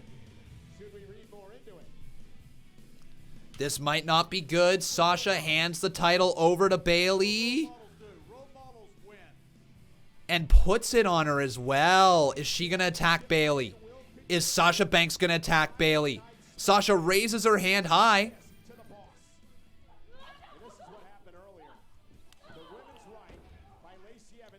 Well, regardless, Bayley is still our women's champion. But I'm not sure if Sasha's going to turn on her here or if it's just teasing it a little bit more. Make sure you guys leave a like on this video if you're enjoying the stream, though. That's a big one. Also, making sure you're subscribed, ladies and gentlemen. And if you are really enjoying the show, you can always drop a little donation. It doesn't matter how much or how little. Any little bit is appreciated. Yeah. Bayley with that title around her waist. Sasha looked down at it and, Sasha gives her the ring, steps out of the spotlight, and leaves the ring.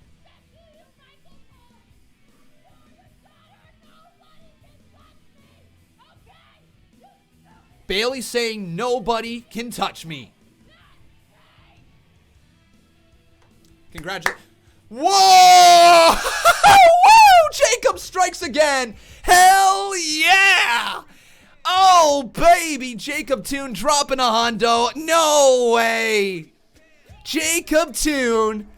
Jacob Toon. Oh, wee. Jacob Toon, thank you so much, my man. Dude, that is so kind. Holy crap, man. Thank you, thank you, thank you, thank you, thank you. I can't thank you enough. Holy freaking cow, man. We just got a $100 dono from the one and only Mr. Toon. So ladies and gentlemen, let's get up on our feet because there's only one dono that makes sense for a massive one like this. There's only one donation gift that makes sense for the level of dono of this one. Ladies and gentlemen, Jacob Toon, I need you to get on your feet for Jacob Toon and say, you rock. Oh yeah, so Jacob Toon, thank you so much, my friend.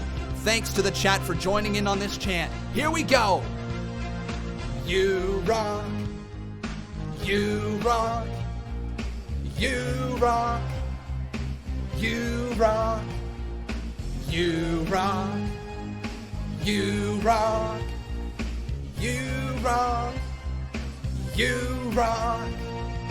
Thank you, Jacob Toon, dude. Once again, you're just amazingly kind. There's no other way to put it. Thank you. Thank you for your support, my friend. Holy crap. And look at the chat coming out in full support for Jacob Toon here tonight as well. Lewis Delson, how you doing, my friend? Thanks for your $5 dono as well, buddy. That is also greatly appreciated. Let's burn it down. Boom. Burn it down.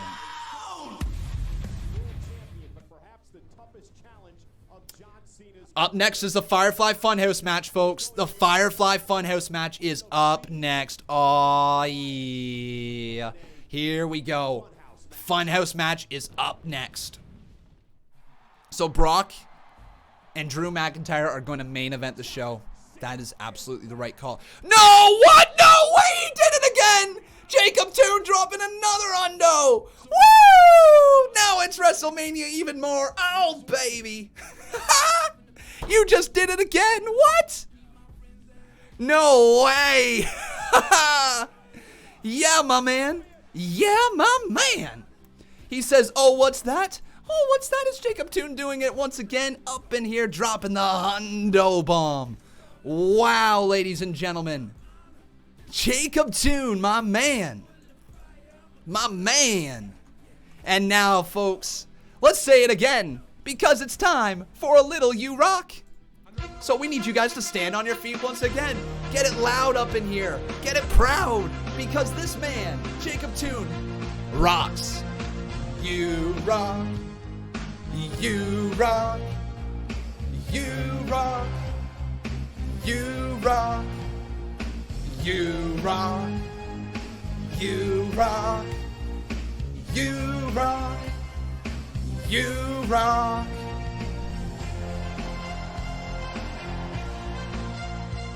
Thank you so much. Oh, what's that? Wow. I don't deserve that at all. Thank you, my friend. Thank you so very, very, very much. But the Firefly Funhouse match is coming up next, ladies and gentlemen. I don't know what to expect. I'm really hoping at least, that WWE thinks outside of the box like they did with the Boneyard match last night. I'm thinking that needs to be the thing that they do. And no! What is he doing? He just said one more time! No way! Jacob Toon dropping another hundo. What is going on? What is going on? What? Oh my God!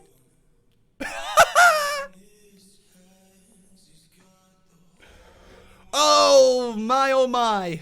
Thank you so much, Jacob Toon. All right, we're going to go one more time for this man right here before the Firefly Funhouse match gets underway. Now, ladies and gentlemen, during the Funhouse match, I'm going to try to not air donations, okay, during the Firefly Funhouse match. So if you donate during the stream, we'll get to it after that match, because I believe this is going to be one of my full match reactions uploaded on the Conman Reacts channel. So we will get to your donos after the Firefly Funhouse match, if any happen to come in. But right now, let's get this one underway, because we need you guys to chant You Rock for, once again, Jacob Toon. You rock. You rock. You rock. You rock. You rock. You rock. You rock. You rock. Thank you so very much. Holy crap, man. This is insane. One more time. Smiley face. Absolutely insane. And then we got ourselves a $5 after that. Kevin Langoff says, I love the match. Did not expect Sasha to win, but we are just set up a few possible feuds. Well, I'm glad you loved the match there, Kevin. I know that you were really hoping Sasha would win. So I do feel a little bad for you there, buddy. And George Kearns. I loved that match. I did not expect Sasha to win, but we just set up a few possible feuds. We did. Thanks, George Kearns, for your $3 dono as well, my friend. I appreciate it.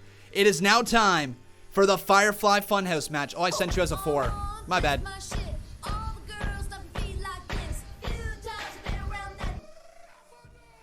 Oh, hang on. Okay, so ladies and gentlemen, this is starting in the ring.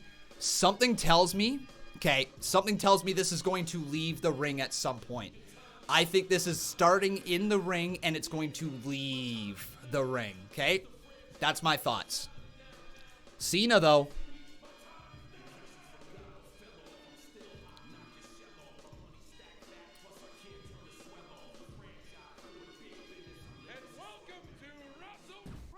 Oh, what is going on? Oh, yeah, here we go, folks. I knew some weird stuff was going to happen. So the Firefly Funhouse match begins here. Yeah.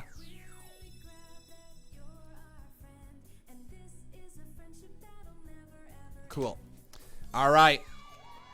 Bray Wyatt waving. Hi, Bray. There's another world that exists beyond our realm of comprehension. A world where our darkest urges are no longer kept secret. Ooh. A world where gods, monsters, angels, and demons are neighbors.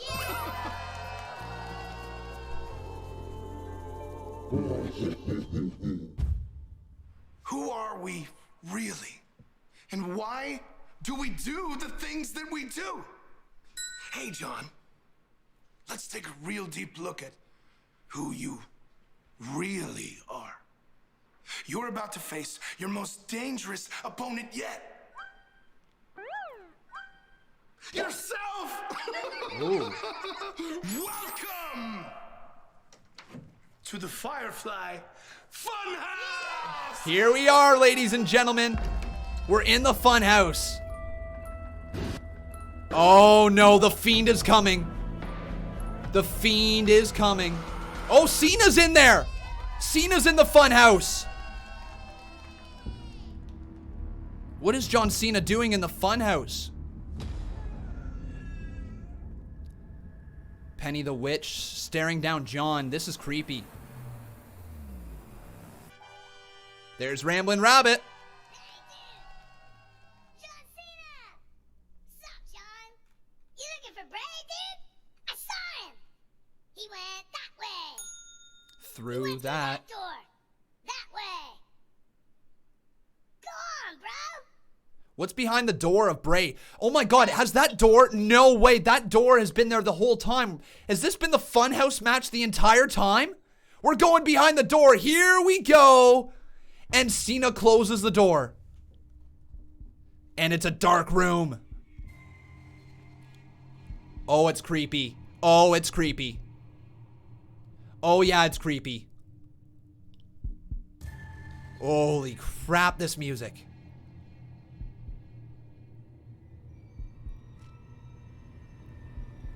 Don't be behind him. Don't be behind him. Oh, it's Vince McMahon, puppet doll. Cena, do you have enough ruthless aggression to reach for the stars as you never have before? Do you have enough ruthless aggression to excel beyond your wildest dreams? Do you have enough ruthless aggression to make the necessary sacrifices of mind, body, and soul in order to be a success in this company? Show me, or you're fired! Oh my. Oh, there's Bray. Where is... Oh, they're going back to John Cena's past? Tonight, I'm issuing a challenge for anyone back there that locker room here and face Bray Wyatt. No way! Emulating Kurt Angle's. Literally emulating Kurt Angle. Challenge to John Cena. Here comes Cena. What the hell? What is Cena wearing?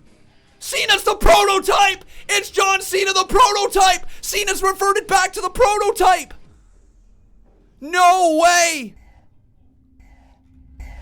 What makes you think you got what it takes to hang with Bray Wyatt? Ruthless aggression! Cena goes to punch him. Bray ducks. This was actually gonna work. I'm not gonna lie, this is pretty embarrassing, you know? Ruthless aggression! Oh, John, I am literally living your biggest failure right now. I'm not gonna lie, it's sad. I guess I can see why you almost got fired, right? Oh. Ruthless aggression! Ah, he misses it. You can look, but you can't touch. Ruthless aggression. Oh, Cena misses again. You know what I'm thinking right now? Is this really what you want to do with your life? Oh. Okay. Cena. Cena goes for the clothesline. Bray ducks out of there. Cena. Too hot to handle, too cold to hold. Macho Mercy and Mr. McBossman. No way. Macho Mercy on Saturday night's main event? What is this? Oh, I love the theme song. We're going to turn it right back down. I'm trying to really work the audio here so we don't get any copyright issues after the stream. But this is so weird. I don't know what to think about this. This is awesome, whatever it is. Yeah! Team partner is such a physical specimen. You can't help but worship. Do the Macho Man dance. Because that's what being a stud is all about. Having muscles. No Yeah. What little talent you possess. And that, my friends, is what my tag partner Johnny Largemate is all about. Wait till you see that body. Wow, okay, all right. Love him, and the men, they want to be him. So without any further ado, I'd like to introduce you to my tag team partner, Johnny Largemate. John Cena, all right. What is going on? Because the fact of the matter is, when the rubber hits the road, the cream rises to the top. Somebody say something about WrestleMania day and night. You're gonna pay for the whole seat and use only the edge. I mean, my God, the power of the people is right. Holy crap. Addicted Chip says, I feel like I ate mushrooms. Dude, I think we all did. I think we all consumed a bunch of mushrooms right now. These are... Look at Cena pumping that iron. Get it, Cena. Get it. Yeah. He's just giving her. Holy Cena going Super Cena up in here. What is going on now? Cena can't swing. Damn it. Keep your hands up. What's you gonna do, brother, when you realize that egomania has been running wild on you? Oh, Bray! Bray just attacked Cena. Wait, no, Dr. Thugonomics now. Dr. Thugonomics, ladies and gentlemen. Word life. Word life. Yeah. What? Word life. Yeah, word life. Yeah. What? Here we go. Cena back in here. Now I'm the doctor of thugonomics. I just switched like that in mid-fight. The audience will be excited. They just went from 6 to midnight. Oh. Oh, I get your little joke. I can only talk in rhyme, right? Fine. I still shine. You ain't taking away my limelight.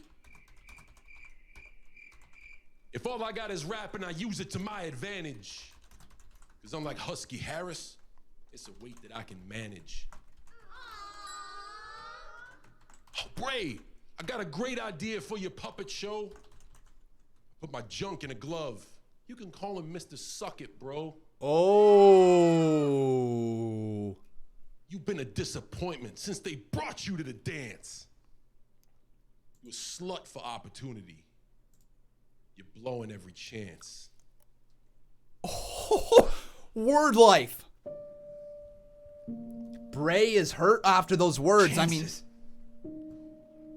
How dare you talk to me about chances, John Cena?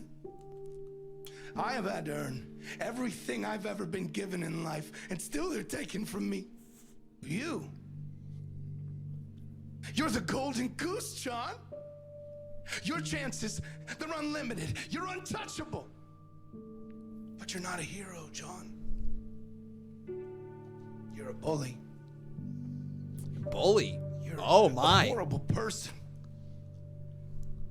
You take the weaknesses of others and you turn them into jokes. Oh. You would do anything for fame, John. Congratulations. You're the man now, John. Poor, lonely John Cena. This is your last chance, man.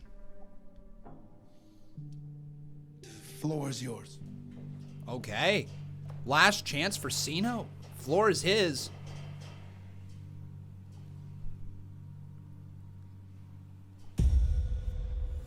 You in the doctor's house trying to get up in my face? All you really get is these nuts up in your face. A bag of peanuts? Cena runs at him, but Wyatt moves. Bray just moved. Uh-oh, Wyatt's got a chain in his hand. It's the chain around the neck of Cena, and a right hand lays down John.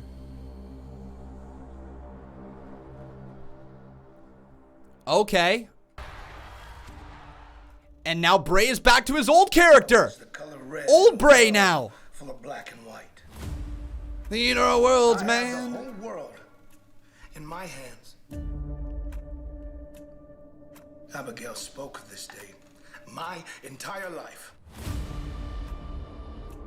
You were supposed to be a man of the people.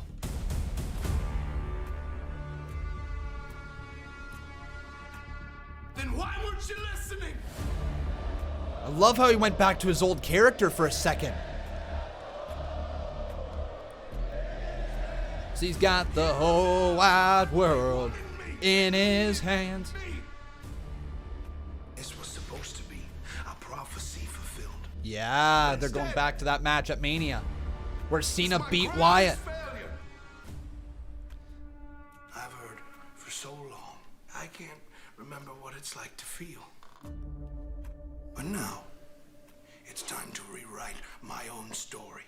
Oh, damn. Run, he says. Bray Wyatt right after Cena in the corner. And Cena's in a lot of trouble. Bray Wyatt's doing a little dance. Cena's in a lot of trouble. What the hell? Bray Wyatt doing that dance. Wyatt. Sister out, countered by Cena? John countered it. Oh, no, that's not enough to end it, Superman. Oh. What the hell? 6 years ago, you made the wrong choice, cowboy. Fix it. This is so cool. Going back to the match when Cena almost used a steel chair. He goes to swing after Wyatt, but he can't. He can't hit him. Bray Wyatt's gone.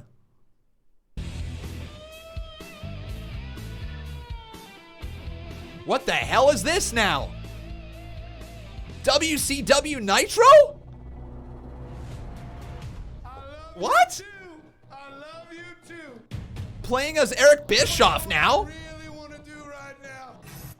No. You know what I really want to do right now? I want to introduce the coolest guy that ever walked the face of the wrestling earth. Give it up for John Cena! This is... No way, Cena coming out as the NWO like he's Hulk Hogan now? Such good shit. No, they did not just say that with Vince! Vince literally just said this is such good shit. Oh my god. This is hilarious. Oh my god, this is so funny. I literally don't know. Cena takes him down. Cena takes down Wyatt, and now Cena's delivering some right hands over Wyatt. Cena just delivering some more right hands, lefts and rights to Bray Wyatt. All the aggression. They showed CM Punk. They showed CM Punk. They showed Roman Reigns as well. All the aggression of Cena coming. Wait, he's beating up Huskus the Pig? Cena's beating up Huskus the Pig? Oh, it's the Fiend! The Fiend's behind Cena! The Fiend! He's here! The Fiend behind Cena! In the Firefly Funhouse! Hurt! Heal! Oh, Mandible Claw! The claw is in! The claw is in John Cena's mouth! It is deep down his gullet, Cena! This WrestleMania match is going to accomplish what should have happened 6 years ago. Ending the existence of the most overhyped, overvalued, overprivileged WWE superstar in existence. Cena! Laid to rest with the Mandible Claw. It's in there. It's over. Cena being choked out by Wyatt. 1, 2, Cena loses to Bray Wyatt.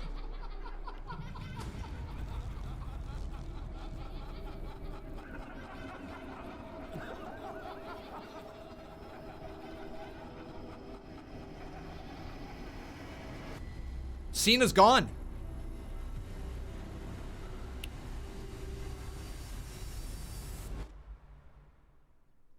Let me in. Ladies and gentlemen, I don't curse all that often on this channel, but that was fucking amazing. Wow. I don't know what I just saw. And Titus says, I don't know what I just saw. That was goddamn amazing.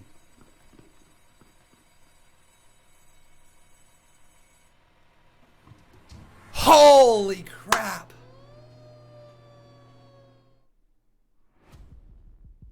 Climb the ladder. Grab the briefcase. Inside is a contract. That contract WWE is 2 for 2 on their movie type matches. Wow, that was amazing. That was amazing. That is one of the greatest, weirdest, most awesome, crazy, weird, friggin' messed up things I have ever seen. Can we just all check ourselves for a second and make sure we didn't just all trip on some mushrooms together or something like that? Because holy crap. Wow, that was awesome. We got some donos in there, I'm pretty sure, throughout the thing. Let me get to the donos. Just give me a second to gather myself. That was so different, so weird, so awesome. But our main event is up next, folks. But let's get to the donos. We got ourselves a $2 dono from Addicted Chip. He says, I feel like I ate a mushroom. Well, I think a lot of us feel that there, buddy. What a trip that was. Asim Khan, how you doing, buddy? Thanks for your $2 dono. He says, that was 10 out of 10 for me. Amazing storytelling. You're damn right it was amazing storytelling. Holy crap. And just give me 2 seconds here, folks. I got to restart our donation bar as well. Give me 2 seconds here. 4, 50, 750, 850, 950. Okay. Beautiful. Thank you so much, everybody, for all your support, especially Jacob Toon there. Man, you destroyed that. Wayne Hall says, Conman, that was it. No wrestling. WTF. Well, I mean, last night, the Boneyard match didn't really have wrestling. It was just a fight. So that one was different. I liked it. It was so weird. And I've never seen anything like it. And it was so different. And as a result, I loved it. I loved it. I think That was so much fun. I'm going to watch that again later. I know that for a damn fact. The Boneyard match yesterday, I actually loved. I'm going to go ahead and say I enjoyed the Boneyard match more than the Firefly Funhouse, okay?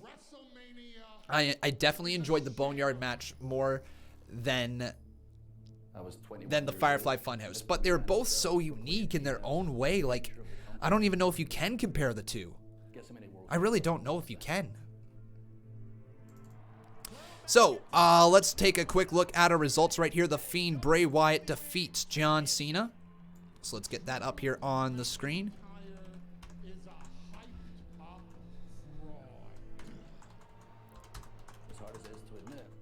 John Cena, Edge defeated Randy Orton. Becky Lynch defeated her. Bayley defeated Sasha Banks, Lacey Evans, yada yada yada. Rhea Ripley defeated Charlotte. I think all my results are up to date, folks. Yeah.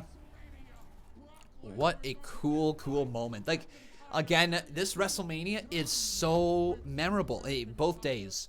I know it's memorable for a lot of different reasons, but the main one being that they featured the Boneyard match and the Firefly Funhouse. Those are things that you will not see on any other WrestleMania up to this point. It's likely we're going to see more cinematic type of matches in the future with WWE. I think they've got something special now. Both are going to be well received. So yeah, I think WWE's found a new gold mine to kind of work. They've definitely found one with The Undertaker, okay? If I can say right now,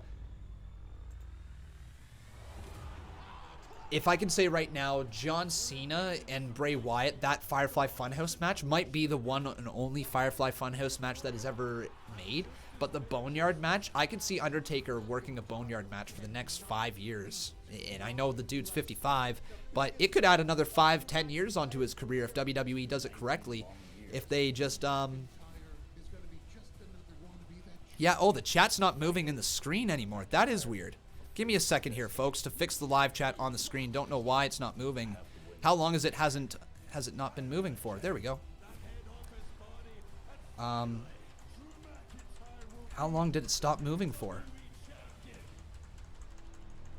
Has it been frozen for like the entire... Oh no, it just randomly stopped moving there, so not too long. We're good though.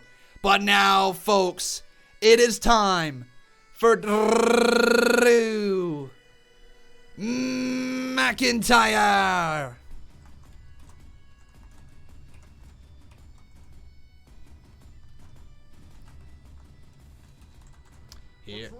Here we go, everyone. WrestleMania main event. Drew McIntyre versus Brock Lesnar.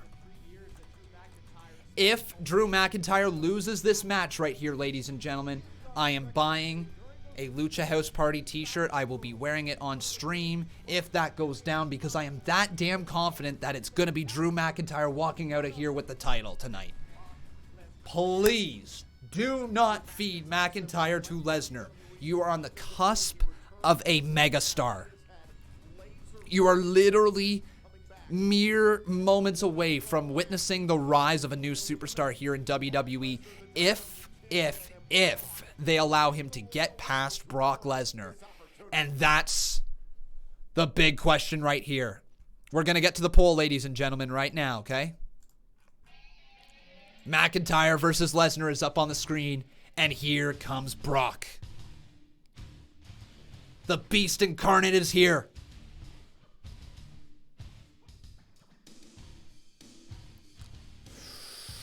Do not feed McIntyre to Lesnar. Please, God, no. Do not feed McIntyre to Lesnar.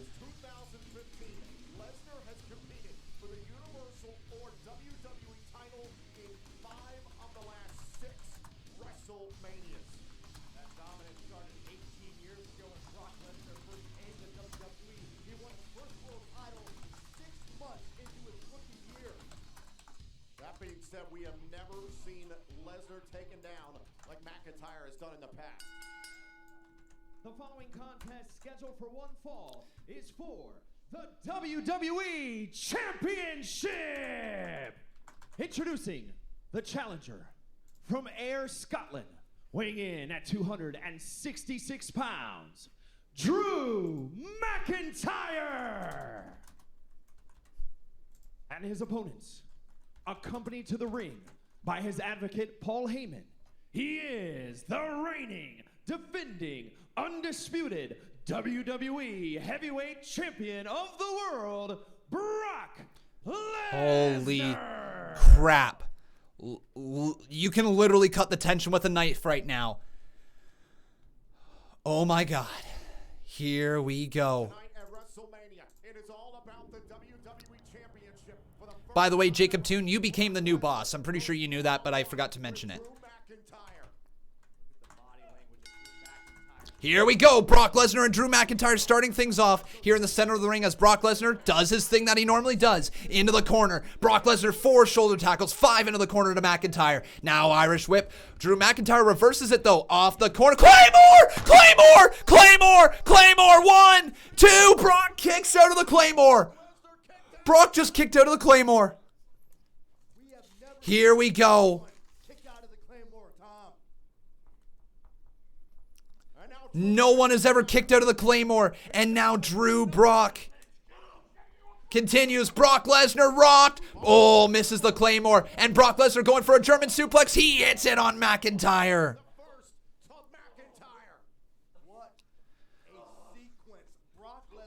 Brock Lesnar now. No, not again. Not again. McIntyre, though, hanging on to the ropes. Hammer fist across the back. And another German suplex delivered there to the Scottish psychopath.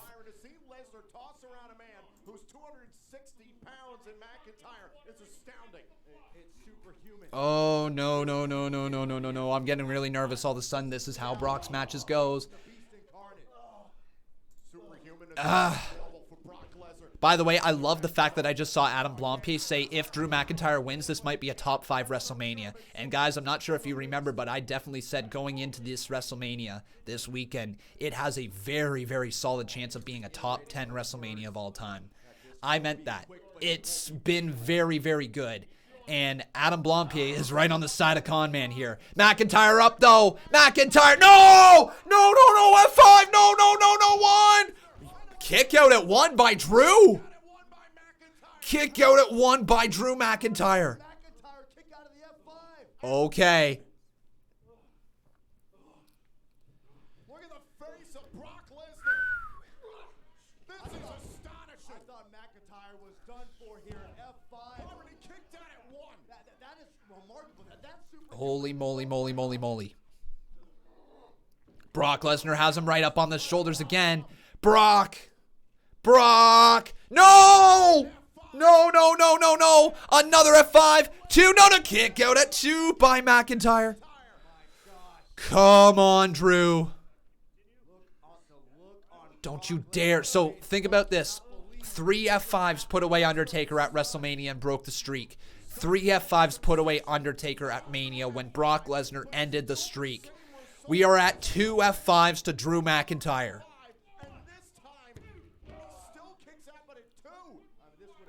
Oh boy.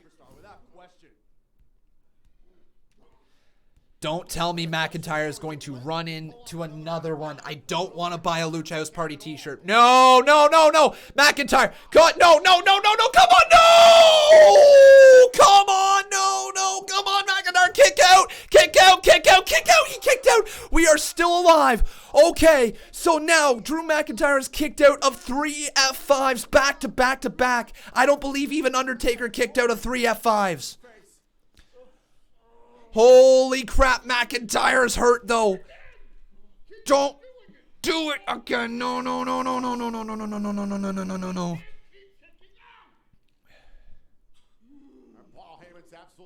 Roman took 6 though. Is that how many F5s it took to put away Roman Reigns? I think I forgot about that. Okay. Drew grabbing the ankles of Brock Lesnar. Come on, Drew. I've been rooting you for nearly 2 years. I've been rooting for you for nearly 2 years to win. McIntyre slides down the back. Claymore! Claymore! Come on, McIntyre! Come on, do it again, do it again, do it again, do it again, do it again. We're gonna have ourselves a new champion. Come on, McIntyre. I've been behind you since last year. I had you picked to win last year's Royal Rumble and go on and do this at Mania. Another Claymore to Brock. Come on, Drew. Oh my God, we're going to see McIntyre. The prophecy is about to be fulfilled, and it's about to be the Scottish psychopath holding the WWE Championship. First ever Scotsman is going to be the first ever WWE Champion from Scotland. Count of 2. Brock Lesnar's over, and McIntyre is the new WWE Champion. Yeah, man. Yes, yes, yes, yes, yes. McIntyre has done it. I am so proud of you. I am so proud of Drew.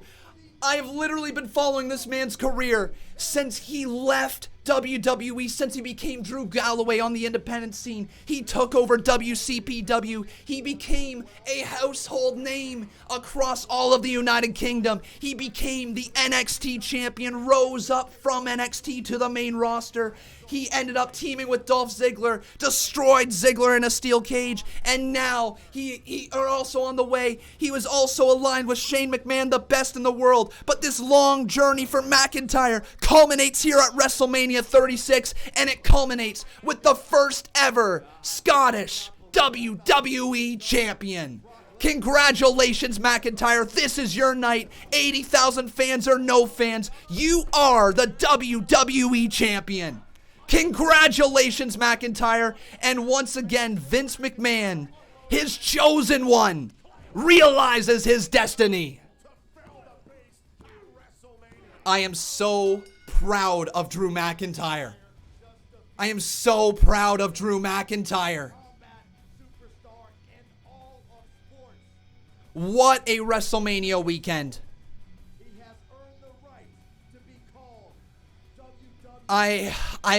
This match, this everything, this weekend, that man, McIntyre says thank you.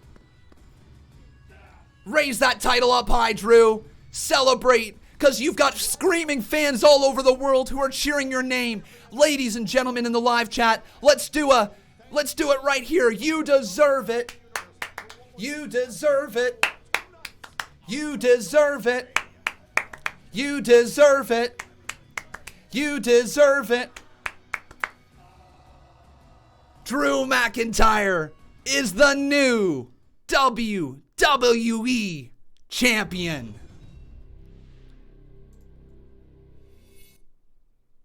Wow. Wow, wow, wow, wow, wow, wow, wow. What a WrestleMania weekend, everybody. I see we got some donos in here. We're going to have to get to those in just a second. That was amazing. That was amazing. That was everything they needed to do for Drew McIntyre. Literally, this guy has been around. He came into the WWE when he was 21 years old. He got fired after his short stint in the WWE, after he really didn't rise up the ranks. This man went through hell when he was released. You saw it on the WWE 24 documentary. You know what this means to this man, and I couldn't be happier for Drew McIntyre. Ladies and gentlemen, Drew McIntyre is our WWE champion. That makes me so happy to say. So damn happy. Okay, ladies and gentlemen, we're going to get to the donos right now that were dropped at the end of the live stream. So if you guys are still tuning in, you can want to hear my nice little donos roll through your ears, then make sure you stick around. If not, thank you so much for watching, everybody. But let's get to these donos, and then we'll wrap up the show here at the very end. So Raul Kapar, thank you, my friend, for your $15 dono. He says, Drew is now British because he won. He is not Scottish because he didn't lose. Gotcha. Fair enough there, Raul Kapar. Nice little rivalry you got going on over there. But yes, so happy for Drew, man. That is incredible. So let's roll that $10 dono. After that, we've got ourselves an awesome $35 dono from Consis. Hey, Consis, how you doing? She says, thanks for keeping on and doing what you love. We support you endlessly. Missing you. I miss you guys too, and I really, really, really, really need to see you guys soon once this is all over. I do. Love you so much. Thank you, Consis, for your support always on this channel and for everything in life. Drew is now British because he won. He is not Scottish because he didn't lose. Hashtag DREWISBRITISH. Consis167. And with that, my friends, Consis has become the new boss. It is. It's boss time. Had a dream, I learned the lyrics, but I didn't, so I'm gonna make him up, cause I'm gonna look up the lyrics. No, I'm not. Thank you so much there, Consis, cause it's boss time.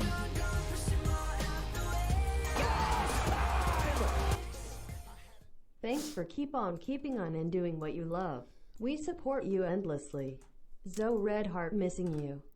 And then the final dono of the evening, ladies and gentlemen, it is Jacob Toon. This man has been dropping mad heat all night. Thank you, Jacob Toon, for your support. And he says there might have been no fans, but that was one hell of a mania. And folks, there's only one way that we can end WrestleMania. You know what we got to do? We got to pop the bubbly. Bub, bub, bub, bub, bub, bub, bub, bub, bub, bub, bub, bub, bub, bub, bub, bub, bub. Bub, bub, bub, bubbly. Bub, bub, bub, bub, bub, bub, bub, bub, bub, bub, bub, bub, bub, bub, bub, bub, bub, bub, bubbly. There might be no fans, but that was one hell of a mania. Oh my God, folks. But that is it. Ladies and gentlemen, WrestleMania weekend in the books. Our Christmas is come and gone once again, but I will tell you this much, folks. As long as you continue to support what I do here week in and week out, we will be back again next year with our 5th WrestleMania. Once again, though, ladies and gentlemen, I've been Con, and thank you so very much for watching along. If you guys wish to continue chatting about WrestleMania or anything wrestling related, you guys can head on down to the description below, click on our Discord link, and join the Discord. That is a live chat room for you guys to chat along with everybody here in the stream chats, just like this, any time of the day. So join the Conman Discord. Once again, it's available down in the description below. Tomorrow, ladies and gentlemen, just taking up a few moments of your time here. Tomorrow, we are back with our WrestleMania, our Conmania, if you will. We'll be live around 3:30, 4:30 Eastern Standard Time tomorrow, so make sure your notifications are turned on for the Conmania. It is one you're not going to want to miss. If you guys have never watched a WWE Conman Universe mode before, I highly recommend watching tomorrow and then again on Wednesday because it's a 2-day event. You guys are going to enjoy it so very much. But ladies and gentlemen, thank you so much for watching. I hope you guys, again, did enjoy. We'll be uploading my reaction clips to a lot of things here today. Definitely Drew McIntyre winning the championship. We'll upload my entire reaction to the Firefly Funhouse. We'll make sure we do that. We're going to upload my reaction to Otis and Mandy winning. Otis getting Mandy, the girl. Charlotte Flair winning the NXT Championship, Edge winning his last man standing match, and Gronk becoming the 24/7 champion. We might even do Bayley retaining the title. So we got lots of reaction clips to go here tonight. So there's going to be a good 4 or 5 clips in your subscription feed if you're subscribed to Conman Reacts. So once again, make sure you guys are subscribed to my secondary channel right there so you can always catch up on all the reaction clips that you may have missed. But ladies and gentlemen, that brings us to the end of WrestleMania weekend, officially. Thank you so very much for watching. I really hope you guys enjoyed. If you did, leave a like on this video. Make sure you're subscribed. And as always, come on over to twitter.com/Conman167. Follow me over there. Thank you so much for watching. I've been Con, and that was WrestleMania.